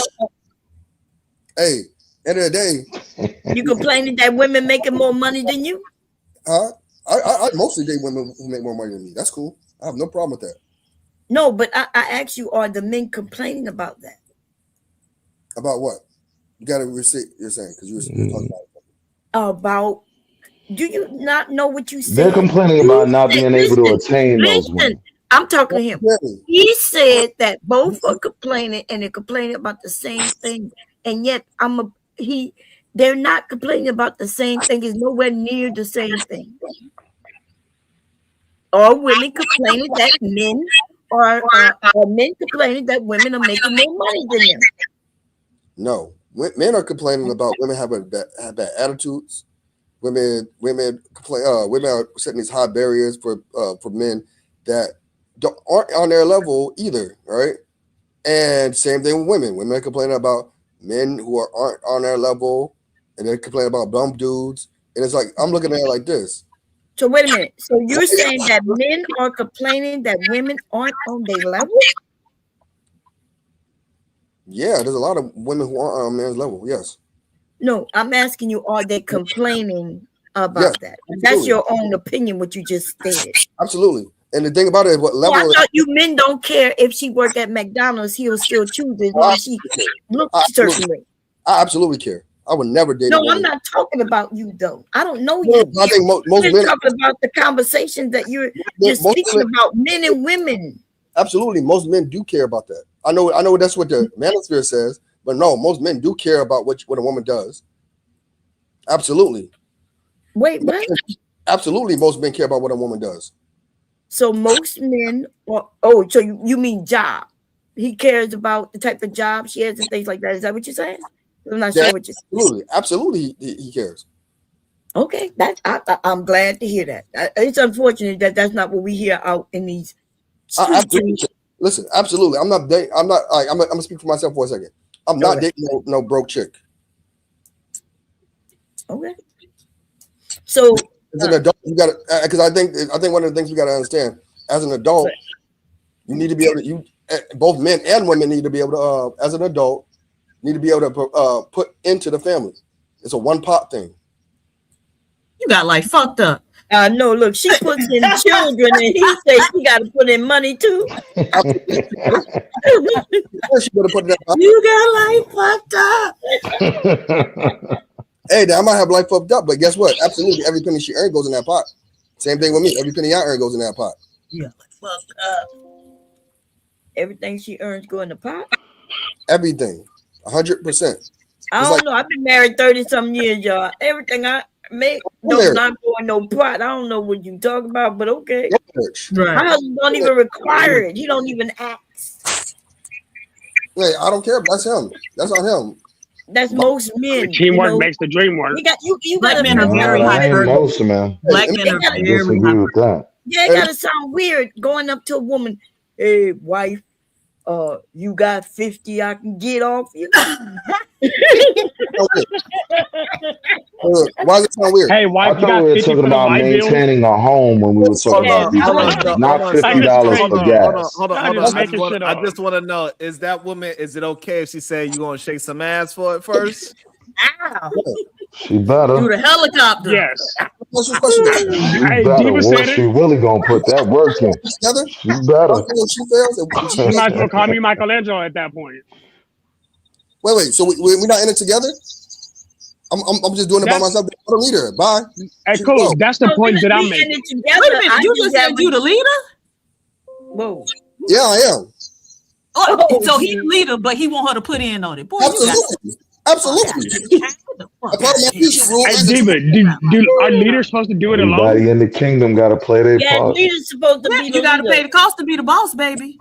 Absolutely. Yeah, not. but but the king doesn't do everything. Rely on the people under the team? You got to pay the cost to be the boss. Nope. That's cool. Now, what about the rest of the team? The rest of the team just sitting there being like, "Gotcha." We ain't paying. We ain't even working. What are you doing? If you want to be having your children, hold on. Let me understand. Hold on. Let me understand this. Y'all want everything to be equal, but you want to be the leader. Right. Yeah, it's called a mansion partner. Yeah. Yeah. Wait, how did you just no, Sherrod, you did it again. Real time. Nope, real time, beef time.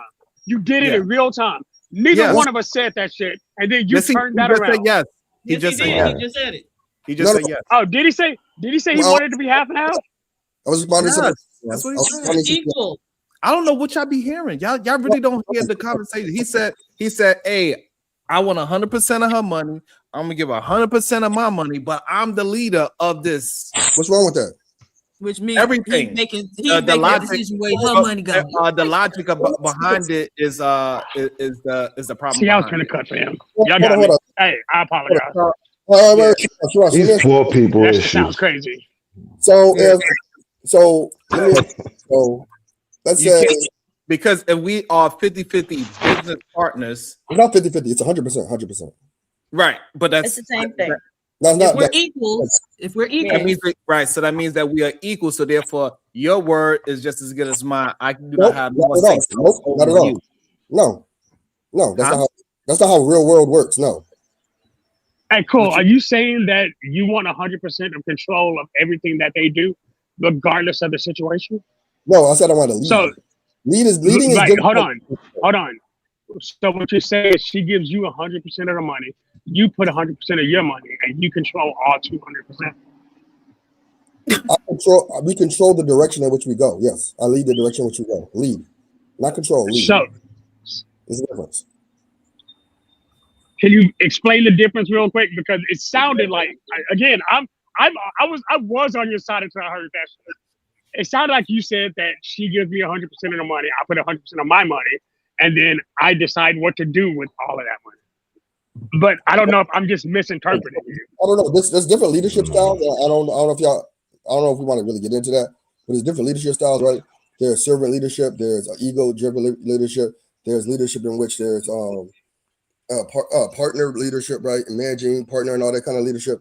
Well, I mostly believe in servant leadership, right? But the thing about it is what you got to do is either way it goes, when you're in a team, everybody should be putting in 100% of what effort, right? So example, let's take a basketball team, for example, right? Steph Curry is going to put 100% effort he's leading the team. He's going to put 100% effort in, right? He's not going to sit there and say, hey, Draymond, you don't got to put all your effort in. So I'm leading the team. Girl, I'm not smart enough to follow that. Hold on. I need to. Hold on. Here's the problem, right? We just need people to stand on it. So, but he's not going to ask Draymond, hey, I made 10 3-pointers. You need to make 10 3-pointers. No, that's not what he said. He's going to tell him to do his part. But that's what you're saying when you say, I put 100%, I put 100%. You saying just put 100% of who you are as a human being into relationship. That's completely different than put 100% of your, hold on. That's completely different than 100% of your money. No. It's including that, all of it is included. I want 100% of everything you got. Money, okay. Person. What are you doing with that? Okay, because again, you just said it again, and I'm trying to make sure you're saying what you're saying. But every time you try to clarify, you restate the same thing. So the question is this: after both y'all have put 200% in, me and my wife have put $1,500 into this account this week. Who's managing that account today? I am, but the difference is wait, listen. Hold up. So we have to pay. Hold on, I'm almost done. So $2,200 mortgage. Who's deciding that? You or her? It's already set in stone. What are you talking about? Who's deciding it? You or her? The pot is already there. The pot is there. So you're gonna use that. You're gonna use her money and your money to handle everything. Our money, yeah. She just has to. Our money. It's our money, but it's our money under your control. Yeah. Then you see why he by himself. No, you pimping. All those women opted out. But look, this is the thing, right? You gotta understand. So when we come together, make decisions, right? We already set a path, right? That path is we know that the goal is, let's say, to get a house, right? Hey, we're gonna follow certain things that we're gonna do in order to get that house. The plan is the goal, right? And what we're gonna do is we're gonna say, hey, we know we have a budget, we know we have goals, we know we have aspirations, we have dreams, we're working together for that dream, right? And It also requires leadership, right? And just because somebody puts in 100% of money, why does money make you more of a leader or lesser leader than somebody else? That doesn't make sense. It's always No, it's bro, I'm sorry to say this, but you just gave a whole pimp spiel. Like, that's literally what you do when you're like, hey, I need you to go out there and make that money, then give it to me, and then I'm going to use that money to go buy this new car. It'll be for my car, but I'm going to make sure you go where we got to go with it. Bro, I'm telling you, like, you just described modern day pimping. No, I didn't. Modern day 9-to-5 pimping. She's going to work for however long and giving you 100% of that money, and you're deciding what to do with it. You are managing her entire finances with her hard work. Well, I'm leading. How does that not sound the same? You're mediating? Oh my God. I'm leading us to a direction in which we already decided on. Me too, that bag. I'm leading us to a direction. We're getting a house, right? We decided on getting a house. And so I'm going to make sure that we get the goal that we set. You decided. Okay, but like when you're buying a house, right? There are a lot of decisions that need to be made. Exactly. So are you saying you're making all those decisions? I'm going to make. I don't know about y'all leadership styles, but my leadership style is basically as a leader, I'm going to make sure that we have a consensus of what we're going to do, how we're going to do it, and I'm going to ensure that we do it. So the we is dependent on her. Cool nerd. Huh? Are you currently married? No. That's probably why, my brother. No. Listen, so what happens if your wife happens to be like myself, want a sewing machine, right? Mm-hmm. How does that come about? So we discuss it. We see what does that do? What are we going to do with the sewing machine? If it's just for fun, and we say this doesn't interfere with other goals, then we go ahead and do it. Suppose it is just for fun. It's just for fun. It's okay.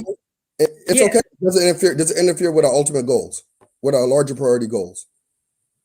So, but what if she made it? So, let's do a $1,500 sewing machine, right? Let's say that, right? And she made that in this check. So she made the money to go buy the sewing machine. You're going to take that money and say, well, you don't need that sewing machine right now because we have a different direction. It might end up like that, or it might end up and it's the same way for some non-one. Same way. Like the actual what supersedes everything is the priorities and the goals we already set. But are those goals set by you? Hold on. Hold on. It don't matter if it supersedes. All right. So what if she said, "I don't want the house. I don't want a house." All right, then we're going to decide what the best path forward is. We'll figure it out. And so, all right. So therefore, you're not leading. No, I am leading. That's my leadership style. Y'all are coming to. When you come to a consensus, you still need a leader. How? Do y'all not work with people? How is this making sense? Y'all not lead groups? Well, I'm trying to get the understanding of this, right? I'm running my company. I'm the leader of my workers, correct? Sure. Yeah. They cannot tell me to do anything. My workers can. They can give me suggestions, and I could be considerate of. That's Rogue. Rogue, I'm gonna mute you while you I'm not talking. So because what you're not understanding with that situation of, let me get my thought back. What is she gaining from this relationship of her giving you all the money, having the kids? What is she gaining from this relationship? Where 2 plus make sense. 2 plus 2 equals 8 in that situation. That's what she's gaining from the situation. 2 plus 2 equals 8. Sharon, can I ask a question real quick? Because I'm trying to make sense of this. So if you're the leader and I'm supposed to give 100% of everything, does that also include the domestic, or are you also doing the 50-50 with the domestic with the children in the house? Well, it's not 50-50. There's certain things that 100, 50-50 is all the same. If I'm still providing whatever I'm providing. Yeah, we got to do whatever that makes sense. So what's the difference from me just doing it by myself? Because you're doubling. You doubled. You doubled. It's not doubling if you're saying you're in control of it. And again, if I'm also having the children and I'm also cleaning the house, are you also doing that part too? Absolutely. I'm actually to the exact extent that I'm doing it. Not half-assing it, not only partially doing it. I have no problem. Number one, I do whatever we feel is necessary to get the job done. So when the baby is crying, midnight, 3 a.m., I'm tired because I just worked. I'm tired because I just cleaned the house. You getting up and feeding that baby? Absolutely. Even if you got to go to work at 6 a.m.? Absolutely. All right. So, I mean, I guess if that's the case, but again, how are you the leader? Yes, absolutely.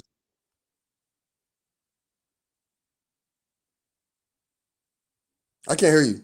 Right, but what she's saying is that how you the leader, y'all just partners at this moment, right? What you're describing as partner is nothing to do with leadership, actually. Yeah, sit down, y'all decide, and there's nothing wrong with it at all. But we cannot say that, because if I have a company, right, I got workers, I cannot say, hey, listen, I need your whole paycheck so I can keep this thing going now. But that's a different type of relationship. But that's what you explain. But that's what you are explaining. My wife or my girl, my woman, she is not an employee. All right. So what are you giving to her? Is the question. We're doubling what we have. No, but what are you? We understand what you getting, but what does she get? Right? You're getting extra money. You getting that money, and you are leading the money into whatever's best for y'all decided life. So now, Sharon, not just the money. He's getting a maid. He's getting a chef. He's getting a nanny. He's getting his legacy to be extended by children. What is she getting? I'm the chef. 100%. I mean, to be fair, most women don't know how to cook nowadays. Yeah, they don't. Okay, that's fine. That's fine. It doesn't matter if she knows. It doesn't matter if she knows how or not. You eat it. That's it. So now, for a woman that is listening to this, what about what you are saying? Why would they want to join your team? And y'all doing the same exact thing? No, we're doing what's necessary to get the job done. It may not be the same thing. We're doing what's necessary to get the job done. What job is getting done? What is she getting out of it? A house faster than she would have got it by herself. She could get the house. If she, how can you say that though? All right, so like for example, like for me, how many houses you got, Cool Nerd? I got multiple properties. Okay, how many? I'm not telling you how many. I got multiple properties. Okay, and so if you meet a woman who got multiple properties but more than you, then why would you say she would have got it faster with you? There are plenty of women who out here getting everything in good time. You know. Let me ask you this question. Mm-hmm. You have you didn't answer mine. Let me answer yours. If you have 100,000 and I have 100,000. Mm-hmm. Put it together, that's 200,000. You can do much more with 100,000 than you can with 200,000 you can with 100,000, right? Yeah. Okay then. Simple. That's simple math. But she gonna I can have my 100,000 and then I can go get a loan for another 100 and do it by myself and not have to worry about you and going along with what you think. I will do that. You know, right, but so what I'm saying is you can't say that a woman being attached to you is going to get her anything quicker than she would if she was on her own. All right, well, if that's what you believe, that's cool. If you're getting that's what I know. That's what it. All right, hold on. So, Kuna, when you're not talking, you gotta go on mute, and Rosie, you gotta go on mute when you're not talking because y'all have feedback when other people are talking. That's all. Again, Kuna, finish your thought. We got Rosie right after Kuna, and Diva will be able to answer both. Yeah. A lot of people I know do this and they're perfectly fine with it. So I have I mean, y'all can say what y'all want to say, but I know it works. Most of the people I know who are very multi-millionaires, they work the same way. Mm-hmm. But you can become a millionaire on your own is what I'm saying, right? And so I know several women who just off their own muscle is millionaires. It's good for them. Right, but my point is you acted holding these people up like that's the onlyest way to do it. And I'm saying as a woman, you can do it for yourself. And it's easier. A lot of times it is quicker. And you don't have to go along with what nobody else think. You don't have to have somebody thinking they leading you when you out there doing everything they doing and probably a little bit more. So yeah, I mean, it's just about what people want. I mean, that's cool. Do what you want to do. I never said Well, that. we're up here having a conversation. Right, so now you saying that it ain't no man and women role in your situation. There are men and women roles. What's her role? Help me. To help you. So what is your role? To lead. You'll be a damn fool. Her leading and her helping me is putting her money up and putting everything she has up. I'm gonna put all my effort up. She can put all her effort up. Okay. I'd rather do it myself. So her role, all right. So her role is to help you, and your role is to lead her. Yep. Lead her how? Where are you leading her to? The goals in which we set. So, but you do understand what you're saying. Is it her goals? Are you leading her so she can get a better job, a higher degree? What goal are you helping her with? So, hold on, but Aaron, you are saying that you need her help for you to lead. Yeah, absolutely. You always need help to lead. If she's not there, like I don't understand. Like I lead plenty of teams and it's always works. I've seen plenty of people do it and it always works. So I'm trying to figure out what's the problem. Marriage. What the fuck is going on here? I'm sorry, Paul. Go ahead. It works in marriages. No. Not if you want love and respect. Yeah, my gasket is flabbered. But you just said Sharon was wrong for comparing what a boss would do for employees because you just said that's not a relationship. So now you're saying you can use your experience as a quote unquote leader with your employees for a relationship. And other people's experiences who I've had these discussions with. One size doesn't fit all with relationships, though, so you can't go based off of that. And if you want to try that, there are statistics that actually say that women in marriages are actually less than men in marriages. They actually suffer more when they get in a marriage versus that the men that actually get more benefits when they get in the marriage. I don't see those benefits. I don't know what those benefits are. What those benefits are? Yeah, but y'all live longer when y'all married. And a woman she died sooner when she married. So wait, let me ask you this question. Let me go back to I y'all. don't think that's true. You just said it. You get a helpmate when you get married. Women get nothing. You're saying I don't get a helpmate. I get a leader. Let's go to opposite. The way y'all prescribe. So Sharon, watch out. He puts 100% up. How much did just boot Hank for the rest of the show? How much we got by yes. Hour? So here's the issue. You don't. I was here to be rebuilt, but this show's not for building men. It's for breaking men. It's for breaking men. It's for breaking men. Sharon and Brownsville have me be putting a steak meat grinder so I could be normal rather than actually improving my situation. And it's the same for all these other men. There's some of them just closer. Yeah, you know it's the truth. Okay. PH Diva, you know this is the fact. Okay. Well, which is why you want to shut me up. Yes, get me gone. Get me destroyed by the state. I know that's what you want. Yes. And that's not gonna happen. And that's not gonna happen. But I will leave. Okay. Bye. This is a meat grinder. This not for building men. It's for breaking men. But ain't nobody trying to build nobody here. That's what I was saying. So let's do it the opposite way. I put 100%. I put 100%. She puts a nothing. Right? What am I getting from that? You're getting children, right? So that you're getting children, and she's gonna take care of you and the children. You're gonna take care of the household. My children, what she doing? I'm taking care of the children too. What? I'm taking care of the children too. No, you ain't. Yeah, but she's having the children. She's putting her life on the line, having the children.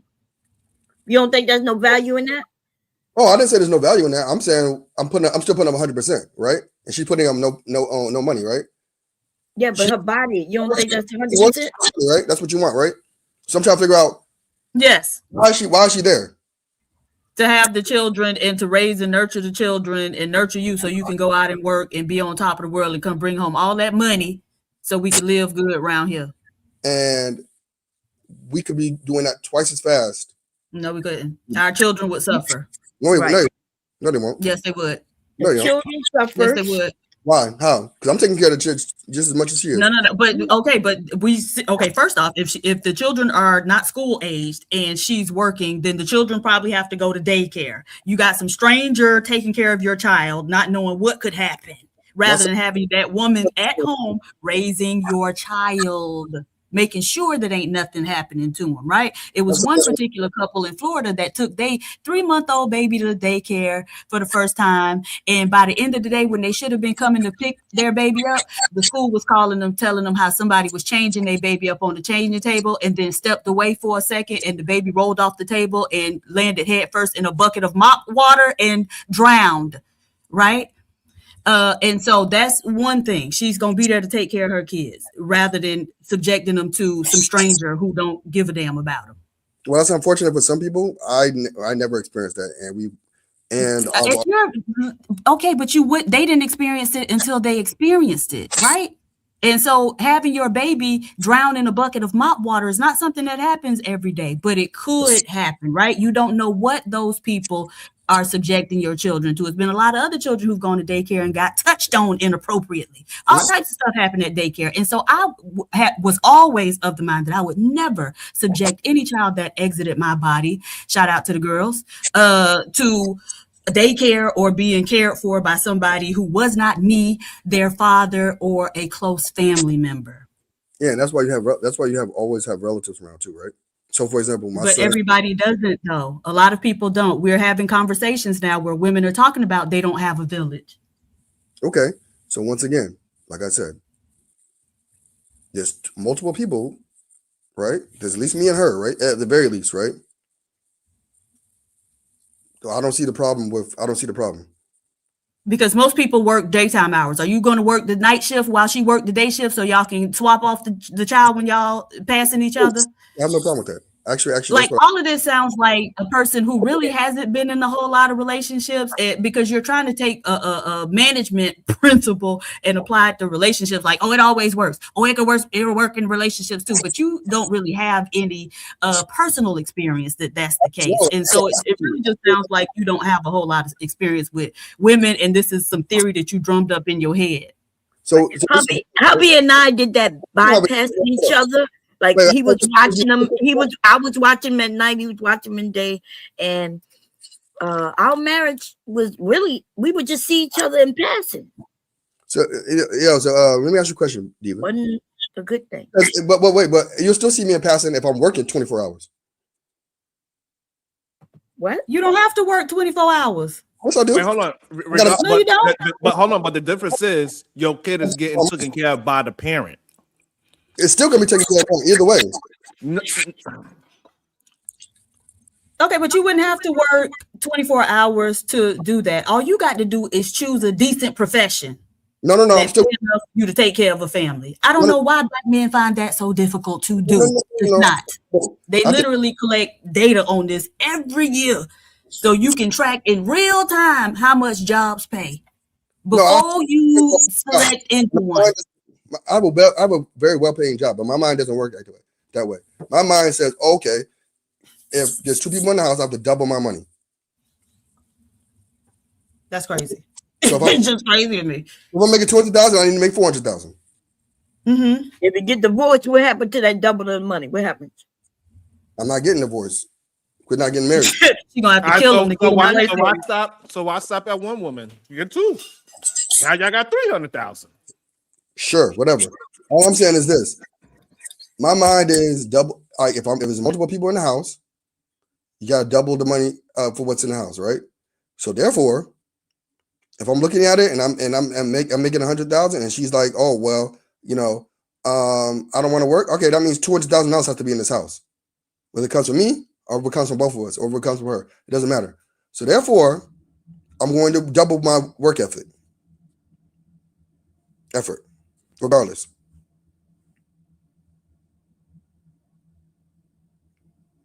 And I work 20, I guess I'll be working 24 hours a day, right? And you'll still see me in passing. But your child will be safe with the mother. So, but either way it goes, whether we're working opposite shifts or where I'm working by myself, we're still doubling the money and you won't see me as much. Are you doubling the money if you are the only one working? Because I'm going to work double the time. And actually, maybe.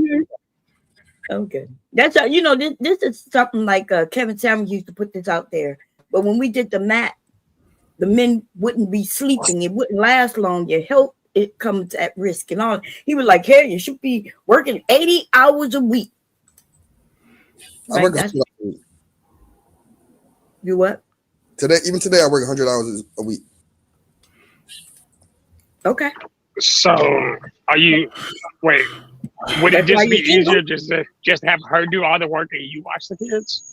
You know, just have 3 women at the house, have them go work specifically, bring you back money, and then you manage the finances. The pimp, you mean? Hey, either way it goes, no matter what you want to do, we're doubling the money. Can I talk so I don't have to listen to him anymore? Hi, hey, good afternoon. I could have sworn this dude said that some of the things that women complain about is men not making enough, and then he wants to run his relationship like a business, and he wonders why there are women that, you know, attach that to a relationship, and he's, you know, helping that situation continue. I think he's just a little slow and he doesn't understand it. And you guys are talking to him, trying to help him understand that a relationship and a business are completely different things. You don't manage them the same. You don't deal with them the same. Oh, don't do it. Oh, okay. I thought you was ending. I was going to say, because I didn't get my one-on-one counseling like everybody else, which I think is kind of messed up. Maybe I have some stuff I want to get off my chest. But yeah, I just think he's a little slow. And I don't think talking to him is going to help. I think, you know, y'all beat y'all head against walls for hours talking to these slow motherfuckers, and it gets you nowhere. They the same way they was 2 months ago. They come back 2 months later the same way. They don't learn nothing. They come here for about 2 hours out of the day. Then they go to some incel red pill space. You over here talking about multi-millionaires. I'm gonna need you to mute your mic. So, hey, how's it working? How's it working for you? It's going pretty great. Okay, cool. It's going great for me. So maybe you have a different. Maybe you I just think everybody should, you know, find someone that aligns with their goals and their ethics and all that good stuff, and move it along. I don't know why. Amazing. My son plays. My son plays 3 different instruments. Your son? Yeah, my son plays 3 different instruments. You're not married? No, not at all. So you raising a son in a split home? Yeah. And you think that all right? So proving my point, you're just slow. No, not at all. Just slow. You think that's success? That you see that as success? Raising a child in a split parent household, that's success to you. That's just pathetic. This is the slowness, man. This is what they mean that men need to do better. Because who the hell thinks that's success? Wait. Who the hell thinks that's success? Because y'all think if you have a kid that's successful. It don't matter how the kid is raised. It don't matter nothing else. Just that you were able to bust a nut in something and have a kid. Y'all think that's success, man. Y'all are so fucking pathetic. Come on, man. I came out here to have a good time and talk to people, and you got me up with this fucking look. His fucking AVI is perfect for the type of person he is. He's retarded. Languages. Who's probably I would say smarter than you. He probably put a conversation. I don't care, man. And he's 6 years old. Over here talking about multimillionaires, as if you should be taking what multimillionaires do and bringing it down to your 100K level. Completely different fucking worlds that people live in. Who says I'm not one? Man. What are we doing here? Who says I'm not one? Just slow. Who says I'm not one? I didn't say. Who knows if you are? You said you work with them, not that you are one. So maybe if you are one, you should state that. Hey, well, if you have multiple problems. Are you one? Are you a multimillionaire? If you have multiple problems. Are you a multimillionaire? Put the math together. Put the math together. Are you a multimillionaire? Put the math together. It's a simple yes or no. You ask me if I'm a multimillionaire. I'll help you. I'll guide you along to help you get to the answer. Ask me if I'm a multimillionaire. You like to put ask me if I'm a multimillionaire, sir. I know I'm not going to. Hey, AR, here I'll be you and I'll be me since you don't want to do it. Hey, AR, are you a multimillionaire? No, I'm not a multimillionaire. Hey, cool nerd. Hey, cool nerd. Are you a multimillionaire? Hey, I don't. Okay, all right. Shut the fuck up then. No, I'm not shutting up. You shut me up. You just sound goofy. Who says I'm not a multimillionaire? If you're not a multimillionaire, you're not a multimillionaire. You're not. Otherwise, you would say it. It's not that hard. I'm not a multimillionaire. I don't have to pretend to be. I don't have to put it in the air that I might be. It's stupid. Some people don't put that in business. Stupid. All right, then stop talking. Then why would you bring it up in the first place? You brought it up. No, you said it. How do you know I'm not a multimillionaire? Why even put that in the air if you don't want it to be talked about? You said it. You already put it out before. You're just so slow, bro. Hey, that's cool. That's cool. Hey, I'm gonna say this though. I'm slow. I don't want to hear you say anything, so don't say anything. That's what you should do. You should just stay quiet. Hey, You've been talking for the past hour and a half, and you ain't said anything useful. No, you just been yapping. Nobody cares about what you have to say. I said a whole bunch. It's just funny hearing you talk. That's why they let you talk. You like Hank. That nigga came up here and ran away. Yep. Mm-hmm. You just like him. Yep, you're right. Okay. Y'all be saying stuff and don't be saying anything. It don't make sense. Yep. How y'all talk for an hour and a half and nothing gets said? Yep. Okay. Shit, goofy. All right. Yep. Okay. All right. Are you finished now? Okay. So just because I stopped talking don't mean you can talk. Someone else can talk. You shut your mouth. Maybe you shouldn't talk. Maybe you should shut your mouth. Okay. Like I said, I think that. So anyway, like I just said, just because I don't talk don't mean you should be talking. Yeah, like you don't need to talk anymore. Silencio. All right. So. Hard of hearing, ain't you? You still talk. We'll work together. You still talk. You still trying to talk. Nobody cares what you have to say. You already said this shit. We heard you say the same thing, the same way for the past hour and a half. You didn't even switch it up a little bit. You didn't even give an example or nothing. You just keep on saying the same stuff. I'm very consistent. And you know what's funny is that you know what's funny? When I'm hearing you talk, I'm like, okay, yeah, I think I see what he's saying. And then you go back and you say some other dumb shit. So, like, for example, they're saying, well, you can't be a leader if you have people giving you advice. I don't necessarily agree with it. We obviously have a president. He has a cabinet. The cabinet's job is to give the president advice, and then they make an executive decision based off of that advice they're given. I'm not going to run a relationship like that. And the fact that you think that somehow you should be in a relationship and the woman who's making money should give you 100% of her money and you get to decide what to do with it is just asinine. And it shows, my girl and I were just talking about how these dudes, they have an issue with a woman being able to do her own thing. They have an issue with not being able to control the woman. They have a fear that the woman in the relationship will not be relying upon them so that they can go do whatever they want. And we see an example of that. In my opinion, if I'm in a relationship with a woman, I never want her to feel like she needs me. I never want to feel like the only reason she's in a relationship is because I have a chokehold on her finances so she can't leave. And he wants that. He's like, yeah, she makes money. I'm gonna take it all though, and I'm gonna decide what to do with it. No, it's for us. So stupid. Yeah, and you try to disguise it as a us thing. It's not a us thing if she has no say. It's stupid. I didn't say she didn't have a say. I said I'm going to lead. There's a difference. Yeah, exactly. She has a say, and you can still make an executive decision that overrides what she has to say. So therefore, she has no say. The executive decision is based. Okay, so she has no say. Okay, so moving past it. Go take care of your son. Tell him, hey, I'm sorry I'm raising you in a split home. I know this is going to be damaging later on. You might become a statistic. The studies show this, that, and the other. I'm sorry that I fucked you up, but I'm going to try to do better. That's what you should be doing. You shouldn't be talking to us. You should be talking to your son. How about you understand your studies? No clue why you're up here. Go talk to him and then go talk to the baby mom. I thought we leave kids out of it. Go talk. I didn't say anything about it. I didn't say anything. I didn't say that his son is bad right now. But statistically speaking, the son in a 2-parent household would be doing better off, is projected to be better off later on in life. So what he needs to do is go apologize to his son and then go talk to his baby mom and say, hey, babe, let's get this back together because our son will do better if we're back together, assuming assuming they're not, abusing each other and stuff like that. But we can make this work better than most likely can make this work better than if we were split apart. That's what you should be doing. I don't know why he's up here talking to us. No clue why. This sound crazy, bro. Come on, it sound like weirdo logic. Like I don't know, but stop smoking and move back to North Carolina. Hold on, AR, because AR is right. According to Cool Nerd's own logic, he's right. Because Cool Nerd came up here and said, "Hey, 1 + 1 = 2. 2 + 2 = 4. If I put my money in, she put her money in, we'll be better off, right?" So then splitting up with the person that he procreated with, that's a conflict of interest. That's a logical fallacy according to his own logic, right? And here's the issue. Here's the issue, right? And see, this is what I need men to understand.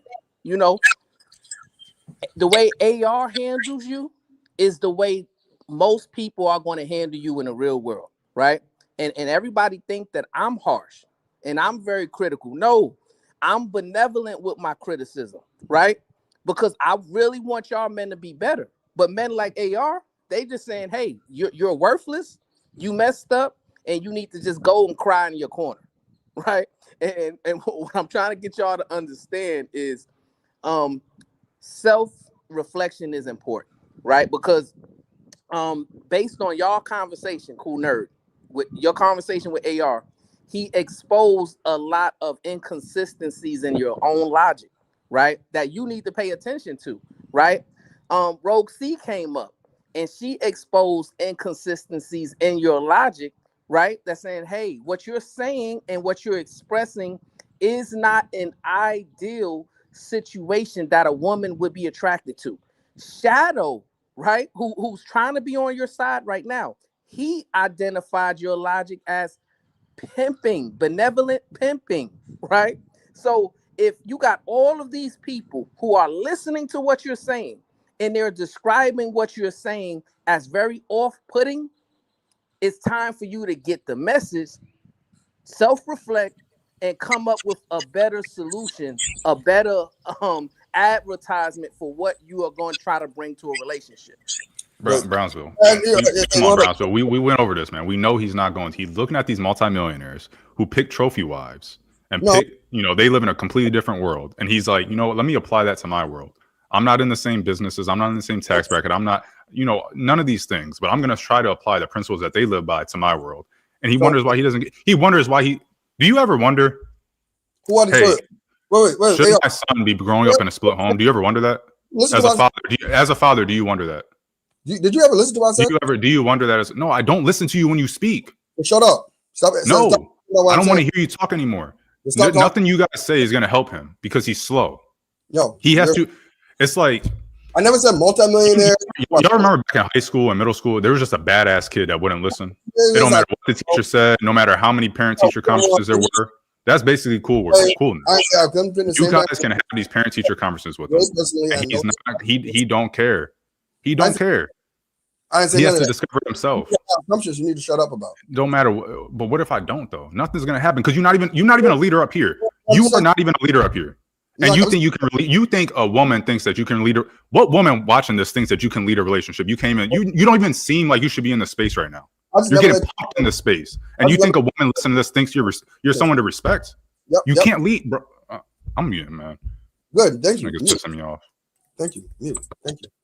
All right. So, Brownsville, I get what you're saying. Just because I'm muting don't mean you can talk. I am mute for you to talk. Hey, my guy. We got KT up here. KT, did you stop smoking today? Hey. KT, did you? KT. Hey, Art, why you hustling people today? Goddamn, gangster. I don't want to hear nobody talk. I don't want to hear Cool Nord talk at all. I don't care who else talk. We just gonna have a hard time. Cool Nord ain't saying nothing. I've been up here for like an hour listening to y'all go back and forth. Nothing's changed. It's the same shit for the past hour and a half. What's the point of talking to him? You're just about to have a hard time today.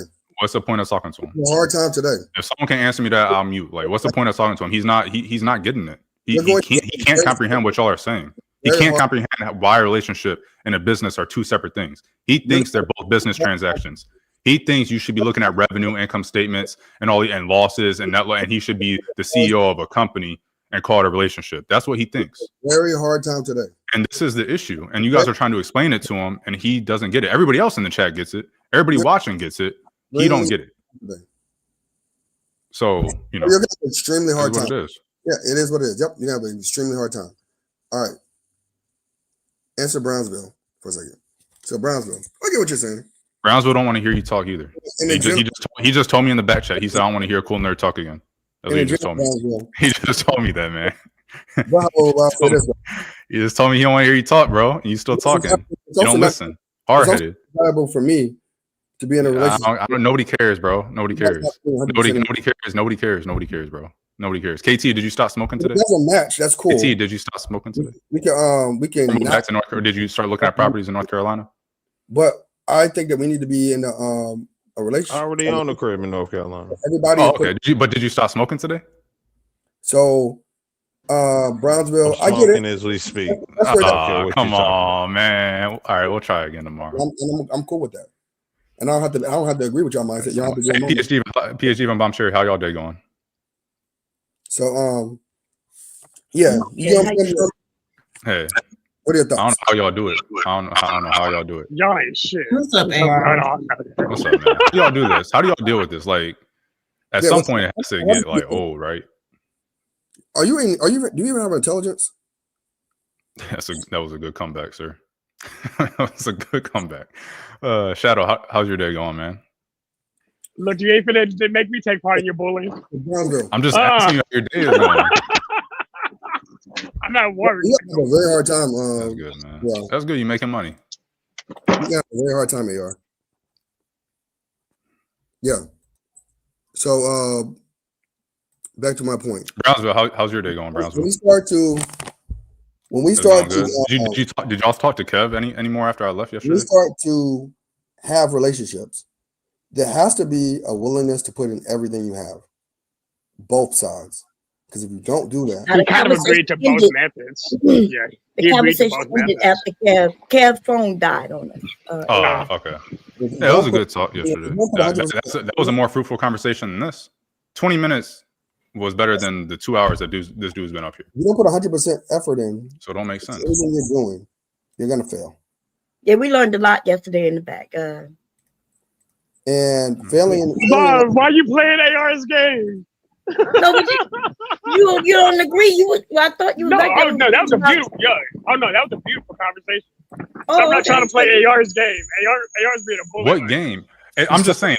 Let's just say hypothetically speaking. We were talking about economic growth in the black community and in the black families and things like that. About the stock markets and things like that. It was a great conversation. So we're gonna have that conversation right now. If we hypothetically speaking, if we switch the conversation over to that, do you think that would be more fruitful than listening to Cool Nerd repeat himself for the next hour about the same shit that nobody cares about? Just hypothetically speaking. Yes. Okay, all right. So that's what I'm saying. Like, why let this dude continue to talk the same shit for another hour and a half? I think Brownsville should start that conversation because y'all's two separate points, while both good, I think both of them have valid reach for everybody's listening. Maybe Cool Nerd can provide some actual insight into the topic if we talk about that, because this is the relationship topic he can't provide any insight to. It doesn't make sense to let him to listen to him talk about it. So I'm trying to steer the conversation as something that maybe he can, try to educate us on or provide some information that's useful. Right, because you cannot run a relationship like you do a job or a company. It's even ridiculous to think you can. So yeah, you can. It's called pimping. I don't see it. Like, y'all think I'm just joking. I literally broke down the concept of pimping. He explained the exact same thing he was doing. Guess what, guys? Sorry, it's pimping. He said yes. He said call it what you want. And that's okay. I'm okay with that. Like, why are we entertaining some dude that thinks that takes it to be okay to pimp women?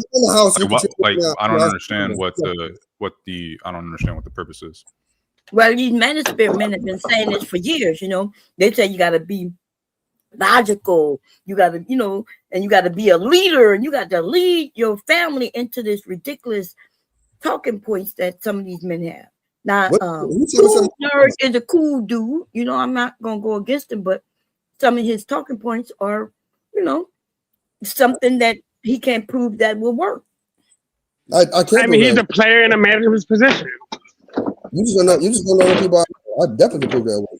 Well, you the thing is that you think that you know people, and just because people say things, people doesn't mean, do you believe everything anybody tell you? Cool, not everything. No, I'm always skeptical of everything. So if a man who let's say it's your uncle, your favorite uncle, you love him to death, he's cool and everything, you think he's gonna tell you everything about his wife though and his family? Of course not. But this is the thing, right? Just like you have a discussion here, I've had these general discussions like this in real life with real people who have real marriages, who I know both with the husband and the wife, and we have these discussions, and everybody's present in the room, and we just have these discussions. Right, but you think everybody, and that goes back to your favorite uncle, the question I asked. Even if me and my husband sitting here, and y'all ask us questions, we're going to be as truthful as we can be, but we're not going to be totally honest. I'm not going to disrespect my husband. He's not going to disrespect me. You see what I'm saying? So you're going to get whatever you get through that. So why should I believe y'all? Oh my God. What's up, Sharon? Hey, so why should I believe y'all? What's up, bro? Yeah. Where you been? Because I came up here and you left. No, I'm not saying you should believe me. I'm saying you shouldn't believe even the ones who you think you should believe because you have discussions with them. No, that's cool. But I'm saying be Goku, not Vegeta. I'm just saying. What y'all saying? Be Goku, not Vegeta. What y'all saying doesn't logically make sense to me at all.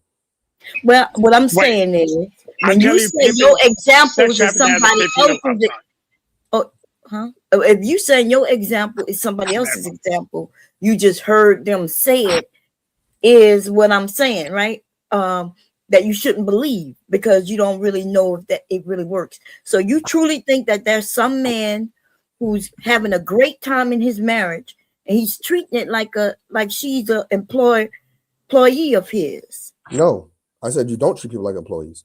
I Oh, said, okay. that everybody puts 100% effort into everything, 100% effort, right? And you get the But job done. And but if her effort is more effort, then it's not 100% effort. Yeah, goals so I think the problem is, Kunal, that you did not actually respected the woman's 100%. It doesn't sound like you want her to do a little bit more than 100%.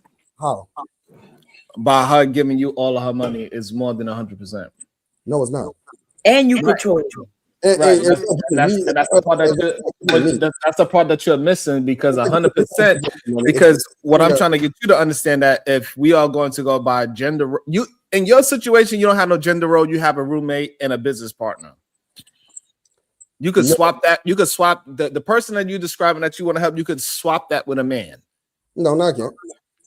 And that's the difference. So like when I'm having a conversation, I'm saying my wife is giving 100%. She's doing 100% of her job, and I'm doing 100% of my job. And we don't necessarily cross paths in those situations, unless it's like, something happens, of course, right? We both of us is able to help each other up in a rough time or whatever.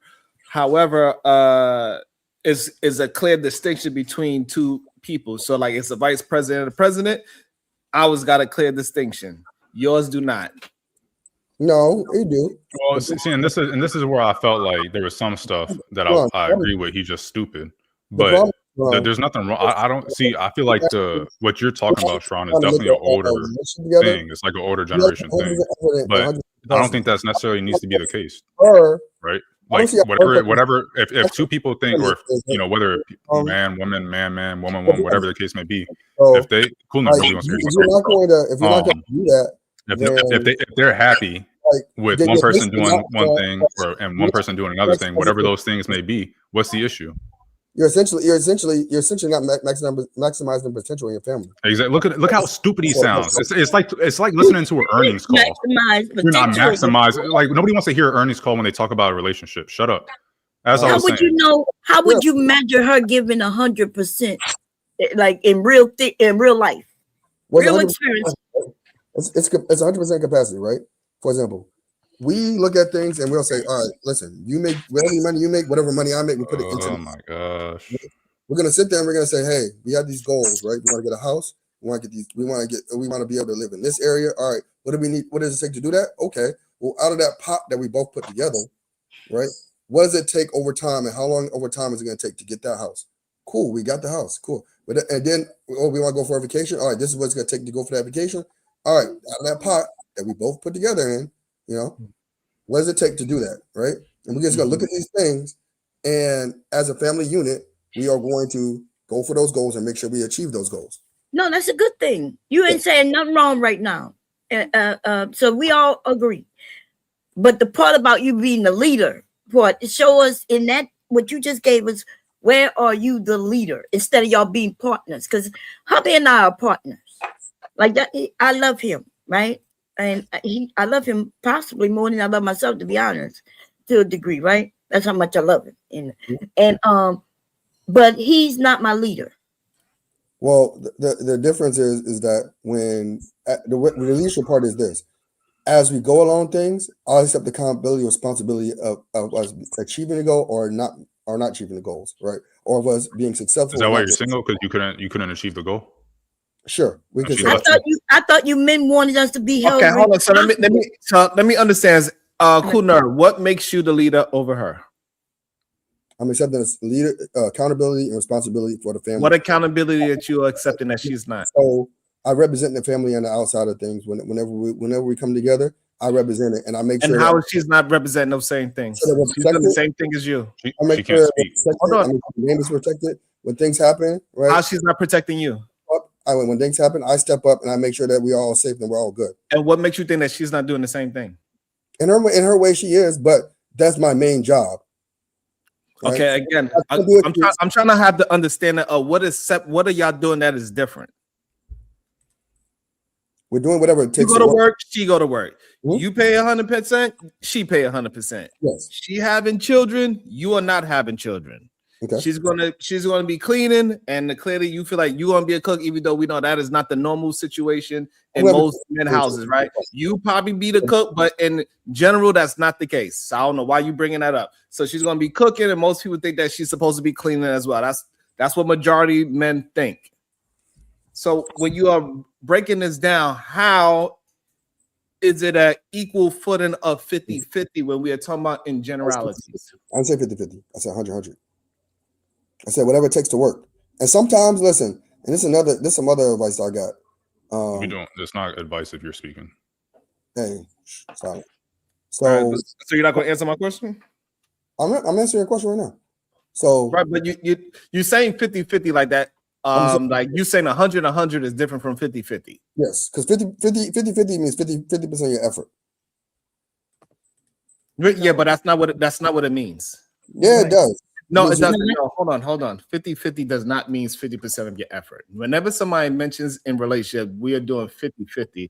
Nobody's saying that she and that man is giving just half of themselves. That's not what it means. 50-50 is usually in the sense of what you're talking about of putting all of the money into one pot.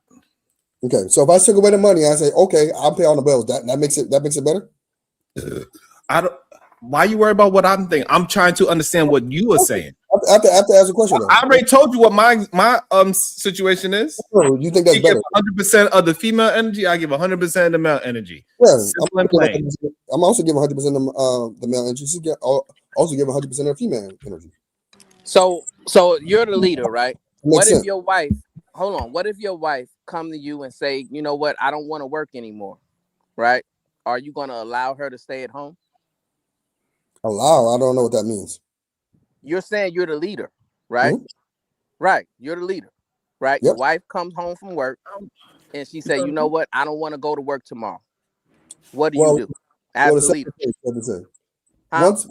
There's several things. Personally, I wouldn't pick somebody who would act like that, because at the end of the day, I pick people who are passionate about what they do in life. Oh my God. What you mean? Things happen. Cool nerds. So you gotta listen. You gotta look at life in reality, right? Not life as what the manosphere tell you. Shadow, what you? I don't know this cold talk you're talking about, Shadow. Stop cold talking, man. Like I don't know what you're saying. Okay, Shadow. Shit. I've never heard anybody in the manosphere say this. This is not the manosphere. The thing about it, can you answer the question though? Can you answer the question? Cool nerd, right? You're the leader, right? We gave you that. You're the leader, right? Yep. You said your wife is giving you 100%. You're giving 100%. But what if your wife comes home today and say, you know what, babe, I do not want to go back to work tomorrow? What do you do? We have a discussion about why. And she says it's too much. I'm going through too much stress. I'm going through postpartum depression or whatever. What are you gonna do as the leader? We're gonna discuss it. We're gonna see what are the options of what she actually wants to do. And there's no other options in her mind. She just says she doesn't want to go to work. She just wants to be a stay-at-home mom. Well, then that means I'm gonna find a way to double the money another way. Then that means I'm gonna work 24 hours. Right. So, are you gonna be okay with that? I'm gonna do whatever it takes to make sure the family's successful. And does that mean, so are you going to treat her differently, or are you going to treat her the same? No. Huh? No, but I won't. But I will be working 24 hours. But no. And these women just said earlier that they don't want that. Huh? These women earlier said they don't want the man. They don't want to see a man that's going to be in passing. But if that's what I got to do, cool. No, but see, you're not understanding what you're saying, right? Because if you are a leader, right, that means that the burden is on you to figure out life that y'all are making together, right? Exactly. And you have lifted the burdens off of her. So she should have the autonomy to say, you know what? I don't want to work anymore, right? And then if you accepted the leadership role, then it should be up to you to figure out how y'all are going to still have a successful life, right? Because that Just said is that. what you're advertising. You're saying, hey, I just men said. should be leaders, right? But it's almost like now you're trying to double speak. Well, I won't pick a woman who would do that, right?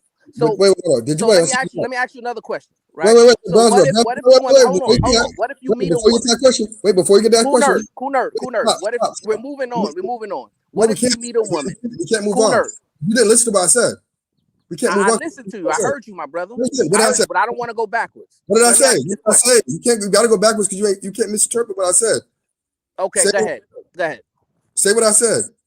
What did I say? You say it. Now, I'm gonna give you the opportunity. Go ahead, say it. I said I'm gonna do whatever it takes for the family to work, to be successful. Right. But then you also complain. You said women don't want men to be incapacitated, right? You said I'm gonna have to work 24 hours. You made it seem like that was gonna cause you some strife, right? No, so no, stop. I said if you listen to the people on the panel, they said they don't want that early. But it's not about the panel. It's about you. It's about you. You said you're the leader, not the panel.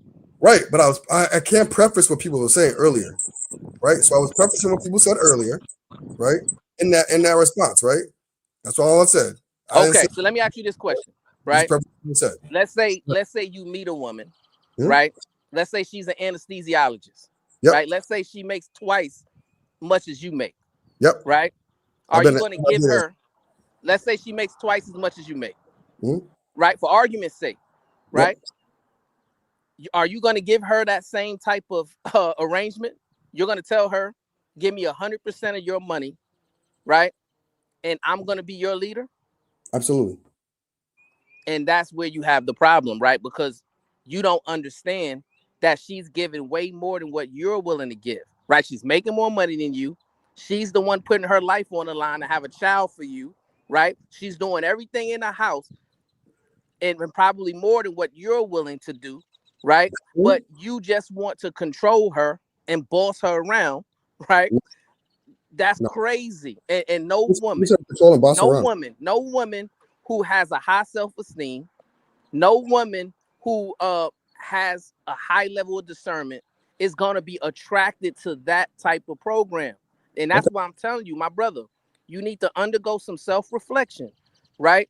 And actually get a more solid program that you can advertise to attract a woman that's going to be suitable for you. Because the program that you're on, it's not going to work. It's not suitable for a normal type of relationship, right? Because my daughter, right, is going to be an anesthesiologist, right? And if a man comes to her that's not even on her level in terms of education, in terms of income, in terms of accomplishments, right? And all of those things, because you got to realize there's some woman, right, like the Supreme Goddess PH Diva, who can have her own house, right? Who has her own income, who's sustaining herself. And what you are doing is you're saying, hey, Supreme Goddess, come with me, give me all your money, and let me tell you how to run your life. You don't realize that's what you're saying, but that's exactly what you're saying, and that's why you're sounding crazy, and that's why AR is using the S word against you, which I would never use against you, right? But everybody has a problem with how I talk to people, but I would never use the S word against you, my brother. But but look, people in the chat is saying AR is correct because of the way you are articulating yourself. And I'm fine with 100% of everybody disagreeing. Let's slap the taste out of your mouth. I'd like to see you try it.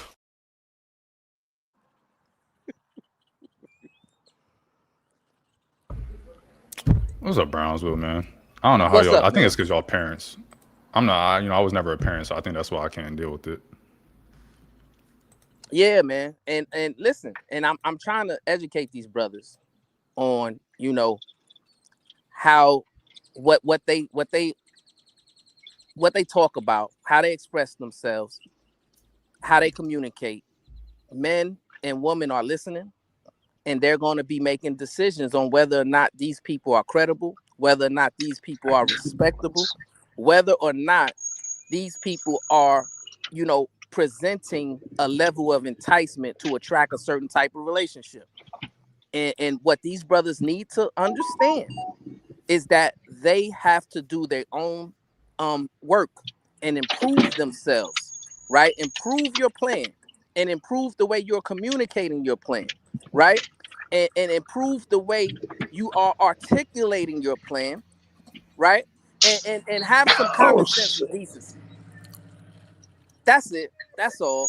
And you'll be fine. Be yourself. Don't come in with somebody else, what somebody else told, because that's what I feel like is happening, right? Somebody else told him, this works, and he's saying, oh yeah, I know these millionaires, and that's how you're not a millionaire, right? Millionaires live a certain kind of way that it's not conducive to the regular people and how they live, right?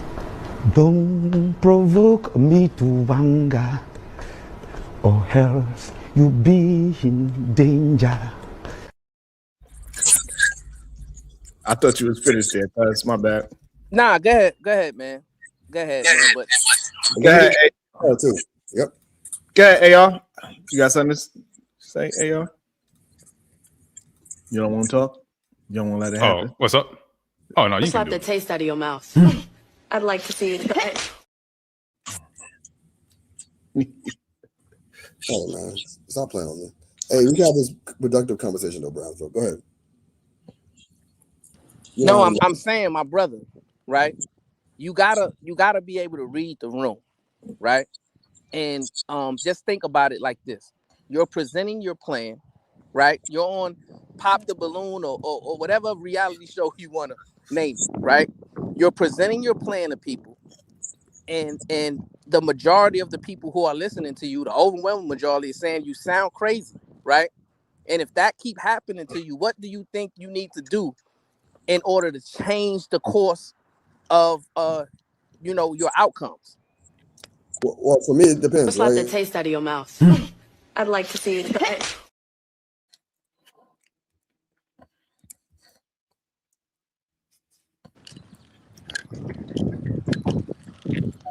A random independent, $50. Keep following my lead. I'll help you get there. Not for real. It's crazy. Like these people. Oh my bad, Diva. Arontu Lucas, $40. Bye, Aura. Aura. A random independent, $20. Tell Mr. Who Says I'm Not a Multimillionaire. If he wants to talk, he can follow my lead and send a super chat. Ooh. Luffy D Nuts 1, $5. Thank you, Sharon. That's a crazy name. Angie B, baby, $2. Is this chemical imbalance support day? Yes. Layla 811, $5. What does building a man look like? Paying for his college degree or a skilled trade?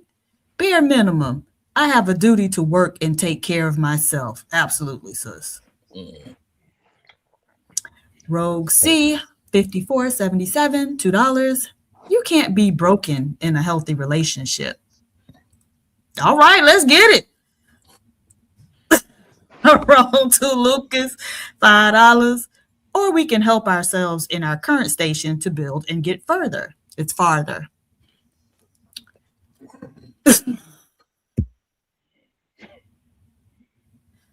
You muted. Oh, I wanted to say something. Go ahead, AR. Let's just go. AR was wild. Yeah, AR was hilarious. I tried to keep that to myself. I'm gonna go back on mute. All right. I guess AR, you not going to talk? No. You good there? AR? What's up? Are you good there? Yeah, I'm good there. I thought you had something to say to Aaron to Lucas. Nah, he ain't here. Slap the taste out of your mouth. I'd like to see it.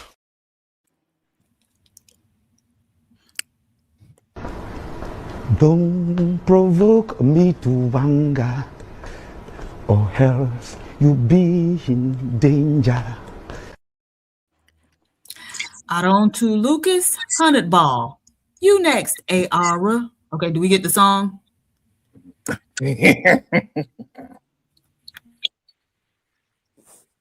Coming, ride, coming, ride, coming, ride, coming, ride, coming,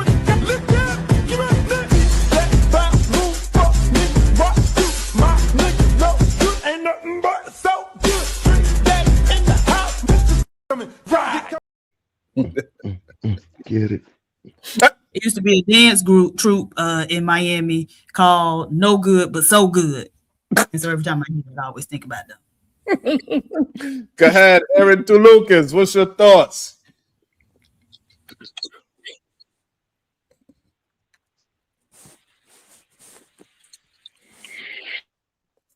That was good. No, you got the floor. What's your thoughts? No, so I was just answering Brownsville. You know, I understand most people Slap might the not. taste out of your mouth. I'd like to see it. I love this thing so much. A random independent with the 100 ball. He say my baby girl just got paid. Keep following my lead. Are almost there. I'm still up 30 on your head. I feel like Kobe. All right. Oh, shit. Don't provoke me to anger, or else you be in danger. Oh man, Diva is hilarious. I was not expecting that, Diva. I was not. You almost made me spit all over my computer and everything. I think like people just. Hey, sure, I'm confirming. Do I have 2 tickets? Do I still have 2 bullets? This dude's still over here talking in code, man. No, man, if I got 2 bullets. Shit. Shut your ass. Don't do finish. God damn it. Let people do their own fight. What you bother yourself to stuff that ain't got nothing to do with you. Shut your ass up. It's just funny, these people that talk about leadership so much. Like, why wasn't he the first one to spend the money? Right? Like, I was interrupting him doing all this things. Shouldn't he be leading to drop me? Oh, damn.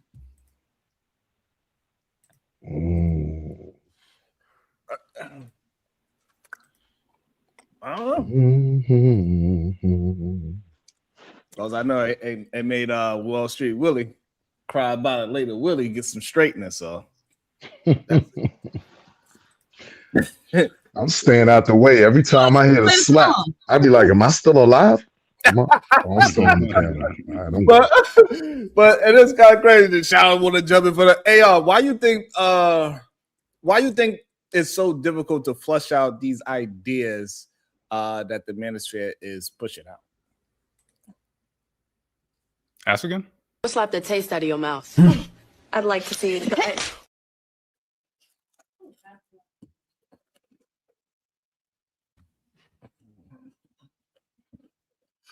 Hold on to Lucas, 100 ball.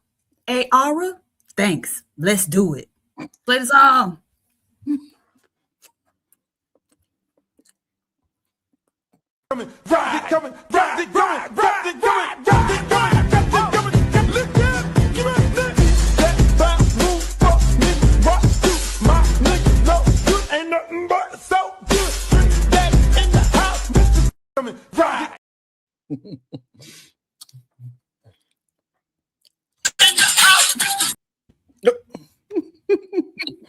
There you go. Look at the biracial in the chat, not knowing where aura come from. You don't know where aura come from. Aura? What is that? What is the aura? Aura, yes. Oh my God. Yeah, he got paid, but I thought he said he don't believe her put money in. It's interesting. Talk your shit. It's your time. Talk your shit, cause hey, all I'm saying is this, man. I get it. I get what y'all saying, and for y'all, that's what's right for y'all. For me, it ain't. I just feel like as adults, we all got to do our part. We're adults, right? And just because you put money in doesn't decide what leader who's the leader. Is it because you got a penis? Is that what make you a leader? Well, inherently, if you decide to be with somebody, you decided to let that person be your leader. So if you decide to be with her, she gets to be the leader? No, it's we all have, like I said, we all have roles, right? There's helpmate and there's leader, right? There's the head, right? Are you religious? I am. I'm not as well versed in the Bible as some may be, but I am. So why you use that? Why you use that one to make your point? Just because I'm not as well versed in the Bible doesn't mean I can't make my points off of it and can't make my philosophies off of it. No, you can, but are you also going to follow other, things that are said in the Bible. When you say you're not well versed, then you're telling us no. You just pick and choose the ones you like. But as I grow in understanding, yes. The question was, yeah. So as I grow in understanding, you said something, right? You said it doesn't matter about the money that makes you a leader. And so my question was, is it because you have a penis? Does that make you the leader? As the husband, yeah. Okay, so if she go out and buy a couple of dildos, she can then be the leader if it's bigger than yours. Hey, are those dildos her husband? They could be. It could be probably better. Therefore, she's not with me in the first place. And therefore, she's not with me in the first place, then, right? So why am I caring about that? Those dildos can't replace this shoulder movement. I mean, you can. Can I ask a question? Because Yeah, I do agree with Bomb if that's the case. So if the man, because he has a penis, it makes him the leader. The same way when you get a job, the same way when you fill out a resume, the same way when you're on a date.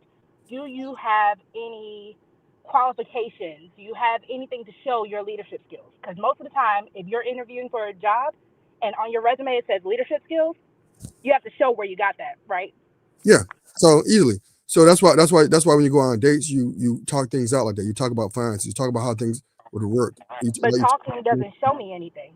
What are you going to do to show that you are actually a leader? If I'm supposed to put all my money, all my trust, all my domesticated work, power, everything about me, if that's supposed to go to you, what are you showing me that you're going to be able to do? It's not to me, it's to the pot. Say that again, I'm sorry? It's not to me, it's to the pot. Okay, so again, if you are in control of the pot, what are you supposed to do with that? If I am giving this willingly, because again, that's bad investment. If I go to any other type of investment and I just willingly just give my money without knowing what I'm getting out of it, why would I do that? Well, what is the return on the investment? Well, you would know what you're doing with it because you have those discussions, right? No. Most time people sign a contract. Most time people will invest in something because they know what they're going to get the return of. Yeah, you would. What's the return with you as a leader? Well, it depends on what we discussed. So if we sit there and we agreed upon, like I said, I'm going to use the house example because that's what we've been using. If I said, "Yo, we're getting a house," right, and we have a discussion about where we're gonna live, what the house costs, what it's gonna take to get the house, right, and we have that planned discussion, right? You're already aware of what we're doing. That's part of the leadership too, right? Bring up that discussion so we can lead that discussion to see how that's going to turn about and what are the things we need to do in order to get to where we need to get to. That's part of leadership as well, right? Now, we're both in part of this conversation, right? But it's also about leading the discussion, right? And pushing it forward, pushing things forward into fruition, right? So it's not just, you're not just sitting and saying, "Hey, here's your paycheck. We don't know what we're going to do with it tomorrow." No, we already have that planned out. Don't no woman need you to plan that for her. We all plan that out. It's not for her, it's for us. The point is, she's perfectly capable of doing that process on her own or contributing to that process. Don't nobody need you to do that. You don't be with me. That's fine. You're just not with me. Cool. But again, that's the whole point. What are you? So this is my issue with it, right? If you are someone on the dating market and you're trying to say, "I'm a good catch because of X, Y, Z," and if a woman just simply asks, "What am I getting out of you being my leader?" I don't hear an actual answer.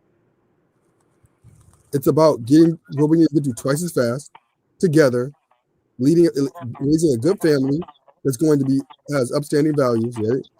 Living a life in which we can lean on each other, right? In which we can. It takes two better than one. But if I'm putting in more, because again, I need men to understand when a woman puts in her body for giving children, we already know the whole conversation of how women can be unalive just by having children. There is so much that a woman risks by being with a man, by blindly following men. We've seen it with our grandmothers. We've seen it with our mothers. So again, when a woman is just clearly, and this is what's confusing and frustrating, because when women are just clearly trying to see what benefit do I get for being with you that I don't get when I'm just by myself. Like I said, we have a plan of action in which two heads are better than one. Right? And lead the discussion. I want to ensure that but that doesn't make you a leader. That's exactly what a leader is. That does not make you a leader, because if two heads are better than one, that means we are equal. That means I am also leading you. two heads are better than one means you have Yes, multiple. that means my opinion and my choices affect just as much as yours.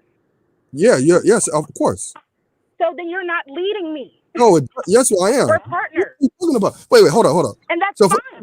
wait, stop. So, me and you having a discussion right now, right?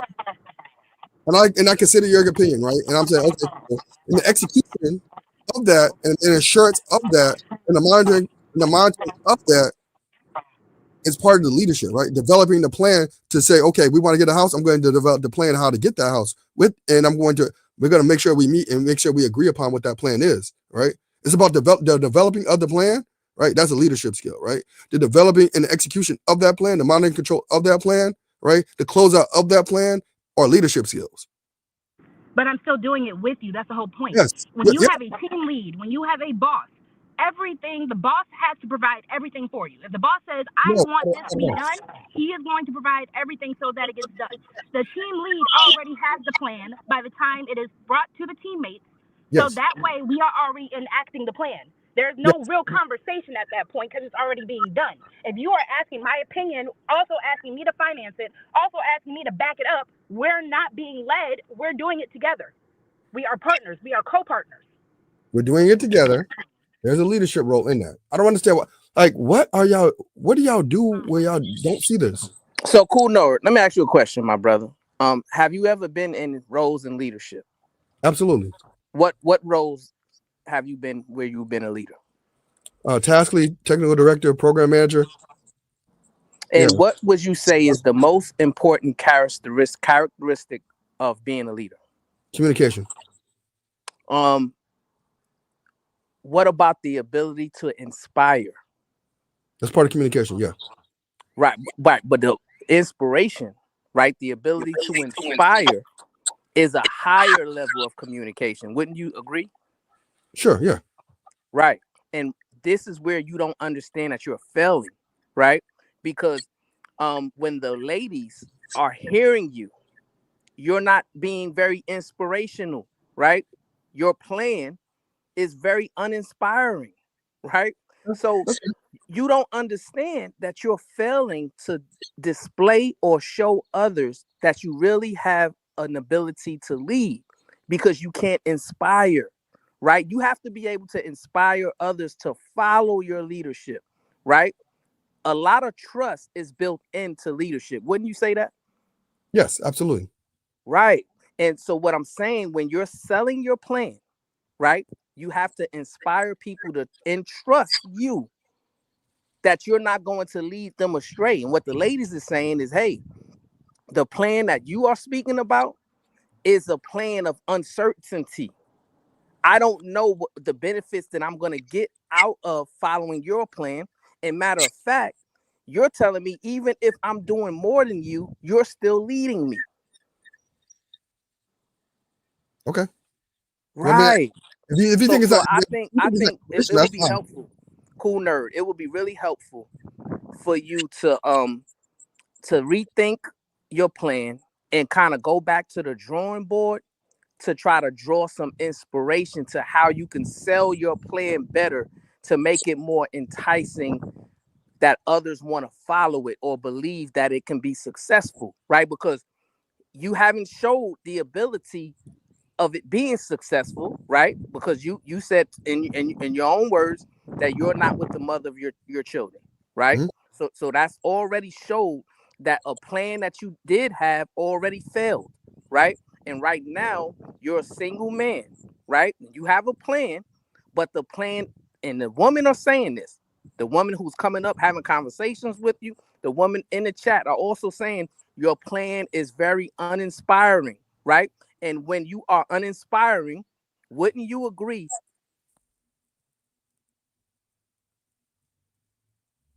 I can't hear you. Wait, do he have children? Is that what he just said? I have a son, yeah. Oh, yeah, baby mama. Well, damn. I didn't know that. Okay. You didn't know that. I've been said that. Okay. But, no, I'm not. You wasn't hiding it. I just didn't hear it. I'm sorry. But so you already baby daddy out in the street. Wait, hold up. Let me answer Brownsville real quick. But to answer your question, yeah, you know what? You're right. It could be inspiration. I can accept that.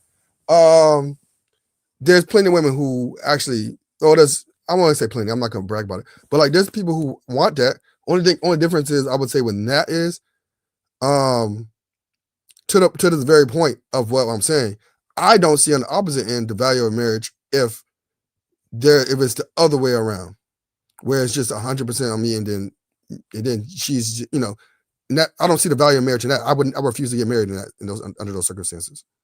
Right. And most women don't see the value in doing all the things you want a woman to do. Like we wouldn't see the value in marriage if we got to do all of that, right? It's cheaper, it's easier to just do it yourself. Then and that's cool. And if you don't want to be an adult do adult things, that's fine. Wait, what does letting you lead somebody and take their money and make them work and all this other stuff have to do with being an adult? Are fool and adult synonyms? So how is us putting money into one pot, me taking your money? You said that you are going to be the decision maker with regard to how that money is utilized, correct? No, I said I'm going to lead how the money is utilized. Right. So that means you're the decision maker. Not at all. Nope. Oh, okay. So explain how you lead, what we do with the money. So let's say, like I said, for example, let's say, for example, we're going to get this house, right? And they use a round number. Let's say it's $100,000, right? And we know we have this plan, right? We've already laid it out. No. But that's the decision making part, right? And so we don't just already have a plan. What's the plan? That's where couples have to talk and make decisions. Yes. Wait, hold on. Let me finish my story. Yes, we laid it out. We have a concurrence on the plan. Like, okay, yeah, this is what we're gonna do, right? And let's say in the middle of that, like, we're gonna have there's also a monitor control phase where we gotta have to look at it and make sure that we're continuously hitting the marks to achieve that goal, right? There's people who have to ensure that we're doing that, right? Because we already came up with this plan. We agreed on the concurrence, right, for it, and we're moving, right? Because we already know this is where we're going. This is the direction we're going, right? I'm going to make sure that we're staying on track for that plan, making sure that whatever we're doing, right, it gets us to the goal. And maybe there's also got to be adjustments periods, right? Okay, the economy is bad, and so maybe let's say your job sector went down. Okay, well, guess what? That means I got to double the efforts to get it done, right? But either way it goes, what does that mean? let's say you're in a field, right? And no, you just gave an example. Okay, your check went down. Now you got to double your efforts. In that context, what does doubling your efforts mean? I got to do whatever it takes to make it work. If you know what I'm saying? Like, for example, let's say out of that, one of our checks gone. You know what? Maybe I got double my work time, right? I got another 2, maybe 3 jobs. I don't know. Whatever it takes, right? Okay. I'm just giving out examples of what people can do, right? I'm going to make sure it works, right? And I'm going to make sure that we have a contingency plan to make sure that we can get to the goal, right? At the end of the day, my job as the leader is to ensure that we are following the right path in order to get the things that we want to get done and accomplished. Right. And again, there are plenty of women out here doing this every day. And, there are a lot of women who are in relationships with men, but they're better at that type of thing. And so they do it in that relationship. Again, like Bomb said, like peeing standing up is not a qualification for leadership. As we see, right? Shut up, Sharon. Husband title is. Huh? Husband title is. And on top of that, right? This is a thing that you're going to agree upon before you got married or get into the long-term relationship with me. This is the thing that you already agreed upon, right? Mind you, we got to this point. Now, if we didn't get to this point yet, and you have your point, you can say, you know what, I don't want to agree with that, and I'm not going there. And that's fine. Out of curiosity, what does the leading encompass? How many times do I got to repeat this? He the coordinator. He the project coordinator. Y'all signed y'all documents? Because we got to turn them in on Wednesday.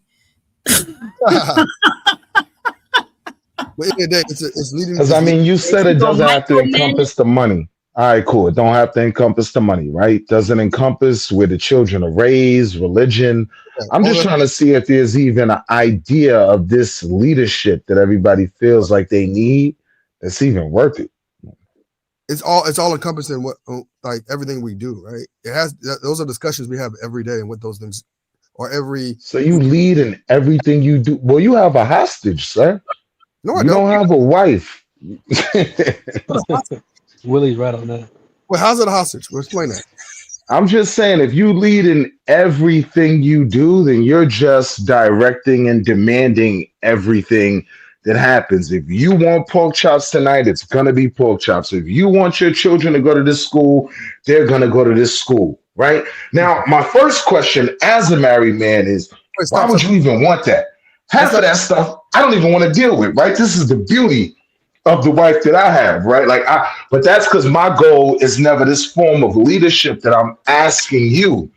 If this is what you're saying, do you just want to control everything just to control it? Like, control. That's what I'm trying to figure out. I didn't. Well, number one, I didn't say it like that. Like that stuff is that doesn't make sense to me. That's crazy to me. What you were just saying, whatever I say goes. That's not what I'm saying.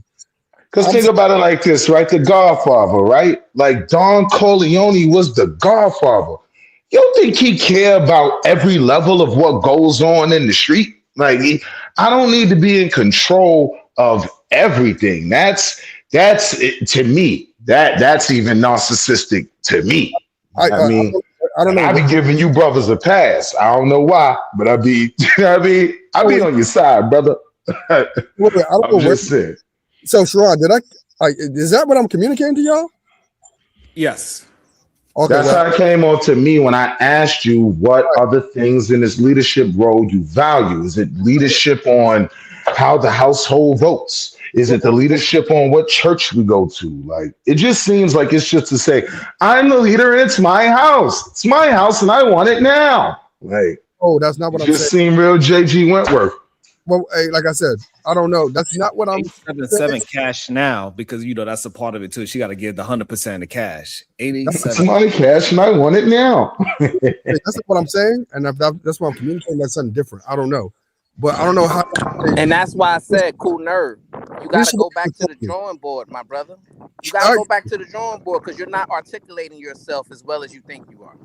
And that's cool. And you know what though? In Brownsville, I could take that. That's cool. I understand that. All I'm saying is that's not what I'm conveying. Well, I'm not. That's not what I'm communicating. And if that's what y'all receiving, then like Brownsville said, I can fix that part.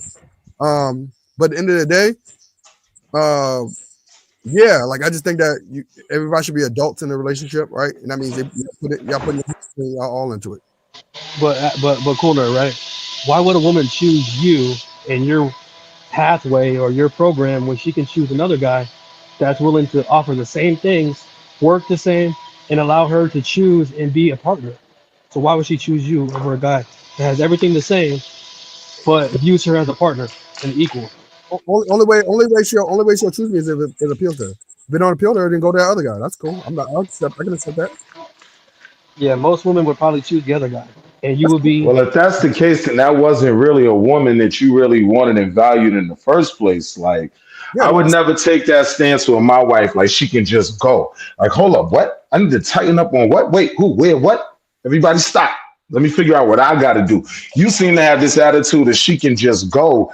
And I'm saying, for me as a married man, that's crazy to hear a man say about his wife. So wait. What bothers me too, Afro, real quick. Like, Let me answer real quick. You're saying about your wife. This is communicated within the first couple. This is communicated very early on. And if that's you saying in the dating stage? Okay, I got you. Early on. If it's not appealing to you at that point, then cool, you can go somewhere else. That's fine. Find a person. So you leading from the dating stage? Nah, that's cap, bro. You ain't. If you even profess these thoughts to the average woman in the dating phase, bro, that ain't going too far, fam. You gonna become lunch bait in her phone. And I'm 100%. What bothers me, Afro, or cool nerd, is that you want to run your relationship off a religious structure and framework, but you're not actually practicing that religion. And I think that's the issue with a lot of these women, that they hear these guys on these panels talk about men wanting to lead, and they use the Bible, but they're not practicing what they're actually preaching, right? So that's fair. That's also a problem. That's fair. And you can be more in your faith. I gotta grow. Like I said, end of the day, I gotta grow. But end of the day, if you either like it or you don't at some point, and then if by the time we made that decision, you should already have approved of your stance being in it. And if you don't So, approve of being in it, then that's cool. You can go to somebody else before we get to so at what point do you realize that I'm single for this amount of time? It's the plan that I want to, put forward is not working. At what point, as a leader, do you change your plan and change your framework for how you want your relationship because you're makes not sense. getting a woman to adopt your program? Good when, question. When the alternative programs make sense, and at this point, those alternative programs don't make sense. But they're working though. They're getting women that are married and going along with the program, and yours is not. For you, not So for the me. program is working. That would because at the end of the day, then I pop a bottle to this one. It's kind of crazy. It's just not making sense, bro. For you, but for me, that doesn't make sense. And if I refuse to be in a relationship, I refuse to be in a relationship, whatever. Like if I see other dudes are relationship operating this program that's working for them, and they're getting these happy lives and beautiful wives and all I these wouldn't be families, happy. I'm gonna switch my program to match theirs so I can get me a wife. I'm But I not gonna wouldn't- be stuck and stick with the program that doesn't work, man. That means you're not a leader, bro. Because you can't. I realize you're wrong. I said I would adjust when things make sense. And if it doesn't make sense to go to that program, I won't do that. And I'm not gonna follow somebody else's program just because it makes them happy. It got to make me happy too. Yeah, bro, you're not a leader, bro. I'm gonna be But honest. this is why my thing with the leadership was like, what are the things you are looking to lead on?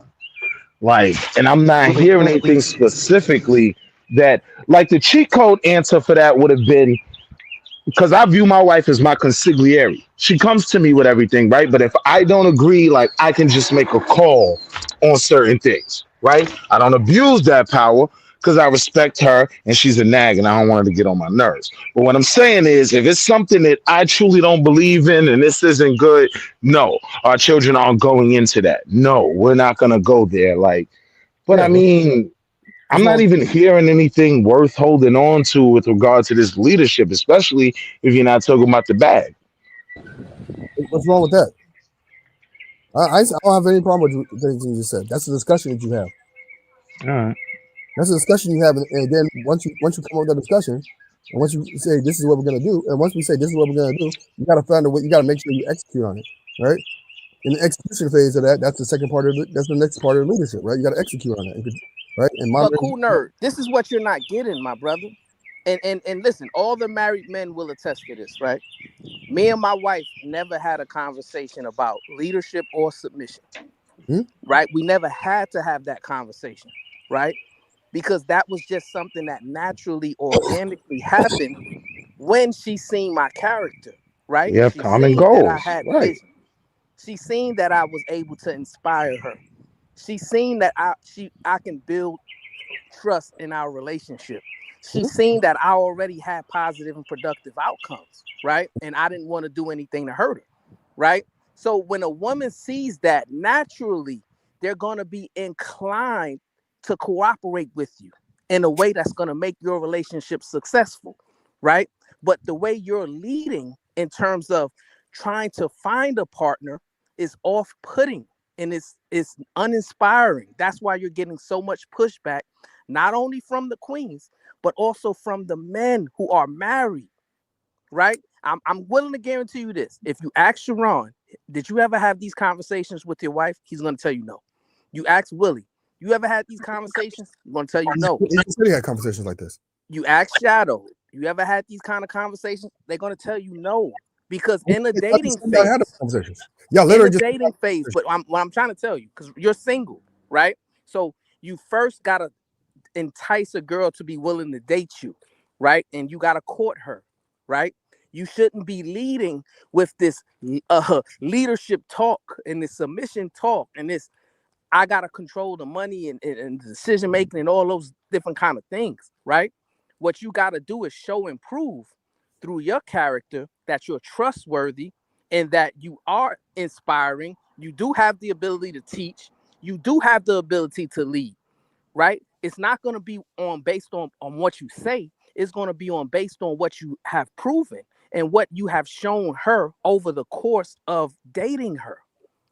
Hey, I'm gonna be honest with you. I get what you're saying. I have no problem with doing any of that. I can get married I can get married in a month if I wanted to. The problem is, Oh, you can't. it gotta be. This is the structure. It's not even the problem. I've presented the structure to plenty of women. They don't have a problem with it. So like, that's cool. Not my thing is just the only thing that's holding me up right now in terms of marriage itself is understanding the difference between being married and a long-term relationship, which I don't think there's a difference. But some women think there's a difference. Oh, there's a huge difference. I don't see it. What's the difference? One basic difference is a level of commitment. You're committed to something. You're locked in, right? We could be in a long-term relationship for 50 million years. We could both just up and walk away, right? Even if you want to factor in a divorce, it's not just that simple, right? It's very different, is the point I'm making. What's stopping you from walking away from marriage tomorrow? You can walk away from a marriage, but it's different, right? There are reasons not to walk away from this. You might have built a family. You know what I mean? It may be a monetary thing. You get what I'm saying? It may be that you actually just want to grow up in the house with your kids and not have another man walking around him in his drawers, right? And it's also that other aspect, cool nerd, the one that you said you desire to follow, which is the godly aspect, right? And under the godly aspect of marriage is a covenant between you and your wife that you make under God, right? So you can't say what God describes, the God that you said you want to follow, what he describes a long-term relationship as is fornicating. So, and right. The problem was with the God part. The problem was with the state part. That's my problem. I mean, but if you claim that Bible, right, the Bible basically tells you, like, follow the laws of Rome, right? Because the thing is, if you put God's law first, it'll encompass all the rest. You'll be good when it comes to that, right? So this would be when I hear people say you didn't say you were religious, but you kind of hinted to being spiritual, right? You believe in those tenets of possibly the Bible or whatever. These things clearly define how you should move. And what you are saying is not in line with what I felt like I heard you say you believe. That was all I was saying. I'm learning. I said I'm learning. I'm saying I'm learning. And that's what I'm saying. What you're coming across is your plan is a plan that is based upon double-mindedness, right? Is you say, yes, I want to go the godly way, but I'm not really following God the way I should be, but I also want control. And then therefore, you know what? I don't really value marriage any different from fornicating with a woman long term, right? It's coming across as a very selfish presentation because you probably fear marriage because you're saying, hey, if I marry her, then that means I can be held accountable if I violate her in this relationship and she actually can walk away and take things from me, right? No, that's not actually. But that's what you're coming across. That's how you're coming across. Well, let me explain it real quick. The reason why I don't understand the difference is because in observations of people, right? I've seen people, everybody I've seen I've seen people do the exact same things whether they're married or not, right? So I'm looking at it as I understand the risk. That's, you know what I'm saying, I'm willing to accept the risk. I think anybody who's willing to accept the risk it's really the purpose. And I don't see the purpose of of signing a contract with the state, right? If I've seen people on both sides, I've seen people be in long-term relationships for 30 years. I've seen people be in marriages for 30 years. So, and they all both turn out pretty similar in terms of like having successful kids, having successful being together and never not leaving each other. So, and sharing a household, sharing, you know, I've seen it from both sides, right? And I'm trying to see what's the difference between if I'm married for 30 years and being in a long-term relationship for 30 years. What's the difference? There's a big difference. Commitment. Right, and a level of responsibility. If something happened to you, you won't have any rights, right, to go and take care of you in the hospital or make decisions on what happens to you. And vice my versa. car could crash. I could go in a coma right now. My wife knows every document to sign. She knows I want to do resuscitate me till I can't be resuscitated no more. I can lay on that slab in a coma, and my wife has the legal authority to make all those decisions, and she knows what I want. That's a value that I don't think y'all really be understanding when you talk about what you're willing to forego, right? So in the fear of a loss of this control. All right, I don't mind. It's not control, but all right. The Willie, the question I have is, you're telling me the person who's been together for 30 years, who haven't, just because they haven't signed a state, just because they didn't have to sign with the state, that they don't know that information, and they don't know Yes, exactly. if you crash your It's not car, that they don't know that information. she cannot sign your DNR. Your do not resuscitate or your she can't sign your hospital. I can lay on that slab in a coma and not worry about nothing. She know exactly what to sign, and she has the legal authority to do so. That's a difference. So when you're just simply talking about difference, that's a pretty huge difference. Yeah, but the fact that he doesn't know that just lets you know that he's not the leader. Brownsville's correct, right? If you take three guys, wait, hold on. Like you take three black men, right? They know after hanging out after a few weeks which one's the leader, but they don't have to come out and say, "I'm the leader." You know, they don't have to vote. They know just based off the person's attributes, his characteristic, his energy. Like you don't have to keep coming out and saying, "I'm the leader." I'm the leader. It naturally happens, and in my relationship, it naturally happened. Sharon naturally happened. Brownsville naturally happened. So the fact that you come in here talking about leadership, this, submit this, like, bro, you're not a leader, man. Just accept that. No, I am. And just learn, bro. No, You're not, bro. You're not. You're not. One of the things a lot of men that work for leadership positions I do disagree with what is you're set it saying, up to where they're not even asking for it. It's almost ask, can you lead us, right? It's not Hold on. like they're going But into y'all it are saying, mistaken. He's coming in honestly though. He's not going there trying to mislead anybody. He's saying, "Hey, these are my expectations for a long-term relationship." And honestly, I can't fault him for that. At least he's not going in trying to tell a woman that, "Oh, I'm not trying to take control of your life." He's like, "No, this is exactly what I want. If you like this, jump on board. So If not, Shadow, yeah." right? So what percentage would you put on his ability to obtain what he's trying to obtain? Would you I mean, I bank believe he'd end up. Sorry. I'm asking you, right? Would you be willing to bet on him finding success in what he's communicating right now, or failure? I mean, I think there's more likely a chance of failure because of the level of independence that it is now. But I don't know. Right. And what I'm saying, right? If you talk to people who are in successful marriages, right? You're not listening to the people that's telling you, no, you don't have to lead with this leadership, I am above you type of talk, type of rhetoric, right? That's rhetoric that these men, a lot of men have heard on the Manosphere, like, hey, you need to lead with this, you need to tell them that they need to submit to you and all of these different kind of things, when it doesn't happen like that. And in relationships, naturally, right? If you are him, if you are who you say you are, then you're not going to have to ask for the things that you're asking for, right? And the people, to answer your question on the long-term relationship, these are people who are running away from commitment, right? Because for some strange reason, they have a fear when it comes to the woman or man that they're with, that they can't trust them. You know what I'm saying? And that's the issue. I think trust is part of your issue, but the other part of your issue is you don't understand how to communicate properly, right? I believe that you are a successful man in terms of building yourself on your career, right?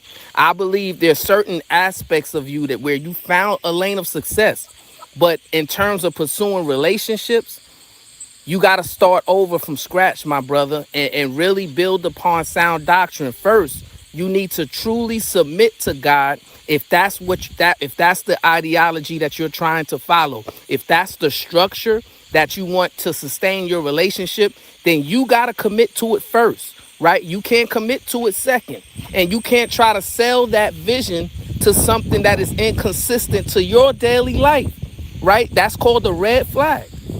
Hey, but look. Brownsville, I don't like the way you said that for two reasons. Number one, I think submission comes on a Kinsey scale. Like, I think the level of submission a woman will have, some women are just naturally very, very submissive. They'll listen to what he's saying and say, that's exactly what I want.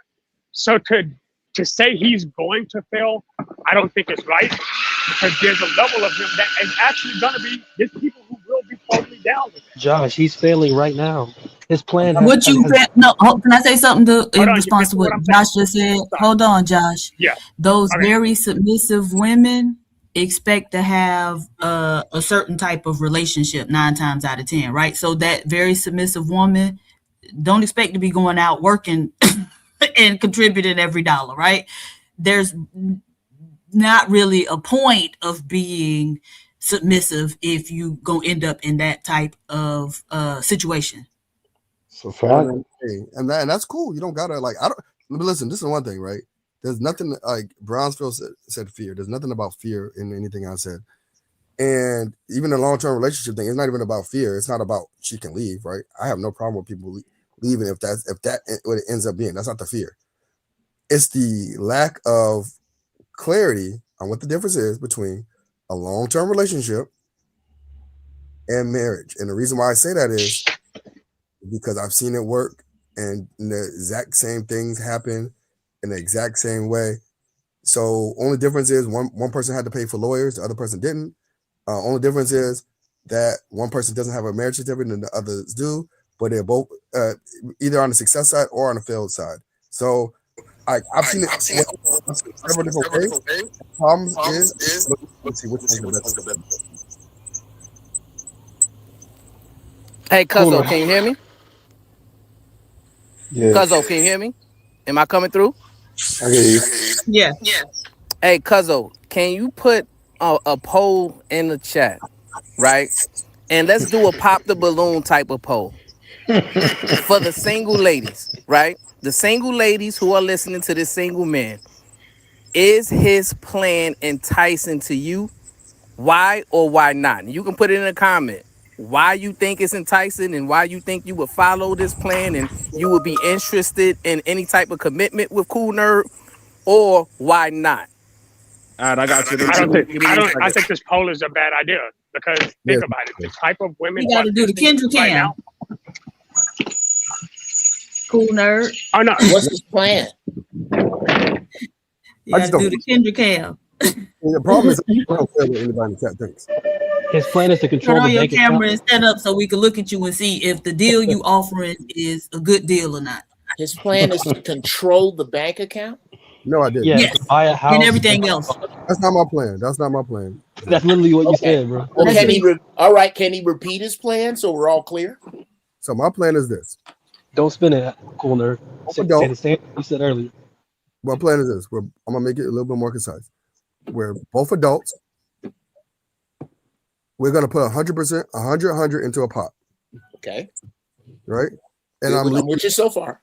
And I lead the direction of the pot as we just make discussions, make decisions, and the visions that we discuss right together. I just lead. I lead that. Make sure I lead the execution of that. Mind you, we've had these discussions, right? So we already know where we're going and how to get there, right? We gotta make sure that we get there, right? So in the leadership of getting there, that's what my role is.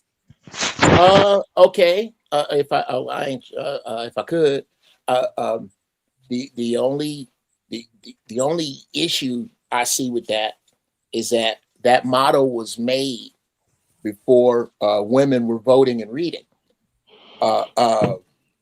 What I would say to that, or just to kind of overshare, I think it works best, especially now, that you both do best what you both agree that you're both best at. Yeah. In order to, you see what I mean? So as far as whether you have a leader or not, I would say, at least the way it works in my house, is that my wife's word is first. My wife's smart as hell. Mm-hmm. She sees shit I don't. She sees shit in ways that I don't, that I would be foolish not to take her advice. Word. Now, her word is first. My word is final. Okay. So I'm going to listen to what you got to say, and then we're going to pray about it. And then whatever I decide after I have listened to everything, I got to listen to my wife first, bro. I can't tell you how many times that has backfired on me. 5, 6 good times that I didn't listen to my wife and shit went left, but she didn't rub my nose in it. We talked about it. I said, you know what? Babe, you better at this logistic, this day-to-day logistics, put this there, put that there. You're better at that. I'm going to leave you to it, and I'm going to trust you with it. You're right. I was wrong. But we have I'll land here. I don't think it's the job of the man to dictate the every move of the woman. The job of the man is to, and again, I believe in the Most High. The job of the man is to talk to the Most High. Figure out what his plan, the man's plan is, and what the Most High wants him to do. And get a woman that is in line with that. And we keep that standard. I am in charge of us keeping the standard of the Most High, not me telling you what to do and bossing you the hell around. I don't know what the hell that shit is. That's some shit that went out with the beeper. Yeah. Well, I'm not. Wait, let me just clarify something, right? I 100%, 1,000% agree with you, actually. Okay. I'm trying to figure out, where did y'all get the fact that I was trying to boss somebody around and all that shit? I can tell you where they got that from. Where? The model that you're putting out came from dudes who used to boss women around. This patriarchy that we discuss don't have a goddamn thing to do with black men. This has to do with a European paradigm of how to deal with a woman. You don't deal. Black people don't. That ain't our shit. Even in our own religions, the woman is not second. So yeah, that's where it came from. That is the backlash of this European bullshit that you're getting right now, because what you're saying sounds like it's a cousin to that, and that's why you're getting this pushback. Cool, and you know what? And that's some baggage that I can't be responsible for. So I get you. Sure. So, end of the day, I 1,000% agree with you on that, and that's kind of, and maybe you articulated it better than I could, but that's what I'm essentially saying, though. But in the day, we're all adult. But in the day, though, the problem is, I think we had this discussion with earlier, was we got all put 100% in of everything. We're putting 100% of ourselves in there totally. So, and I think I was getting backlash from that part. The rest of it, I don't have no problem with what you're saying. I just think we should I just think as an adult, we just got to make sure we put 100%. Okay, well, let's see if anybody else does. Since what you're saying matches what I just said, who has a problem with what I just said? Me. Yeah. Okay. Yeah, so I just came back because I just came back. You know what I was just coming back for doing on the phone, Diva? What's that? With a young man that needs some help and guidance on getting his career on the right path. My man, that's what's up. Good job. Even though they say, they be saying. But Diva, go ahead. What's your problem with what Aaron to Lucas is communicating? The whole idea of, my word is final. What? Yeah, no. Okay. Well, if you could tell me which of the, well, then again, that's right. You don't subscribe to. Okay. Do you have a higher power that you are in line with? Yes. Okay. Is there a publication of sorts that perhaps you read from to stay in touch with this higher power? Yes. Okay. If you don't mind, could you share that publication? When God Was a Black Woman and Why He's Not Now. Okay, that's the name of the book. Where can I find that? The name of the book. Where is it? Who's the author and where can I find it? You can find it on Amazon. The author, I would have to look up. So just give me the title. Just give me the title again. Your God cannot write their name in the snow? Well, can we? That's hilarious. What's the name of the book again? When God Was a Black Woman and Why He's Not Now. Black woman. Hey, Diva, you can disagree with it. That's fine. It's not for me. That's cool. But why is it now? The problem is, like, you came in here and you said you agreed with everything Uncle Jeff said, right? You said that's your plan that you're trying to follow, but that wasn't the plan that you articulated, right? And in fact, you articulated the opposite, right? No, I didn't. Because you admitted in your own words, you said you're not following the spiritual doctrine as much as you should, right? That's I'm You're learning. not well versed. You said you're not well versed in the Bible And as I'm you learning. need to be, right? Yes.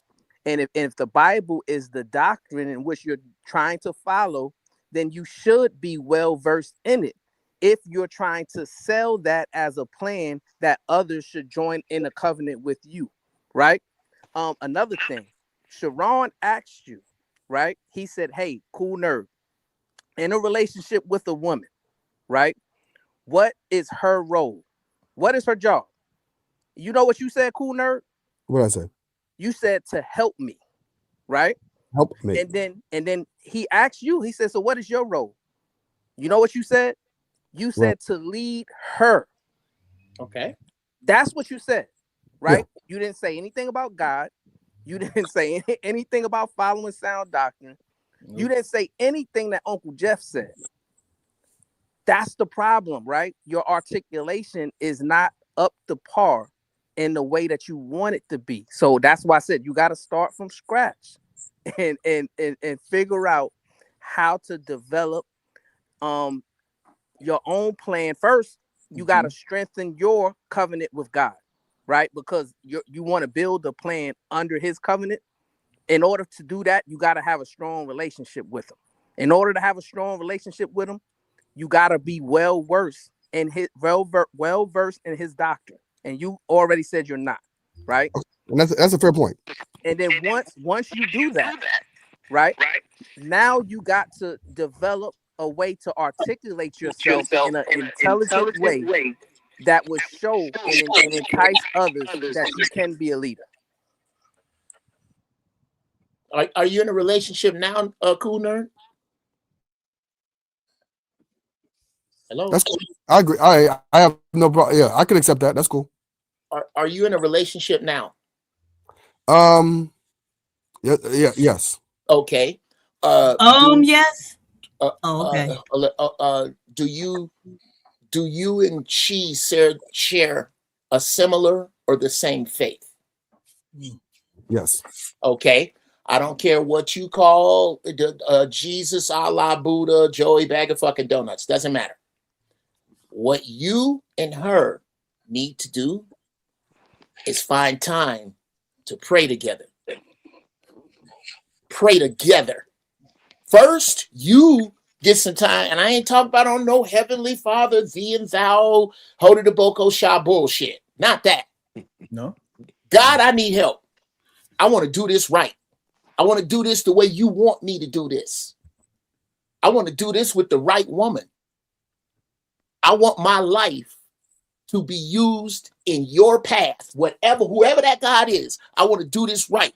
I want to be a good father, a good husband, a good steward. I want to be this leader. I need your help with that. In this help, God, I'm going to bring this woman to you later, and we going to pray together. Be in that prayer. Guide my words.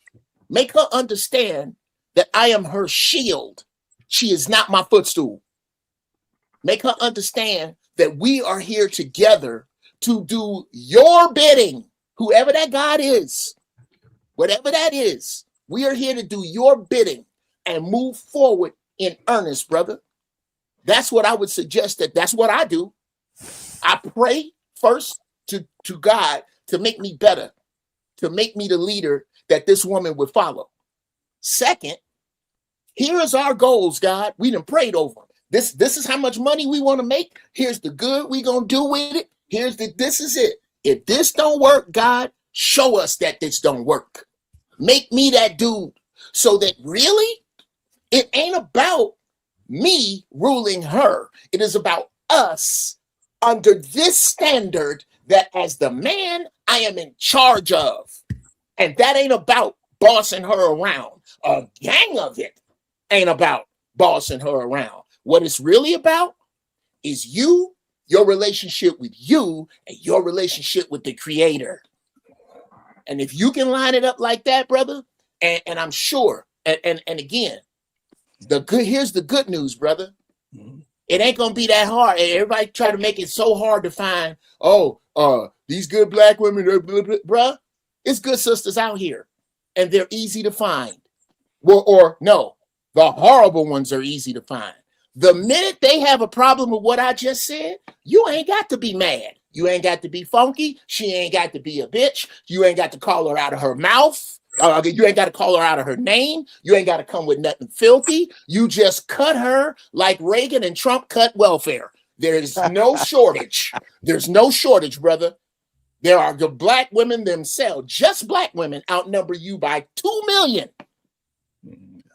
If you have a program that looks like that, believe me, brother, if you pray, the right woman will line up with that. And you can't treat her like some fucking roller skate. That's not what she is.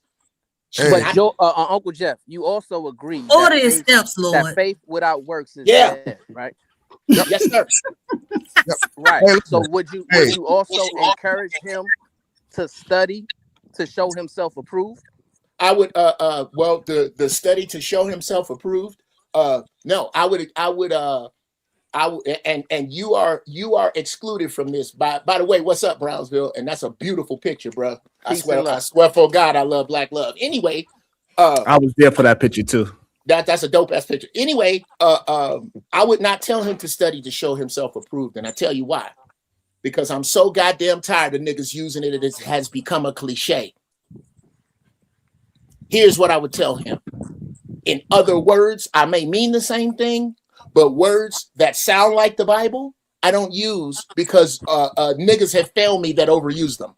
How many words you going to say, goddamn? How many? Oh, that's right. I owe you somebody. My bad. Yeah, black folks have nothing has worked black folks worse than crack and the King James version of the Bible. So no, I would tell him this. So, all right, before you go, Uncle Jeff, before you keep moving, cool nerves. So your woman give you all 100% her money now? Absolutely. She a damn fool. Go ahead, pimping. Oh, you talking about right now in this situation? Your girlfriend, the woman you're in a relationship with, is she currently giving you all her money? Oh, absolutely not. No, I don't. He said absolutely not. No. Oh, Why? So she not a fool, Diva? No, she's not a fool. That remains to be seen. Why would I do that? Why would I do that? No. So when does this plan of you taking all her money that's pimping and deciding where it goes, when does that start? When does it start? When we agree upon it. And so you didn't have this conversation with her yet? No, we had this conversation, but when we agree upon that's the time to do it. So that means either when we started a family or get married. What does give? And that's another thing. What does give you the money? People, yeah, bro, you in the frying pan, you in the hot seat right now. What does give you the money look like? That was kind of wild. I said from the beginning, one pot. Okay, but then that's not giving you the money. Well, that's what Sharon's words is. I never said that. But however, I gotta go because I got a meeting at 3:30. But my man, hope we said something to help you. Yeah. Go in there and lead.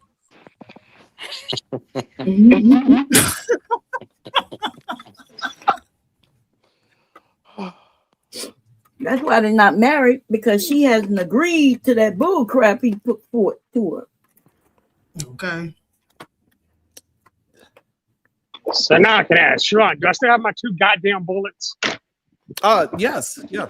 Okay, thank you. You're welcome. You didn't ask me that before. Yes, I did, like 6 times. You I said start converting when to cuss you out. Yeah. I didn't hear you say those words to me. Shoot Willie. Willie, he said those words to me, Willie? Slap the taste out of your mouth. I'd like to see it.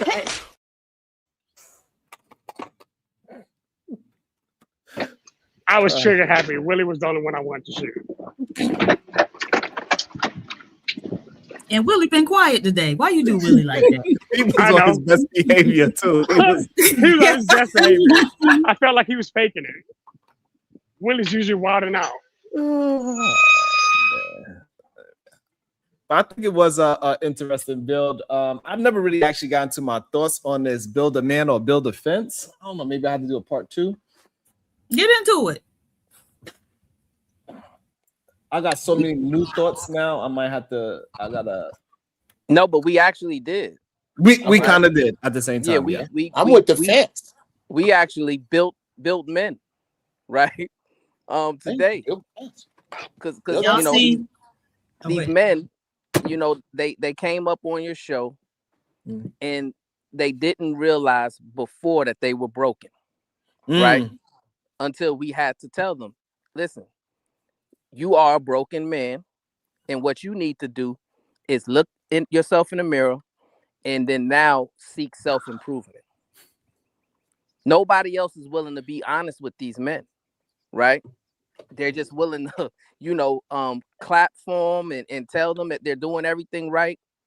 When they hear them speak, they know they sound foolish. And we got to get out of just coddling, men who are broken. Because if you coddle them, they're never going to reach the point of self-correcting. And whether you think my delivery is harsh or what have you, I'm truly interested in men improving themselves in every aspect of their life. So they don't have to come on these panels or get in public settings and sound or look foolish in any way, because that's not good for our community, and that's not good for Black men in general. I don't know. I But gotta the push back difference on her. is what I've been telling these men is that the other men who they sit amongst want them to fail because they're competing with each other essentially. So they will agree with them when they know that it doesn't make sense. Even on this panel, some of these men are doing that, right? And when you ask them about it, they'll say, "Yeah, it didn't make sense, but I want to go at Brownsville or Sharon." So they don't really care to help a man out who might need help. Yeah, because they know, That's what women are for. That's hilarious. If I could, I got to push back a little bit on what Brownsville said. I think you guys kind of either are missing or downplaying the importance of shows like this. It's not about what happens in real time. It's about the fact that people go back and watch this. They go back. The dudes that you have up here, whether you help them or not, whether they take your advice or not, other people lay these paradigms over their own lives. Right. I go, okay, well, what did Sharon say? What did Brownsville? What did so-and-so? What did Bomb say? So it's far more about that than trying to win in the moment, or I got that nigga when I said, I told him. $6, by the way. Okay. Oh yeah, I'm at $6. Okay. You know what? I'm gonna hit you when I get to an even 10.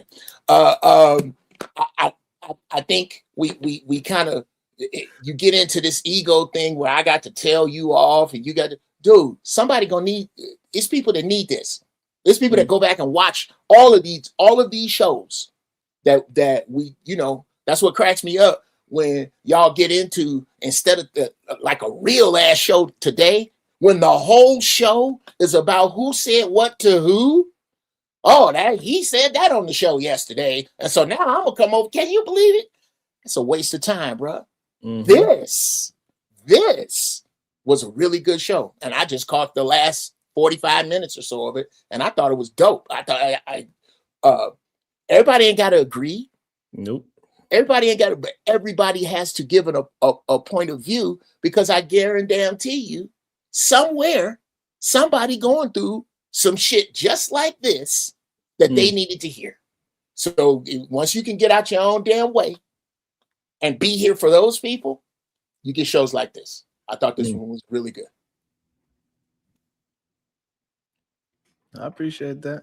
Hopefully KT learned something today. He's so stupid. Got the little jokey there sometimes, yeah. Yeah, it was a dope show. And I do believe, and I'm still gonna have hope that these brothers can be recalibrated, that these brothers can start to look themselves in the mirror and undergo self. We probably got a phone call. So yeah, no. We did. Y'all just gonna let me, y'all, we built some men's Short thoughts up. We and helped just, some bruised egos. I don't know. Brown, I think he probably was getting a phone call. So he said he was dropping soccer talk. That's what he was doing. Y'all just gonna let me get bullied? That's how mixed folk get treated around here? Absolutely. That's crazy. Yeah. That's crazy. I expected better, especially from you, Diva. Look, Sharon trying to wind the show down, but little do he know, Right? little do he know, we ended early yesterday, and we supported today. So we doing 12 hours today. We got 5.5 more hours, y'all. Easy 12. Come on, man. You ain't going nowhere. Bomb cherry today. That's crazy. He thought that's crazy. Bringing back just to wind the show down. No. Because he did his hour. Aaron to Lucas, he did his hour. Oh, my bad. Because I'm you goofball. Spend another 100. What you trying to say, Shadow? You muted, bro. Yeah, shoot AR. What? Shoot Slap AR. the taste out of your mouth. I'd like to see it. Damn. Hey, look at his face. Ashamed. All right, so Shadow is out of bullets. Don't worry, I'm gonna fix that. Oh Lord. Wait, are we winding down? Wait, are we winding down or are we gonna keep going? 12 hours. Damn, PhD for 12? God damn. A bomb cherry, yes. I love bomb cherry. 12 hours. Man, look at his phone. She don't sit to nobody. Ain't nobody paying fine. She cussing everybody's out. She's saying the bitch ass. Sound like you driving on the moon. Word. That's what it really do sound like. But yeah, I think our brothers do need to understand like what they are communicating versus what they want to say is two different things. And when we just bring it out and we just say, hey, this is what it sounds like you're saying, it ain't really to make them look or feel stupid. It's for them to sharpen their own thoughts and get it to a more clearer and concise situation, because it's not clear what you're saying. That's why we have so many questions when you're talking sometimes, you know what I mean? Well, I don't think it's just questions, bro. A lot of people are not here to find the questions. A lot of people are here to win the Dirty Mouth Olympics. Because I think we got to what the dude was talking about when we really dissected it and listened to it as opposed to attacking it. And slow it down. Slow it down. What are you really saying? As opposed to, hey, here's an opportunity to say some foul shit. Yeah. Let's figure out what he's trying to say. That's what that's we can all be stank. That's easy. Stank is the easiest gear in the world. It's the easiest gear in the world. This dude is really trying to figure some shit out that looks crooked because what I heard him talking about sound like some 1958 white man shit. Yeah, we had to give him some straightening. I think he got some straightening, so that's good. And like you said earlier, that's what this is really about, right? Is getting some straightening, because sometimes it just be a little bit, you gotta. Well, you know what? Like when you make a sword and you pull it out the fire, you gotta check. Sure. You gotta look at it. That don't mean you don't want that don't mean you don't want a woman. That don't mean you don't deserve one. What it means is you really need to focus on your program. Yeah. What that looks like. What is the creator's purpose for you? And who is the woman or women or people that serve that purpose? That purpose only. There should not be a woman in your orbit that doesn't serve your purpose, bro. For what? So how did you find your purpose, Uncle Jeff? I will slap the taste out of your mouth. I'd like to see it. Shit. Shadow the Titan Wasp, $20. Uncle Jeff. My Uncle Jeff. You know it's hard out here for a pimp. The way how he be enjoying himself. I think he might enjoy it more than you, Diva. I don't know. Oh shit, crazy. But we That made definitely. my day. Thank you. So, KT to go. You think women should be building a man or building a fence around to protect themselves from men? Huh? Could you say it again? Should women build a man or should they build the fence? Build a man? Yeah. Have you seen that work in real time where a woman built the man and it actually worked in her favor? Yeah. Go ahead, explain. I think like a good example would be like how like a lot of us say like the white girls with the NFL and NBA players and shit. The one thing I will say is, well, when them niggas ain't had no money. Hold on. The white girls built up those NBA players? To a certain, like they invested. They seen far ahead. A lot of them, they've been messing with them girls since high school, maybe even prior. So, you know. Don't provoke me to anger, or else you be in danger. Yeah, Diva. Oh shit! I didn't even know I was finna go. And you know what's crazy? You know what's crazy, Sharon? Let her read it first. Oh, okay. Reintroduce you. Yogi Fish, $20. Put my brother Jeff back on, please. Go ahead, You know what's crazy? I believe it was Shadow. You the one paid the money, and I was here giving you the advice because your woman was gonna get you killed. You remember that? I'm the one taking you out.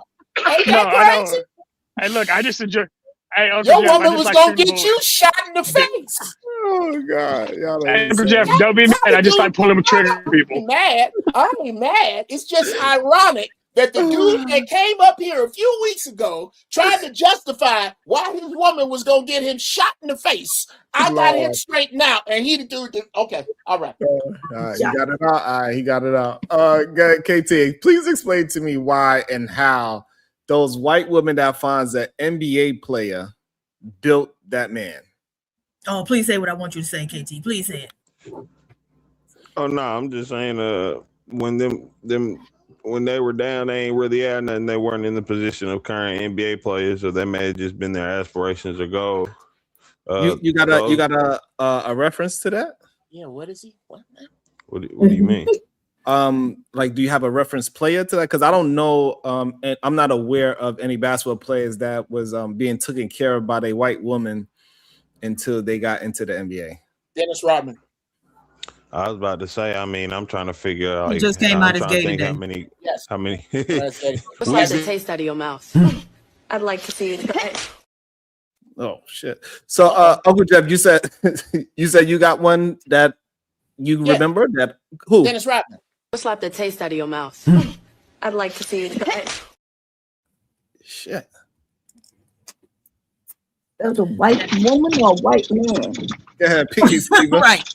Shadow the Titan Wasp, $40. KT and Jeff laugh out loud. God damn. But white woman is the gateway to the LGBT. I'm telling you. That's why my hands are so go LGBT. Diva, you said that's why my hands are so jazzy.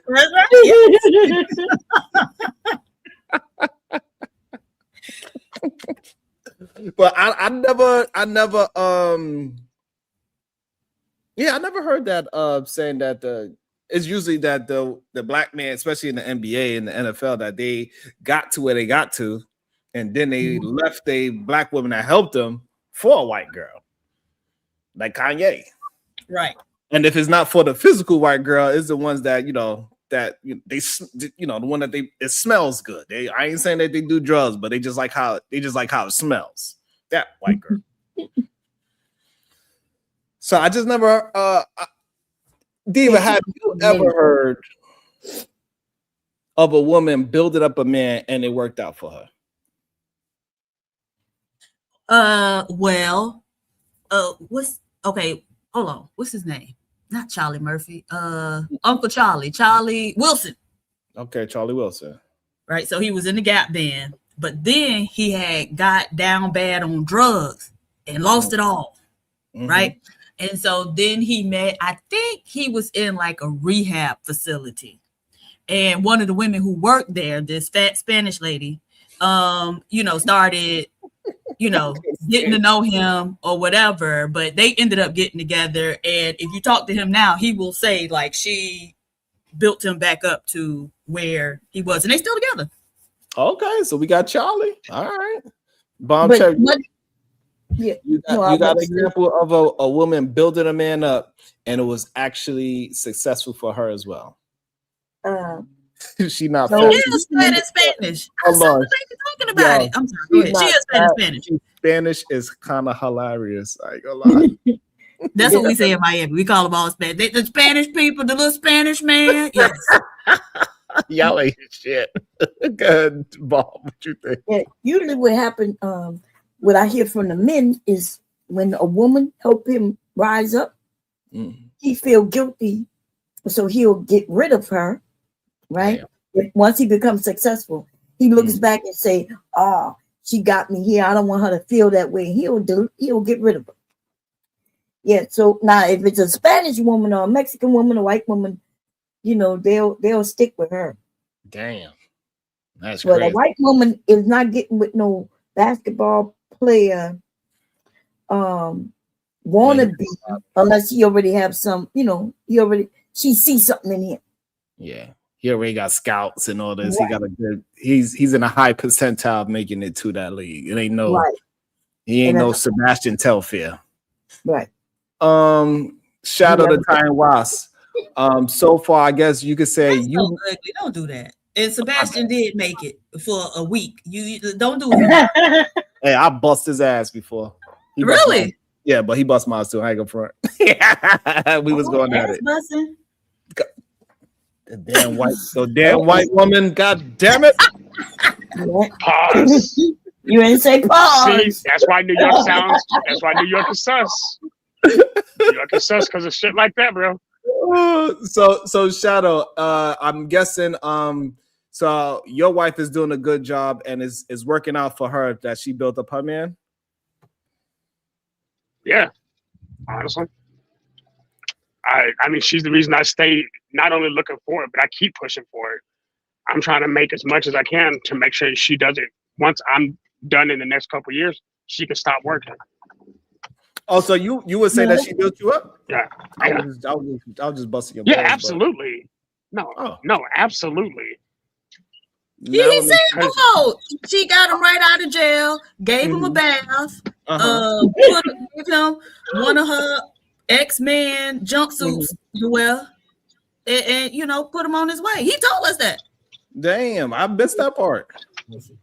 Damn, Diva, you done just messed up the whole story, but it's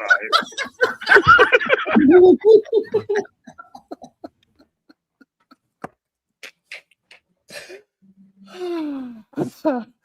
Oh, I don't know. I got one of the best shows on YouTube. I don't know who does. God damn. We be having a good time.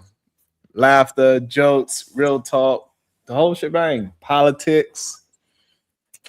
No. And black people can't take anything serious. We always got to do something. I know I do. When I found out that they took Sharon Doesn't Lie serious, I was shocked. Hey, that was crazy. Wait, what happened? What they was like, you said Sharon never lies, that is perfection. Yes. Wait, where were you? That was here. That was today. That was today. Oh, who said that? Oh, yeah. They was claiming said it. Wall Street Willie said it. Okay. I did see that. I still believe it. They was claiming I still believe it. Perfect. God damn. No, only he's perfectly honest. Different. God damn. Perfect to be honest. Listen, I'll tell you this. No, perfectly honest. Let police pull up on me. That hashtag is gonna be wrong like a bug. Okay. I'm like, huh? Speak? No, I didn't know that. What you mean, officer? Drinking? No, I would never. Never. Like what? My goodness. So, Diva, you got any final words? Sharon needs a lawyer. It's hilarious. Y'all ready to go? No, he owed us some hours from yesterday. Right. Hey, chat, let us know what y'all want to do. Y'all, he had us in the back still conversating. It was. I almost restarted the damn stream. I know we was back there for a while. It was a good. Y'all was doing good too. It was a good conversation. Yeah, y'all was doing Hey, good. Sharon, there's a really big forex currency and crypto burst that happened over the last couple of days. It was worth it. See, those of you with that kind of information, that's good information, you know. Even I'm learning. Mr. Cap been trying to get me to invest for a while, but I'm not a gambler. But for my grandson, I think I'm gonna put a few dollars away every month for him, maybe. I would be 6 years Bob, in if I would have started when he told me to. Since you do Cash App, like Cash App has available stocks, including crypto. And I'm gonna just say, if you look over at Ethereum, and there's another one that's just now on the rise. It's gonna be on the rise for the next couple of days, and then it's gonna bottom out. It's a meme coin. I can see it coming. I don't trust no coins. Y'all you fucked up. That money not back up nothing. Nothing. That's the irony of it. No, that's the funny part about it. Like, it's literally not worth anything, and people put so much money behind it.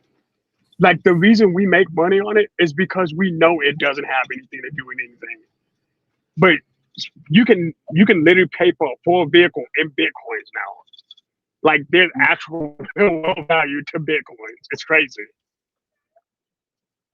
And there's Bitcoin ATMs too. Like, you can go to a Bitcoin ATM and actually withdraw cash from your Bitcoin wallet. Yes. Because they want to get in on making the money from food. But you got to go look and see when last time Bitcoin, the money just disappeared. I don't know if it was 2000, if it was 2012. One of them years, all that money that was there went away. Didn't they have a crash after 2020? Because remember the wealthy sports players got involved. One of the black men.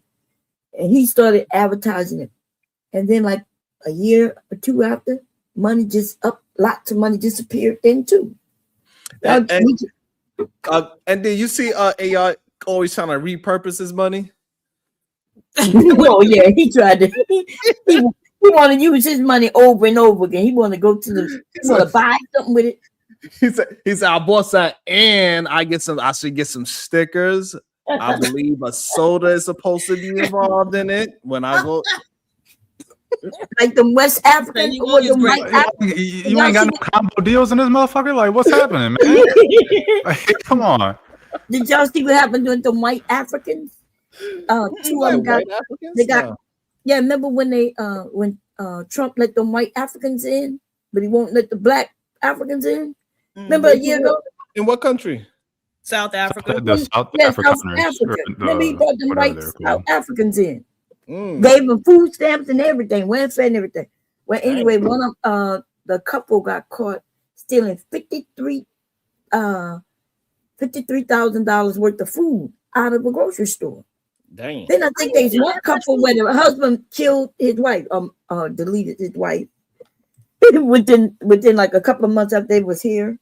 Dang. And then the rest of them are going back. They like America is too much. It's too dangerous and too expensive. Yeah. The thing is, they still able to, even though it's only like 5 white people in South Africa, they still able to run roughshod over all them black people over there. Yes. And so I can imagine that America would be much more dangerous for them because they can't do the stuff over here that they able to get away with over there. Maybe we should get some of them and let them call themselves African American so we can actually get reparations for the majority of us. You know, we're gonna have to take a couple. Hey, we're gonna get 5 of them. 5 of them gonna be rich, but the rest of us gonna be 2. Yeah. We'll make them the face of it. These Right, we gotta let them be the face of it. What you think, AR? So you only just show half your face. You're gonna be like, you know, on the camera like this. You know what? Hey, Sean, I put a bullet for Willie, but can you bring it back for KT instead? Bring him back for KT? That's crazy. What? Why? Because. No, KT been good today too. He been on his best behavior too. He been thinking about North Carolina. That's probably what it was. He probably visited North Carolina yesterday. I was like, you know what? Let me move back because West Virginia ain't the move. And I got a question for you, Shadow. Why, if Bound Cherry is talking about investing for some children, why would you bring up gambling on crypto in response to that? Do you want my honest answer or you want me to keep the answer? I want your honest answer.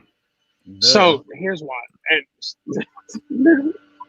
Okay, so here's why. When he doesn't talk, that's crazy. Here's why. So if she's starting out, right, and I want her to do the 90-10, right, but take that 10% and put it in something that you can see has easy volatility, i.e. Ethereum. Like Ethereum's jumps are crazy, but they last days at a time. If you can catch it on a low point and then sell it near a high point, you're always making a profit, especially with how much Ethereum is worth. Bitcoin's a little harder because you have to put more into it to make as much. But I also don't see and again, I'm saying I would only do that with a 10% of it. I would do that if not Bitcoin. I would do currency as a whole. I would do forex. But it's for my grandson. She's talking about investing something, not looking at it every single day and looking at the volatility of it and stuff. She just wants to put something somewhere for them to, when they're 10 years, 20 years from now, they can get the money and they know it's going to be worth more than what she put in. So why would you recommend gambling? I do a lot. No, I would do a lot. If she's doing something like I had Vanguard out there, I still had until I was 30. This is for my grandson. Like, he is only 6. I know. I would say do a lot. I'm saying do it like with Vanguard. I did mine through Vanguard. It's an IRA. What kind of Roth is more than one type? I don't know. Parents gave you can't do it. You can't do a Roth. You can't do it. I'm a trust fund baby. Vanguard Roth. It's a Vanguard. Yeah, but a Roth. All I knew it was called a Vanguard. Continue. Sorry. So IRA, so there's 2 different IRAs, and you have the traditional or a Roth. A Roth IRA is with post-tax income. So you invest in it, and then all the money you make in the Roth is then going to be tax-free when you withdraw it later on in life.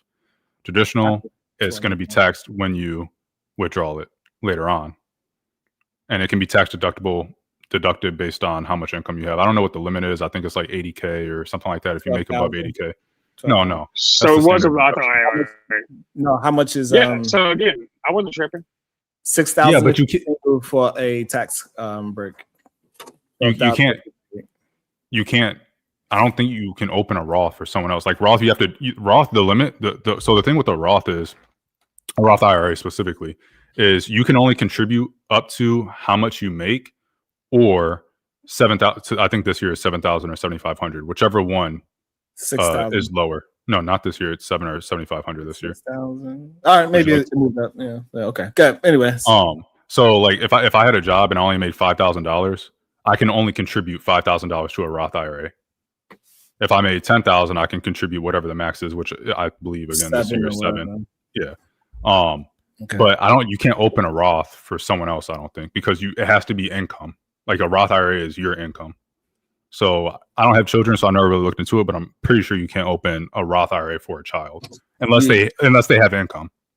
So if you're paying them, if you have like a side business and they're counted as an employee or something like that, and they're getting money, then you can open a Roth IRA for them, or they can open a Roth IRA. You can have custodial accounts. You can do something like that. The issue with a lot of these accounts and opening them under people's names, or from my experience, because I was thinking about it for like my nieces and nephews, is that then when the time comes, that is going to be looked at as part of their net worth and potentially part of their income. And so if they want to get like FAFSA loans or something like that, that's going to have an impact on it. And so what I did was I just created separate accounts in my brokerage for my nieces and nephews and my other family members I want to give money to, and I put that as they're the beneficiary. And so when they, if I, assuming I'm alive, when they go to college or when they do whatever, that money that is going to be theirs, it's not going to be looked at by FAFSA or anybody else as their net worth or anything like that. And then, when they want to get a car, I'll use that money to help them get a car or whatever the case may be. But yeah.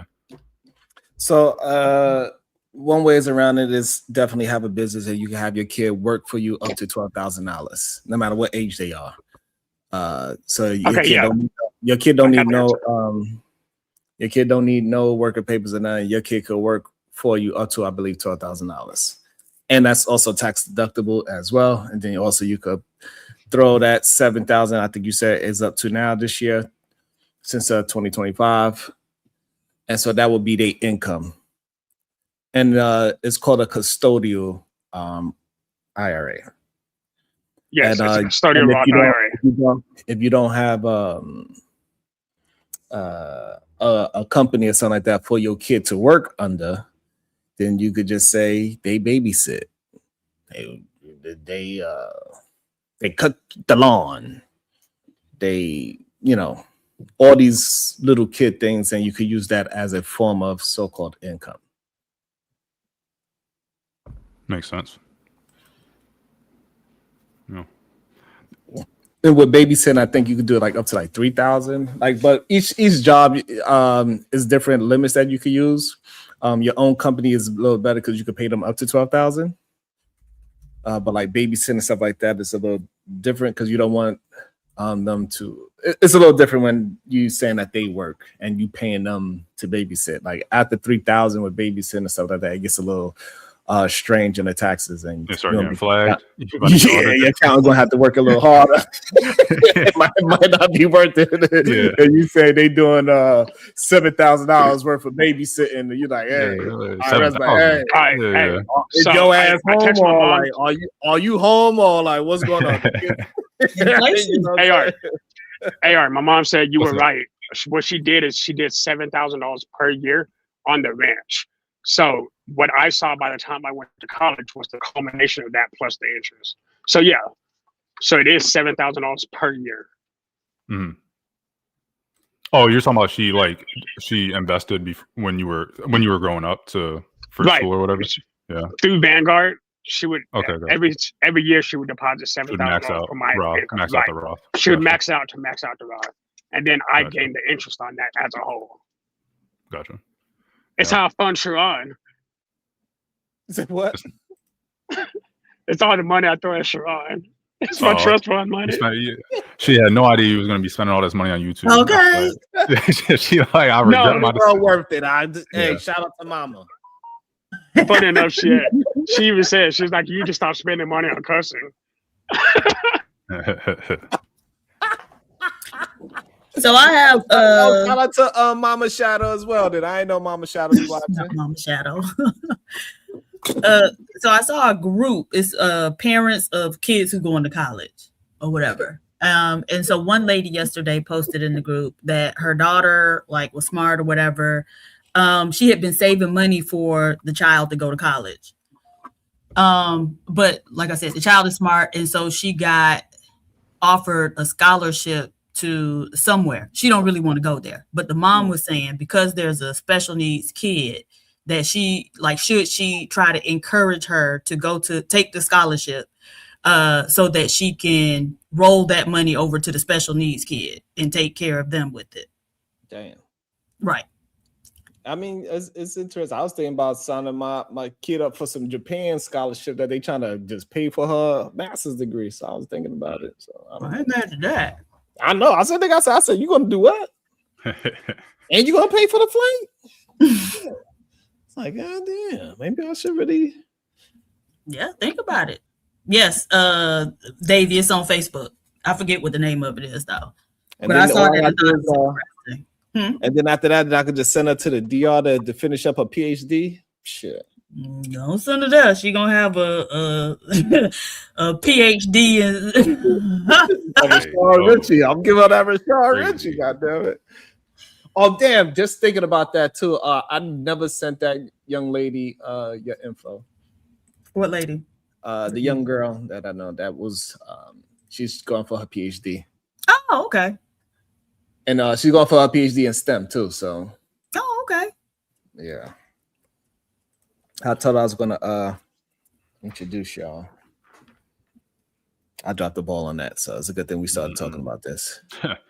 Hey, black man, am I right, PhD Diva? Hey, look.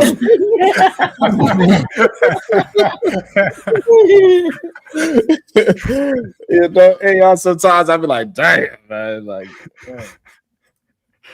My other homegirl, she's a single, beautiful black woman. She just bought a house for her daughter. Her daughter not even 18 yet.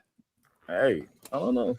It's crazy, man. I mean, I definitely, recommend the earlier you can invest, the better, because the compounding effect and all that. It's like there's charts out there. If you look up, like, I guess maybe try Googling something along the lines of how much is $200 invested at age 18 until retirement versus or how much is your money worth if you start investing at 18 to retirement versus like 30 to retirement. Yeah.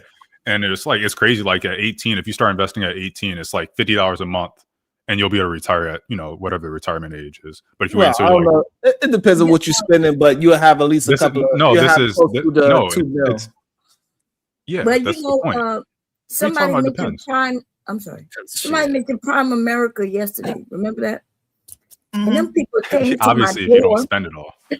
Them people came to our door and they started talking about, if you give us a certain amount of money a month, by the time you and hubby retire, y'all have $3 million or some shit like that.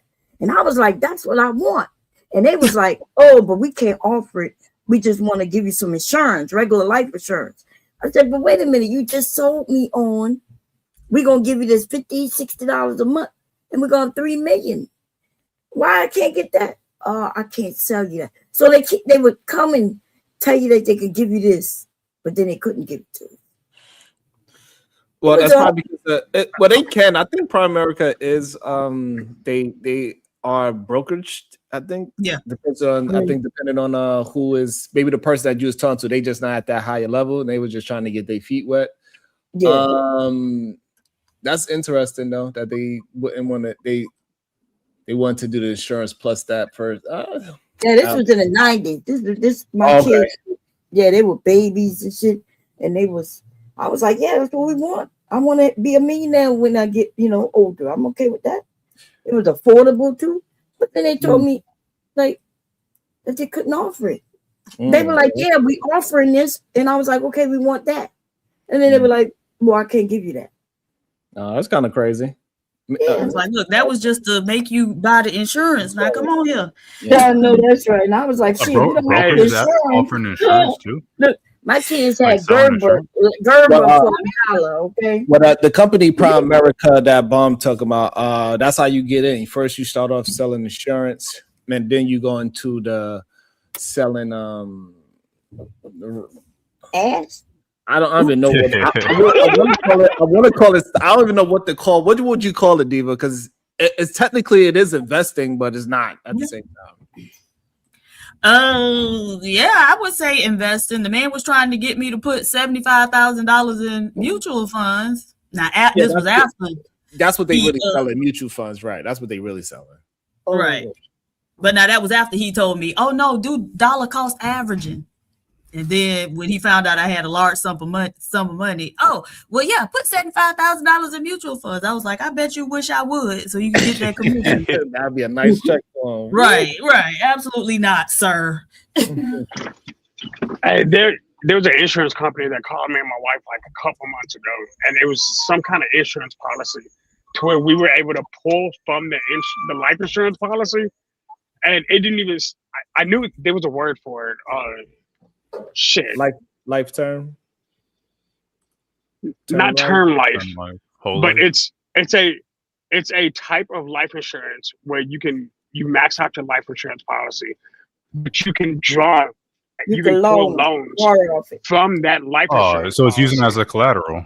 That's not. It's using your life They pretty insurance much saying like, policy yeah, we're as gonna give you collateral. this, and if you die, we Yeah. taking that life insurance. Yeah, that's not. I think if you're using it, like it's usually it's not the a good same idea to insurance use that company type of that's stuff doing that. Oh yeah, no. Like after I for heard about the collateral. interest on it, That's that it was infinite banking awful. shit that they be trying to sell people. The predatory shit. Mm-hmm. Yeah, sounds about right. But can't you borrow from all your life insurance? Because I know It's not you can. It's not really. I don't know. It depends on your situation, I guess. No, this is the type of life insurance that's specifically designed so you can take loans from it as needed. Yeah, that's but what they don't tell you. That's that infinite banking stuff. Yeah, be your own bank.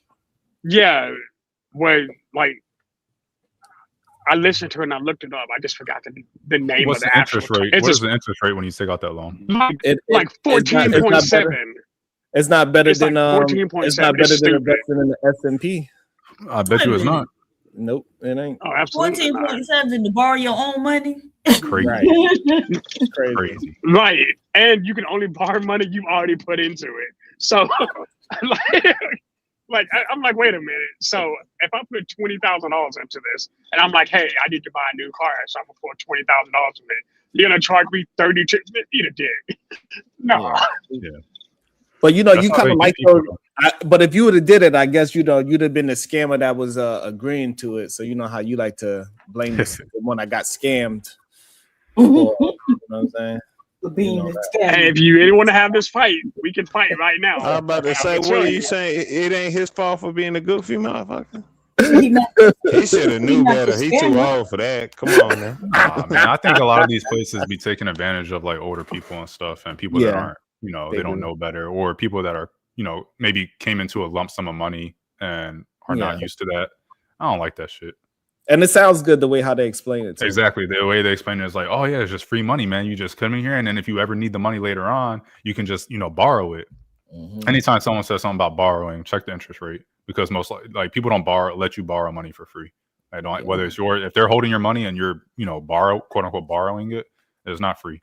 Like they're gonna be charging some good interest because there's money to be made. Yeah.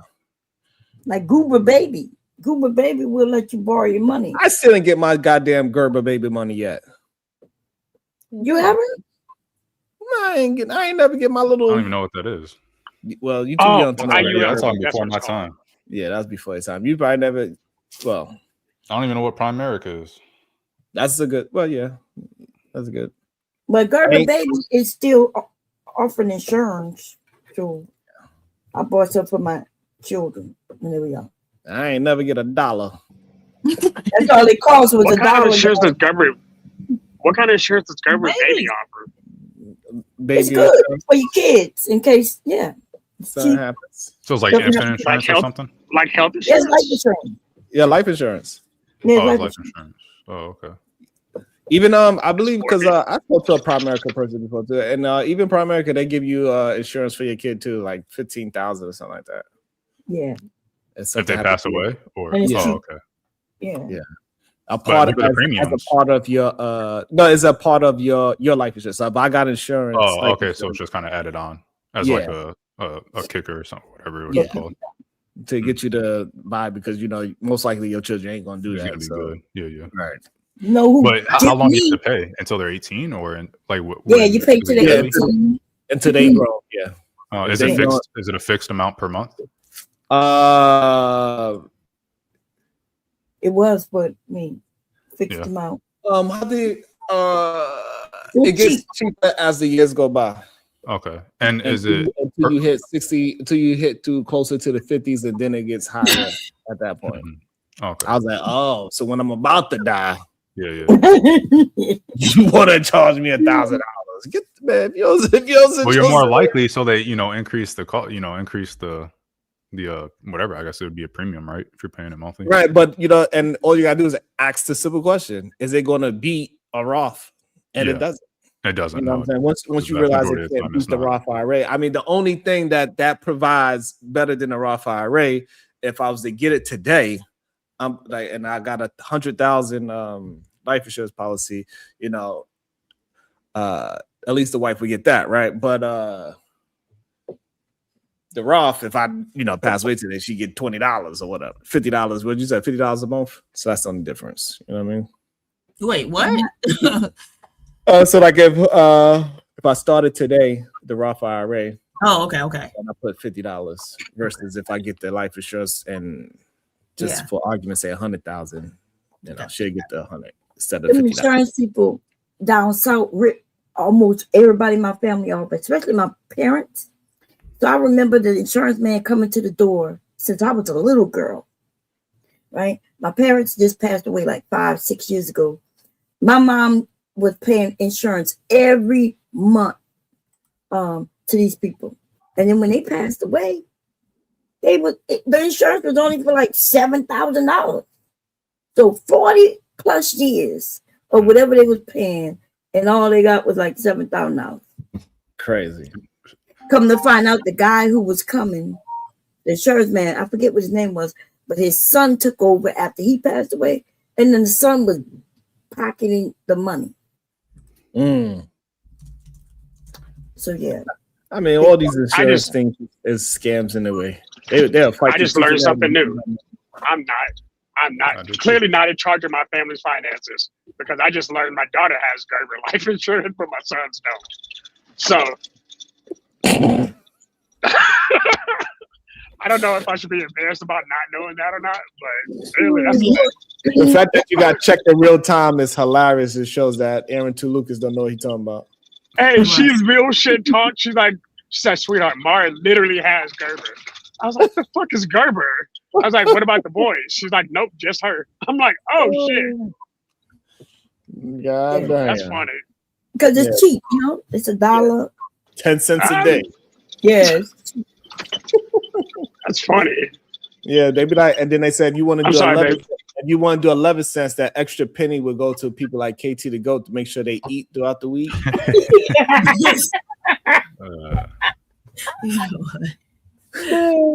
You wrong with that. KT go like to come and fight for people who, man, that was crazy earlier. Yeah, that was crazy. And then y'all kept being nice about, his issues without, being blunt with it. And you kept saying, well, we know something you probably don't know just about him. And like, nah, y'all just being mean to him. Right. Well, I don't know the truth is mean. But right. Because that's what a lot of these, and that's why a lot of them, they be confused because a lot of people just didn't want to tell them the truth because people think the truth is mean. You could be able to explain the truth in a way where it's not mean, it's just honest. Right. Y'all can tell me I'm fat without saying you got a bubble butt or something, something nasty. You could like, Bomb, you need to lose some weight or something like that. Yeah. Yeah. No, I'm agreeing. You can say something other than just being mean. Right. But people say you mean if you just say it, if you just tell the truth. Like, I don't know. It confuses me, but I think y'all conflating things. Oh, KT, man, we having a good conversation right now, man. He said he was being good. Y'all call him. That's what I'm saying, on God. Y'all call him. Look, I'm married. You kind of call him out. I'm just observing. I ain't calling for y'all. Why y'all come for me? I'm marinating. You feel me? KT, outside of I know you said you had a property in North Carolina. Outside of the like the West Virginia, leave folks alone, Ara. No, I'm asking him. I'm just helping. I'm trying to get him into the conversation because he obviously has a little bit of money that he spent to try to invest in things that he thinks will be beneficial in the future. Why y'all act like I'm trying to bully? Y'all trying to bully people. I don't bully people. No. So, Hey, KT, this is a serious man. You just like us, exactly. AR. No, I rock. Oh. Just white. Yeah. No. I didn't think PhD was gonna add that last part. I was like, oh, PhD sounds just like y'all. All right, that's progress. But no, I was just gonna ask, what other have you looked at other avenues to invest in outside of, like, I know you have the land up in West Virginia and the property in North Carolina. Like what y'all was talking about, type stuff, like investing into the stocks and Yeah, like IRAs and things. because I know you have kids. So I didn't know if you had opened up like brokers or if you have thought about it, or even if this conversation piqued your interest. To, I just got like look into it. policies and stuff, the basics, but I don't really. I'll be honest with you. I look at like stocks and all that is kind of like gambling. To be honest with you, like I do see the long term benefit if you have some stock, like in terms of doing it for your children. And I debate on if I should do that, but I still got time with all of them, so don't fault me. But do you have money in a savings account, KT? Yeah, for sure. You have a substantial amount of money in a savings account? Yeah, for sure. Okay, so now AR, tell him where he's messing up. Absolutely. Oh, come on, I'm not here to. I was asking him a question. Y'all want me to badger? I mean, listen. I think I would ask you, Casey. You said you look at the stock market as gambling. If I were to tell you that over any decade since the stock market Let's has slap the taste out of your mouth. I'd like to see it. Oh, they done got him. Jesus. You done got him again. We know who did. Shadow the Titan Wasp, $20. 8 hour, LOL. So what Browns was trying to get you to hear is that a brokerage account, a mutual fund or SP, whichever one you want, an ETF, will gain you money, and the savings account is not going to gain you anything. You actually got to pay for that. Oh no, I agree, and I even understand that. I think me personally, I just choose to besides, like I said, besides the basics, not make money. You choose to not make money off. No, I choose to make money through like ownership. If I can get me a business, you do, but that's that is ownership, by the way. I'd rather invest in a business that I own rather than Say, stocks, teach him. because I don't. Instead of him saying, "Can you tell me more?" He just like, nope. Yep. Yeah, and stocks is ownership, by the way. Right. Yeah, it's not. You could say it. You could say it's ownership. It's not ownership. I mean, He said he want to own no, it actually is ownership. It's tangibles that you like, KT, right? Yeah, I'll say that. Like I get what y'all saying. Yeah, you own like 20 stocks. You own a portion of Coca-Cola. Okay, but yeah, you ain't about to go tell Coca-Cola what to do. If you own enough, you can though. Actually, no. If you own enough, that's actually how. That's actually how. What's the man name? Goddamn. Elon Musk. That's how he took over Twitter, right? And turned it into X. What's that old white man name? What's that old white man name that everybody? No, that's exactly how he did it. It was a hostile takeover. He did a hostile takeover on Twitter? No, he didn't. No, not on Twitter. No, he did. No, he got a loan. He got a loan for Twitter. Yeah. Right, but he had acquired a significant number of shares to be able to take it over and take over the votes, right? Yeah, and because that's Warren Buffett's whole plan. That's what he does. He bought enough stocks so he could do a hostile takeover. Warren Buffett. Sure. No, but look up what I'm telling you. Elon Musk, that's exactly what he did. No, you're with Twitter. incorrect. He only owned like 15% of Twitter. Where actually what happened was he went on the internet, said he's going to buy Twitter, then said he's not going to buy Twitter. So Jack Dorsey and them, the people who actually own Twitter, went to court and sued him and made him pay for it. And then after they had the court settlement, he found investors and stuff, but he didn't even have enough for a hostile takeover or whatever. What? He came up with the money? What are you talking about? He got investors, he said. You don't need the full money to take over a business. Yeah, no, you don't. How much you need? The full money either. It depends on it depends on what kind of deal you can work out with the person who owns it, or or creative financing. You can, So Elon Musk did initiate a hostile takeover of Twitter in April 2022. Yeah, and he didn't succeed in it. That's Just what I'm put saying. it on He the didn't screen because he did not succeed in his don't hostile believe it takeover. unless you show He it did to him. not succeed in his Put it hostile on the takeover. screen. But then he didn't do a hostile takeover. Then he didn't take it over. Okay, that's what I'm saying. That's my point. If he attempted one, but it didn't. Don't provoke me to anger, or else you'll be in danger. Go ahead, Diva. Shadow the Titan Wasp, $20. AR Revival. He just being goddamn messy. Messy, ain't he, man? I was just gonna He's ask you. Well, racist. I know we're on the other topic real quick though. KT, if I were to tell you, or if someone else were to tell you, like, if you took any 10-year period, any decade of the stock market since its inception, so like 18 something, I don't remember when. There's never been a decade where people lost money if they invested in the S&P 500. What would you still consider that gambling? So over like 150-year period or whatever it is, nobody has lost money if they kept it in there for longer than 10 years. Yeah. How? Okay. I don't know. Most people don't have the finances to leave a stock alone for 10 years and just let it bubble up. Yes, you can. Okay, but we're talking about. But we're talking about. Listen, hold up. I'm saying most people cannot afford to leave like a good, because you probably need at least $5,000-$6,000 just to start it with a good, like, we talking about really make it bubble, right? But you're gonna need at least a good $5,000-$6,000. Most people do not have enough finances to leave $5,000 to $6,000 You don't need untouched 5 or for 6. a 10-year period. This is the issue that I think that people have. $2,000. This is the issue that I think people have when they think about investing, and it's not just you, KT. It's a lot of people that I've talked to about like trying to get them to even start investing. Is they think these high numbers, and they're like, well, if I don't have X amount, it's not going to help me or whatever. First of all, it's the mentality to get into. That's the mentality and the discipline to even start doing that, so that you can be on that wavelength in the first place.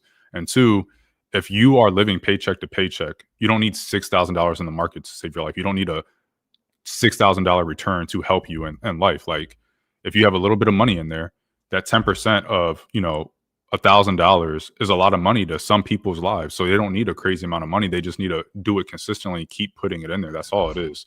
And retirement is really just like, I think the formula is something like 25 times your annual expenses.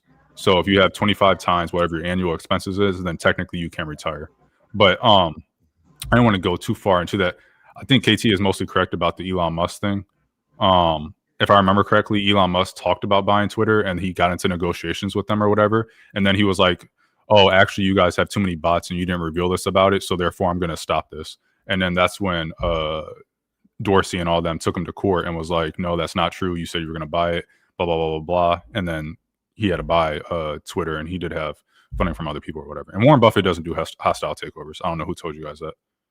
Cuzzo, can you put it on the screen, please? Can you put it on the screen?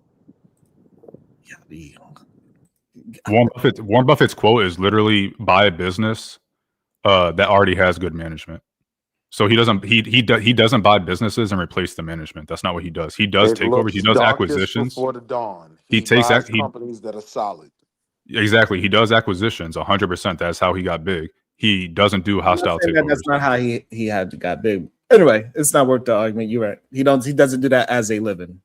I agree with that. If that's the argument, then yeah, I agree with you with that. Has he done it? So who want to read it? KT to go. You want to read it? Can you see it? And let's see if it fits. Could you blow it up just a little bit? All right.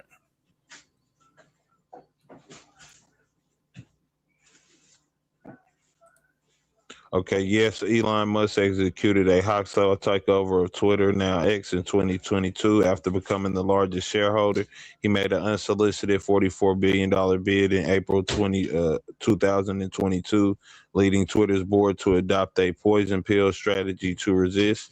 The board ultimately accepted the deal, taking the company private. All right, so can you and AR admit that y'all were wrong? That's not a hostile takeover. It said he executed a hostile takeover. That is a hostile takeover. I don't mind admitting that I'm wrong on this. Maybe my definition or what I thought about hostile takeover was too narrow. I was thinking more along the lines of like what Ryan Cohen did with GameStop. Gotcha. It doesn't matter. That makes sense. No, that makes sense because that is a different style of it for sure. Carl Icahn, Nelson Peltz. Nelson Peltz is probably my favorite hostile takeover dude. Took over Wendy's. And so you mean to tell me even after reading this, KT, you still disagree that he did a hostile takeover?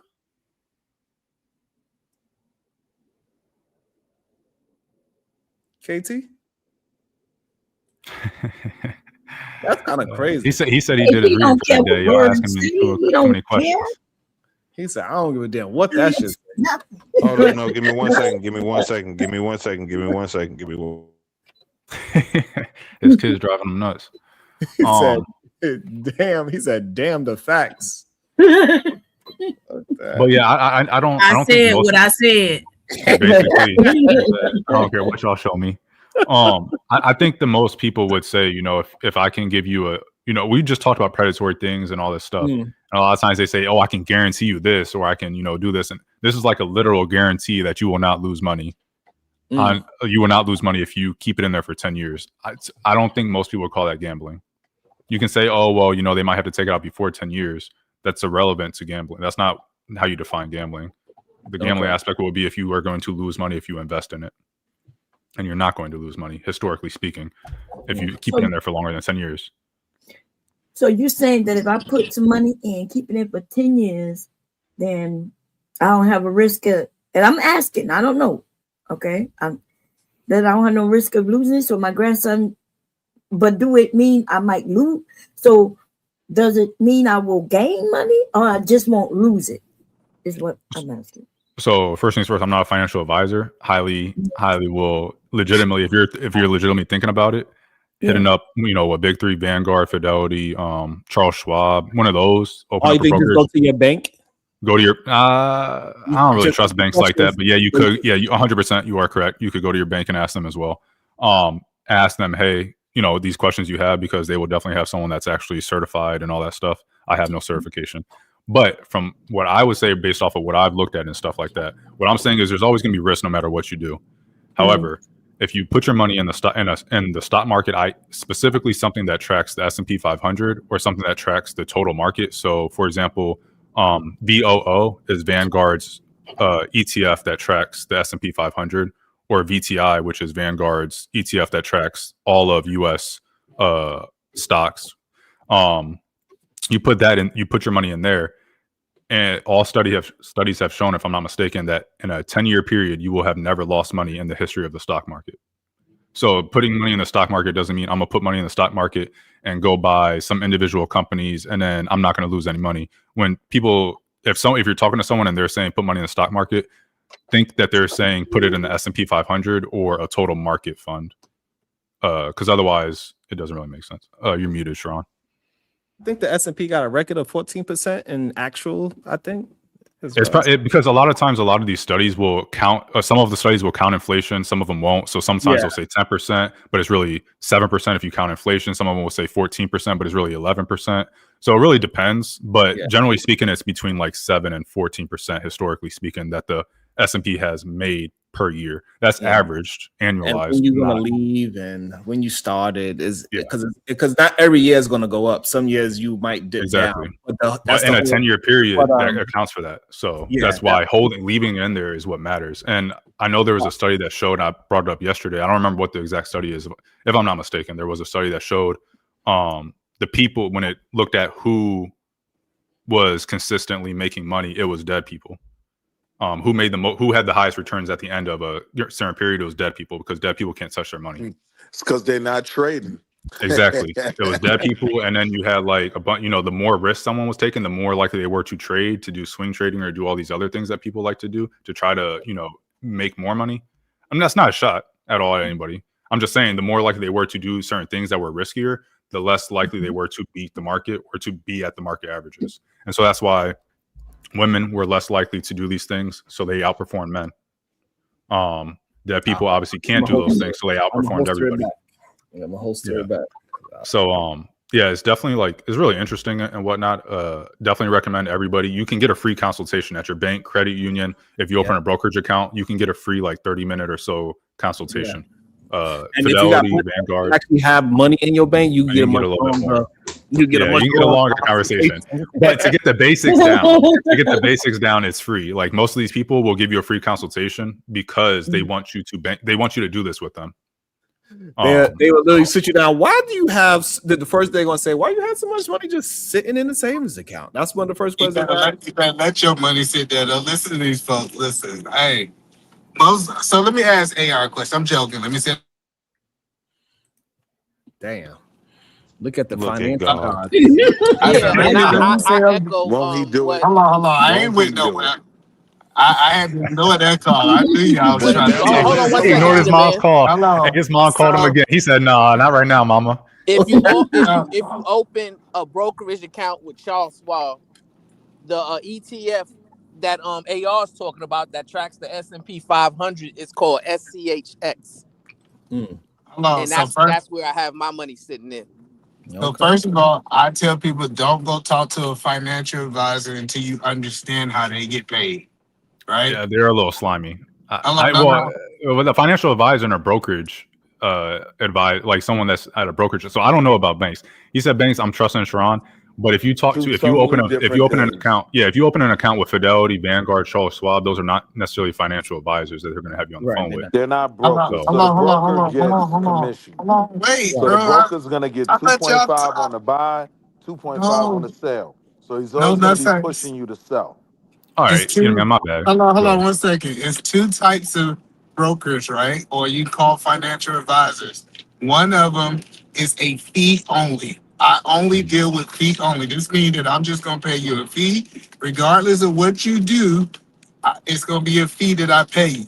The second fee. type is what we call commission based. These are the people, they really don't care if you make money or you don't make money. Their goal is to be able to make a transaction happen because when you buy typically or when you sell, they get a commission for the volume of different products that they actually serve. So Just real that's how. quick, this is going to get That's not people true. turned off. We don't have to do the not true or true. A lot of people, when they just want to start investing, they don't want to hear all this extra shit, and this is what the conversations get into.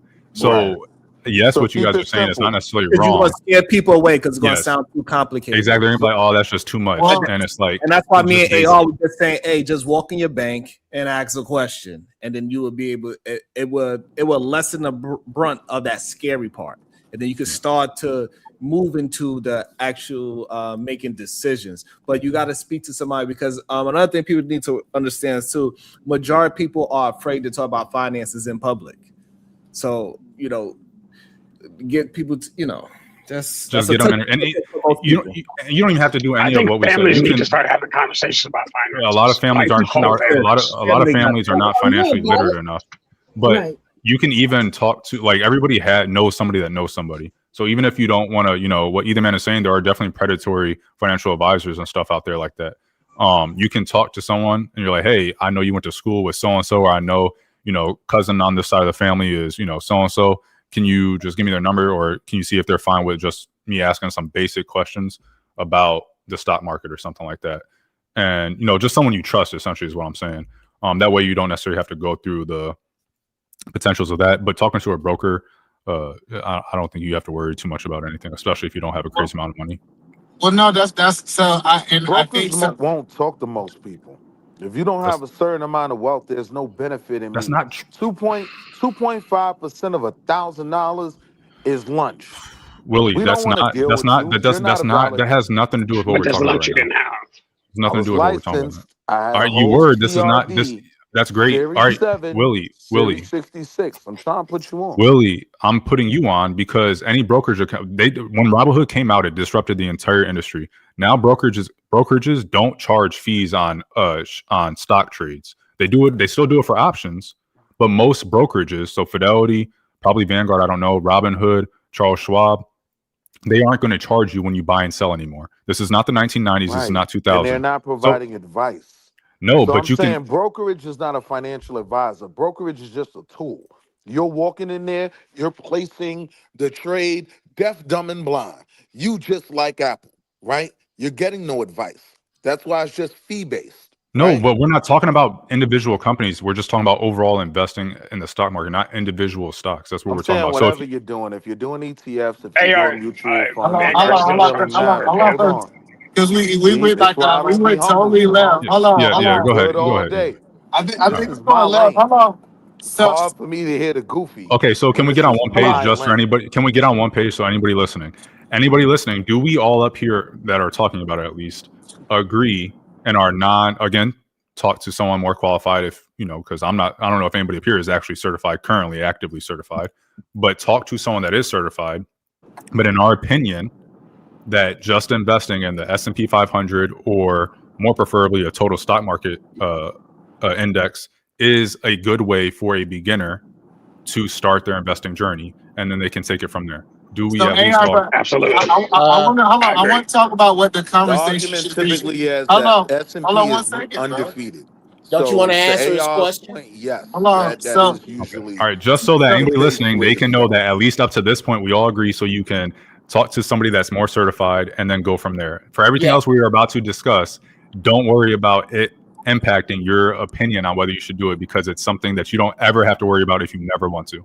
yeah, so the biggest thing that I tell people when they walk and talk to a financial advisor, I don't think that's bad advice, but you should ask them, what should I start looking into for myself? Like the best thing that I learned from an investment point of view is one thing you let somebody else invest your money, but you say, hey, I just need to understand this from a basic. Like, what is a company that I can go look up who's the CEO is? Like, I get that people say let somebody else do it, but believe it or not, that's the lazy way to do it. You need to understand who you invest in, what type of what's their mindset, the leadership, and you really kind of need to kind of look into it that And how do way. you get that knowledge? Hold on, What, hold on, because that's It not was a what we're simple talking question. about. But No, let yeah, them but cook. that's not. Let them cook. That's Let why me I'm trying to hold let him on. finish, because we weren't talking about Let that. me But and I'm letting him Edelman finish. have a It's conversation not me and for a Edelman. moment, Me and sir. Edelman didn't even have a conversation yet. I'm asking him because I so don't disagree with him. When I was in that lane, I All would right, tell Willie, clients. can you wait your turn? When I was in that lane, I would All tell right, I guess clients that's it no. makes sense I guess You're not. gonna keep to talking. come to the Guess table. not. Anyway, that's all Willie I was need saying. everybody to know that I he haven't said do nothing all day. investments. Well, he did it. I Yeah, so haven't Willie, said when nothing all how day you haven't said something all day, and yet how come when someone else starts talking about this topic, you want to interrupt them and because then you don't take know what over? you're talking about. This What have is I one of said? Well, those all right, what have I lanes. said that was incorrect? I What, Willie? wouldn't What? tell you about a floppy disk. So, with all due respect, please don't tell me about finance. You're a tech guy. But This okay, is my I'm both. lane. I'm both. All right. What? Uh-oh. Fintech. Uh-oh. so Hey, talk. Hey, talk to him, Diva. So only thing I'm saying is that if I tell somebody who don't know nothing about investing, walk into an office and not give them your money, I would say you can if you want to. I'm not saying you shouldn't, but I'm just saying I would say, hey, I want to get into it. What are some of the index funds types of things that y'all offer here? And then you should take that information, write it down, and then you should start doing research, right? How about Because that? because I'm telling you, it's so important for you not to be involved with your portfolio. This is the quickest way for you to for somebody, because when people playing with your money, they not gonna have the same sentiment. They don't have the same values that you have. So that's why I tell you, ask those questions. What would you invest in? What can I start so I can start understanding who own this company? Because wouldn't it be cool if somebody who you just don't align with and you got your money into another SCAR. company? So Okay. SCAR. This is why I dropped in No, because man, I don't Willie. For agree with what? that. All right, that's fine. Wait your turn, because I'm talking to When is Edelman. my turn? Edelman, You're we're gonna not. go 10 more When I'm done. times. You're No, talking all this is it, day. Willie. I I promise you, haven't this said is a it. And word. thank God, this is the last thing I'll say. I keep leading All the right, people into the appreciate, wilderness. This is why I deal I with white appreciate it. folk. I'm good. Hey, I'm going go. back on Well, mute. shit, I thought I was. I They ain't white listen. today. No, I don't you know which half side I'm white. on. Diva calling me Oh white. my Willie saying I ain't God. white. I don't know what's happening Let anymore. me see how But what much I was. time y'all waste You with only this. have. You Who don't let him back qualify to be on? one of my God. clients. So, all You right. got to So, be Edelman, firm. we're not talking about investing in individual stocks. We're not talking about giving your money to a bank or to a broker and to have them manage your money for you. That's not what we were talking about. What we're talking about is just getting information about the stock market and X, Y, and Z. So when you go in, if you open an account in Fidelity, just because you open an account with Fidelity doesn't mean you're asking them to manage your money. You're just opening their brokerage. They are the holder. I can't remember the proper term for it right now, but they are just the holder of that. If for example, if Fidelity were to go under, you still own all those stocks, Yeah. and you still have the ownership of all those, and it would just be transferred or whatever to another Trustee. one. How about bookies? Yes, thank you, trustee. Thank you. Bookies. No, it was How trustee. It about was that? trustee No, for sure. don't It thank was me. definitely I trustee. know the terms Yeah. you All right. don't All right. remember. So am I saying a lie right now? Wow. All right, Wow. thank you. So we're not talking about having them actively manage your money. That's the opposite of what I've been saying. I think that's the opposite of what Willie has been saying. He said S&P is king. So that's the opposite of what we're saying. What we are saying is, or at least what I'm saying, again, not certified, so talk to someone that is that if you were going to open a Fidelity account, for example, all the studies show that all you have to do is invest in the S&P 500 or a total market, U.S. total market fund. There's other ways you can do like a 3-fund portfolio. Like, you know, Jack Bogle made it famous. He was the founder of Vanguard, X, Y, and Z. So you can do something like that. Bogle, thank you. You can do it that way too. But the point being is that you just open a brokerage at a reputable firm, a reputable broker firm, and you invest in the S&P 500. That's all you have to do. It's not them managing your money. You're still managing your money. You can log in and take it out and sell it all you want. Don't do that, typically speaking.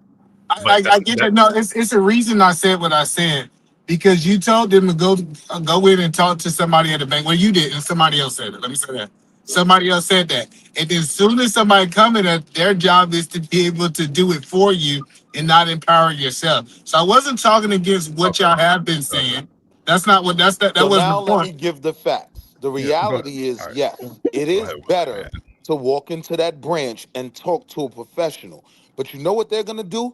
They're going to push you to go to those AI financial advisors, right? You know why? Because your little bum ass account is not going to make me no bread. They're going to try to push you off. So the idea that talking to an expert isn't beneficial, I want to stop that right there. That was goofy. But I do agree you should walk into that meeting with some type of an objective and plan for what you want to do with your money. So that does come with having a certain level of education. So that's when I was asking either man, for someone who should do this research and write these things down on a pad, right? Where do they begin when they walk away with SPOOG, right? Or when they walk away with these different ticker symbols, what would be your plan of gaining this knowledge? Well, so gaining the knowledge first is the start your education. It should not be the end of your education. So sitting down with them, if they give you ticker symbols, or they give you all this, That's not what I ask them. asked you. Hold on, you ask them what their plan should be after they get it, right? You said they should do their own research. So we stopped right there. No, I'm I did saying not. going for, like, if I was asked that question, right? I would say one of my favorite periodicals is the Barron's. The No, Barron's but gives no, that's great, hold on. The I didn't Barron's say gives that. great breakdowns of different companies. It gives earnings expectations, and it can be a great baseline way to start to familiarize yourself with the market. That would have been my answer if someone asked me what I asked you. So I I'm get it, but asking, we're two different on people. this path Hold to on. financial enlightenment, what are the first steps? Where would you say to go to get this knowledge and understanding if you are anti-professional help? I'm not anti-professional help. I say I was anti That's what you giving them your said, money. See, brother. listen, hold on. Listen, Okay, see, he's sorry he said that. He's sorry he said that. Can we please move past this and learn? We can, Brother Oh my Jones, we God, definitely can. the desire to make the other nigga look stupid. Can we just get past? Okay, there are 150 ways to make money on the stock market, and here's something shocking: all three of y'all is right. All three of you are right. Oh AR no, is Brother freaking Jones. right. Wall Street Willie, here's how I know that they're right. Because I've seen people make money with what they're saying. And I've seen people make money with what you saying. And I have yet another opinion that I've made money with that's different than all of y'all's. I Can get we your be point. different without being stank, I agree. especially Willie? Bruh, can we stop being I stank, said huh? I agree, No. Brother Jones. Well, I'm not done, Brother Willie. It says Wall Street Willie right in your name. You What's don't up? have to prove nothing else to nobody. Nobody here is questioning your credentials. If it's okay, since you're the expert, why don't you wait till we all get this foolish bullshit out and correct it? But Now, I like the way you everybody put get a that. turn. I like the way you put that. See, Damn. it's about the I presentation. don't. Okay. And you know No, what? I'm bro. gonna do that. I'm gonna do that. No. I I tell agree. you what it's about. I finally agree wholeheartedly with Sharon, with what's my man's name? AR. No, not AR Brownsville. Oh, Brownsville. Y'all niggas, this is woman shit. This fucking bickering. There, I owe you another one. This bickering between men is childish, especially when all of y'all are smart. I heard what the shit AR said made perfect sense to me.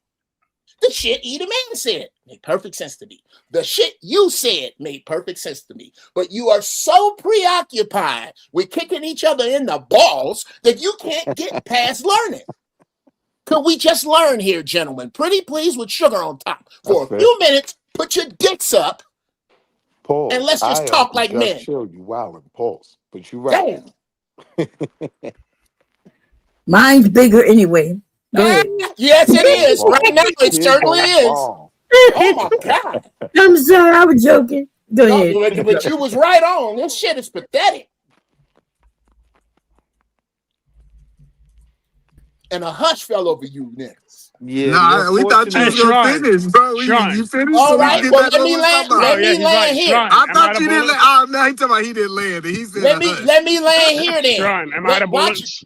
Why don't you tell him about the family secret all natural body butter, Eda Man, if you want to invest in something. Sean, am I out of bullets? I'll see y'all later. No, hey Willie, why you? Not you, Willie. That was what you call it? Somebody asked about investing or like how much you have to have to invest. I don't think Vanguard does fractional shares. Pretty sure Charles Schwab does. I know Fidelity does. Certain brokerage will allow you to do fractional shares, so you can just put in a dollar amount, and no matter what the stock is worth, you will own a piece of that stock. So you can have $1, $10, $1,000, whatever it may be. The idea is to get started, because I'm telling you, like anything else, I think it's like the study or whatever people say it takes 2 to 3 weeks to start a routine, to get whatever it is about a routine. And so it's just getting that started, whether you went to the gym before, whether you started studying before, whatever the case may be. Everybody knows one of the hardest part, if not the hardest part, is just starting. It's to getting out of your head and just doing it. And so that's the idea, is to get people started and keep that discipline going. So whether it's $1, $10, or $100, whatever it is, if your brokerage supports fractional shares, you can start with it. Now, here's one of the issues for me, right? We have to talk about where the money is. Most of the people that we speak to on a regular basis, yeah, you may be able to go throw 3 nickels in a brokerage account, but in reality, the overwhelming majority of your funds are going to be in a retirement account, right? Some of these retirement accounts do offer self-directed brokerage, right? But we got to start from there, right? With the baseline of like where the money is, because that's going to have an effect. It's going to determine the tax implications of if you do decide to pull this money. So don't think just because it's in a brokerage, you can just take it. No, if it's in a 401k, you're going to get, I forget the penalty, but it's damn near half, man. They're going to take that, right? Go ahead. Come on. That's you know what I'm talking about, Uncle Jeff. Well, yeah, I know what you're all talking about, and you're all making sense. Right. There's something I haven't heard. It's timeline. If you 18, great advice about investing is totally different than if you're 55. Agreed. Okay. So what you just said about putting a little money away doesn't make a difference. You're right if you're 55. It makes all the difference in the world if you're 18. Agreed. If you're 18 and you got $20 a month, bro, if you don't take that $20 and follow Warren Buffett, you take that same $20 and over 20 years, follow Warren Buffett and do what he's doing. You don't have that luxury at 55. You don't have to follow Nancy Pelosi. Come on, bro. Ain't nothing wrong with that. Because she getting all the insider information. Or the dude I follow and have been for years, Grant freaking Cardone. Grant Cardone, I dare you, watch the Grant Cardone Vlad interview. He a scammer. He's an absolute scammer, but his scams work. I can go right to my ATM. I can look. I'm not telling you something I don't know. His scams work. I don't know who he fooled out of what, but he ain't fooled me out of a nickel. And I do what he say, and I'm all right. I'm just saying that maybe, just maybe, again, I don't have a. What his name is? What his name is? Grant, Grant, Cardone, Cardone. All right. One of the top real estate holders in the country right now.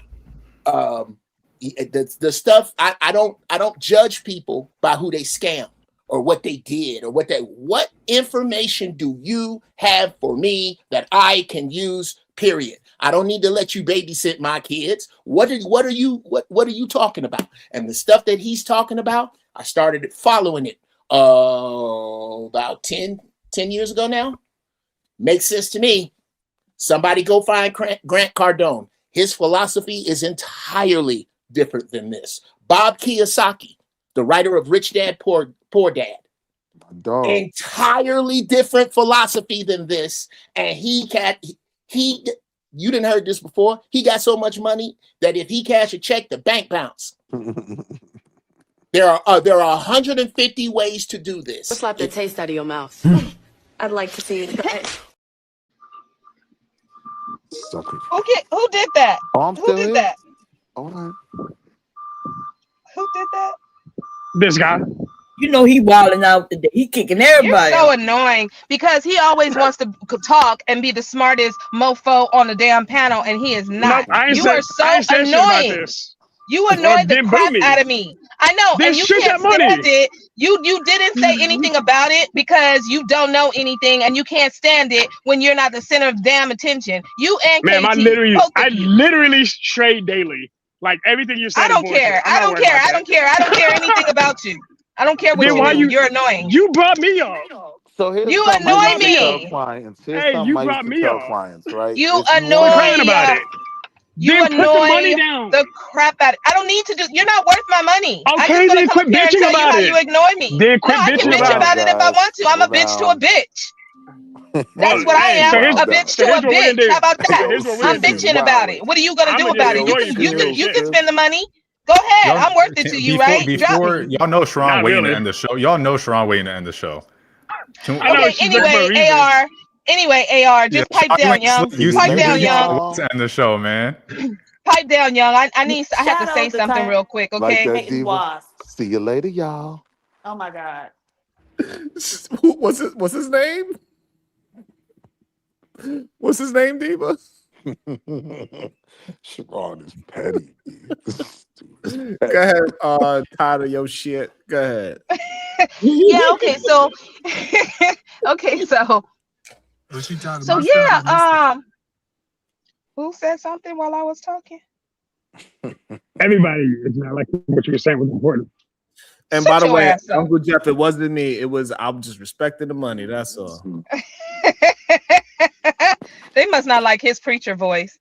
So, okay, look. So, because I was born to do it, I'm gonna do it. I was born to do it, so I have to do it. Okay, y'all males gonna have to stop telling men that are bickering on these panels that they are acting like women. They are not acting like women. The women barely argue on these panels. Y'all do all the arguing and the picking and the poking and the dick swinging and all of that stuff that y'all do that. Stop bringing us into y'all's bullshit. Stop bringing us into your bullshit, okay? Pause, but you're right though.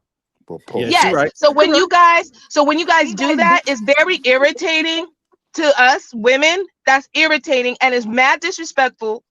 And all you're doing is showing your misogyny and your sexism. Stop doing that. Y'all are doing it. So don't bring us into the shit. It's too much. It's annoying.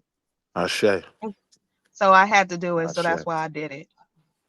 Because I was born to do it. You know. When I hear something, I gotta hit a button, you know. Shadow, shut your ass up for real, okay? I already did you bad and real dirty last weekend, so just stop. Again, that I've been chuckling all week. I've been chuckling all week about it too. I've been chuckling all week. Hey, Tyra, can I ask you a Because question? you got so mad, and your eyes bugged way out, man. Like somebody was strangling you. Oh, I'm the somebody. It was me that was strangling. Yeah, girl. All up around his neck. Tongue was hanging out. Eyes was bulged. Saw the red pop in his eyes and stuff. Like, man, he got choked out. AR, are you talking to me? Because I be defending you. I be defending you. And I'll be on your side like 99% of the time. I'm on your side. Okay. I rock with you. Okay, exactly. Get on her bad side. She gonna treat you like me and Shadow. He's Can I ask you a out. question, Tyrus? Crash out. I Crash know Yes, out. someone. Edom Man and Shadow are the worst. Oh shit! I The told you. worst. Look at I'm E. sorry, He I'm wanted my attention. He wanted my attention. Nah, I just know. I know we stand at. No, you did because you weren't in it. You weren't in this. I was rapper tapping on Shadow's head, and then you had to bring yourself in it. I didn't even know you was on the panel. Rapper tap Oh, you tapping knew. on his head was wild. No, I really didn't. Y'all crazy. Did I you? can't All take right, it. so Look, Uncle Jeff mad. He say he thought this was a place that was more than just somewhere where you come and make clips. Y'all wouldn't listen to him. Now he's sad in the back chat, y'all. Now listen to Uncle Jeff. oh God. I mean, at that point, see, Uncle Jeff was the one who said that dumb shit about y'all are acting like a women's. No, they're not. They're acting like men. That's what they're doing. Okay, Jeff. Because I refuse to call you uncle. I just can't do it. It's very difficult. I'm not going to So be are doing you that. acting like a man? Oh god. No, I'm acting like a woman. Rapper tap tapping. Anything else? Anything else? Tired. I know you was in the chat talking about the stuff too. Were you? I know someone in the chat said something about there's an HR tax advisor or somebody on in the chat. I don't know if that was you or if that was someone else. Who, me? No, that was somebody else who said that. Oh, that was someone else. Okay. My thing though is like what you were saying, AR, about just people just getting into it and how E was making it extra complicated. That is the thing that stopped me from starting to get into investing in stocks for a long time, because of all of the extra information and all of the stuff that people, just basically what E was doing. That you can't do that with investors. You got to make it real simple. Yeah, And if you really just, a good place to start really is Robinhood. That is a really good place to start, a platform similar to that, because they make it so easy. Their interface is very simple. And you can start small. Like people are like, oh, how much do you put in however much you want. Yeah, You could put in $5, $10. You can set it up where you just have a certain amount come out of your account every single month or every 2 weeks, however you want. It can be in just small increments if that's all you can do. So who do you think should start? Can she finish what she was saying? Who's Did Robinhood ever lower? Hold up, did Robinhood ever lower their rates? AR. She landed her sentence. Yeah, more. As soon as you stop talking, you start talking. Did Robinhood ever lower their rates per trade? So the reason I wasn't recommending Robinhood, or I don't really talk about Robinhood that much. I don't know I don't know what your name is. Tired. Verbal assassin. It's verbal, yeah. Verbal. Is because there's a couple reasons. One, I think when Robinhood started, it was awesome because they were really the only ones doing the no fees on trades for stock trades. But then everybody else in the industry more or less adopted it, and now Robinhood has kind of moved more into like the alternative stuff. So it has crypto on there. You don't have crypto on Fidelity. I don't think Vanguard offers crypto. It has gambling on there. You can do prediction market betting. They don't have 24/7 customer options. Service. That, stock options? No, like they have actual prediction market betting. Like you can go on and you log in and it's like, hey, do you want to make a bet that Iran's leader will not be in power anymore? I haven't seen that. Yeah. So like they added a whole bunch of stuff over the past couple years, and so I try to stick to like the big boys like Fidelity, Vanguard, Charles Schwab, E-Trade. The ones that had, that was crazy. My bad. Wow. I try to stick to them because they're, more the conservative thing. And for people that are just starting to invest, I wouldn't want to suggest something that they're going to be distracted by the other stuff that they don't need to see. And also, again, the 24/7 customer service is a big thing, or customer service generally speaking. So I'm still trying to understand, who do y'all think should start investing? If a person have a lot of consumer debt, do you think they should start investing? Yes, if they have any discretionary funds and they want to start investing, they can do it. If they have $10, they can take that $10 and invest in a stock, and instead of spending it on You've been hanging around Big J. You've been hanging around Big J. Why they still have consumer? Who's talking to me? You got that stutter. That's Sharon talking to you. Oh, is that Sharon? Oh, for real, Sharon? For real? For real, Sharon? You talking to me? You talking to But me? only thing I'm saying is that I get what y'all guys are saying, but if somebody got a 30% credit card and he put that $10 Yeah, on their credit card, like y- that's what I'm yes. saying. It's like that blanket is like That's what talking to a professional is for. Again, right? Like we don't know everybody's individual situations. That's what a professional is for. You can go in there, like someone's not going to come on here and be like, "Hey, let me tell everybody and the rest of everybody that's watching, everybody that might watch this in the future, whose mic is it? Thank you. Everybody now and in the future that can see this, my financial situation. Here's how much debt I'm in. Here's this. Here's that. Go to someone you can trust to give all that information to, and they can help you more personalize your financial journey. What we're Okay, just so talking about is investing. People that want to invest. So this isn't for the people that have $50,000 in debt that are, not the average person, or the people that are struggling. Like if you're struggling, if you have a whole bunch of debt, you need to talk to someone to help you before it gets worse. If you're struggling with the debt, if you don't have, certain things, talk to a professional. Don't go on YouTube and talk to random people. Go to a professional, because that is the only way you are going to get the proper help. For those that don't have those things and they can just invest, we're just saying, hey, if you are interested in getting into investing, here is, essentially the tried and true way of not doing something stupid with your money. But that's what I was asking for. Yeah, so I agree with that. Like, yes. I mean, the thing is though, like, I mean, I agree with what AR is saying, but I just, like you said, put $10 in credit. What's that gonna do? That's really not gonna help anything if you're only putting $10 on a credit card. If you're only paying the minimum balance on your credit card, that's not gonna really help you very much. It's just gonna help keep your credit score right or okay. Yeah. So my thing is, yeah, like AR said, you need a financial advisor, and then you make a plan. And if you really want to invest, there is somewhere where you can cut back, or you can, you can decide that you're going to take this little portion of this amount of money after all your bills are paid. You should have, if you don't have nothing at all after your bills are paid, you have a little bit more problems than, which stock to invest in. Yeah, but we waste a lot of money though. I know I do. We waste a lot of money that could be used to grow your money instead of throwing it out the window. So I think that. Well, as an activist Hold investor on. myself. All right, so go ahead. I do, like, that's what I'm saying. I think that we should start telling people to start with Dave Ramsey, because Dave Ramsey give you a baseline on how to get to an investment status, right? Now I get that doesn't apply to Dave everybody. Ramsey. I like Dave Ramsey. No, So I think that's goofy. And this okay, was the point I was making, right? I think it all starts with education, right? If you are serious about your retirement and your investments in your portfolios, know financial news the same way you know that Bam Adebayo just had 83 points, right?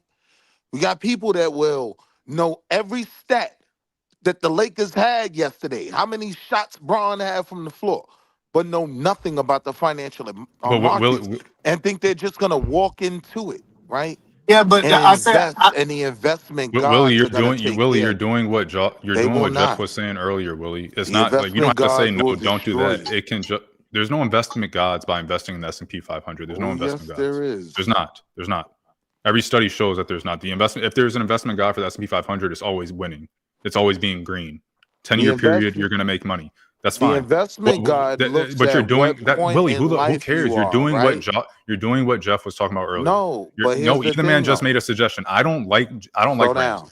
What I the don't like. investment There's no god will slow do, down. the investment gods look at where you are in life, This right? is Are why you in people your don't like accumulation phase, listening to or you are you talk. in your, well, I can't You're get it doing it out. right That's now. the problem. All Ida Man said was, "Hey, I recommend this guy." I don't like Ramsey. I And don't that like was him at all. wrong. I disagree There's with not. that. Okay, you I can don't care disagree. if it's All right, Gordon bro. Ramsay, Okay. Harold Ramsey, whoever And he you're still said. doing. You You can't help benefit yourself. more from You're the still doing it. education,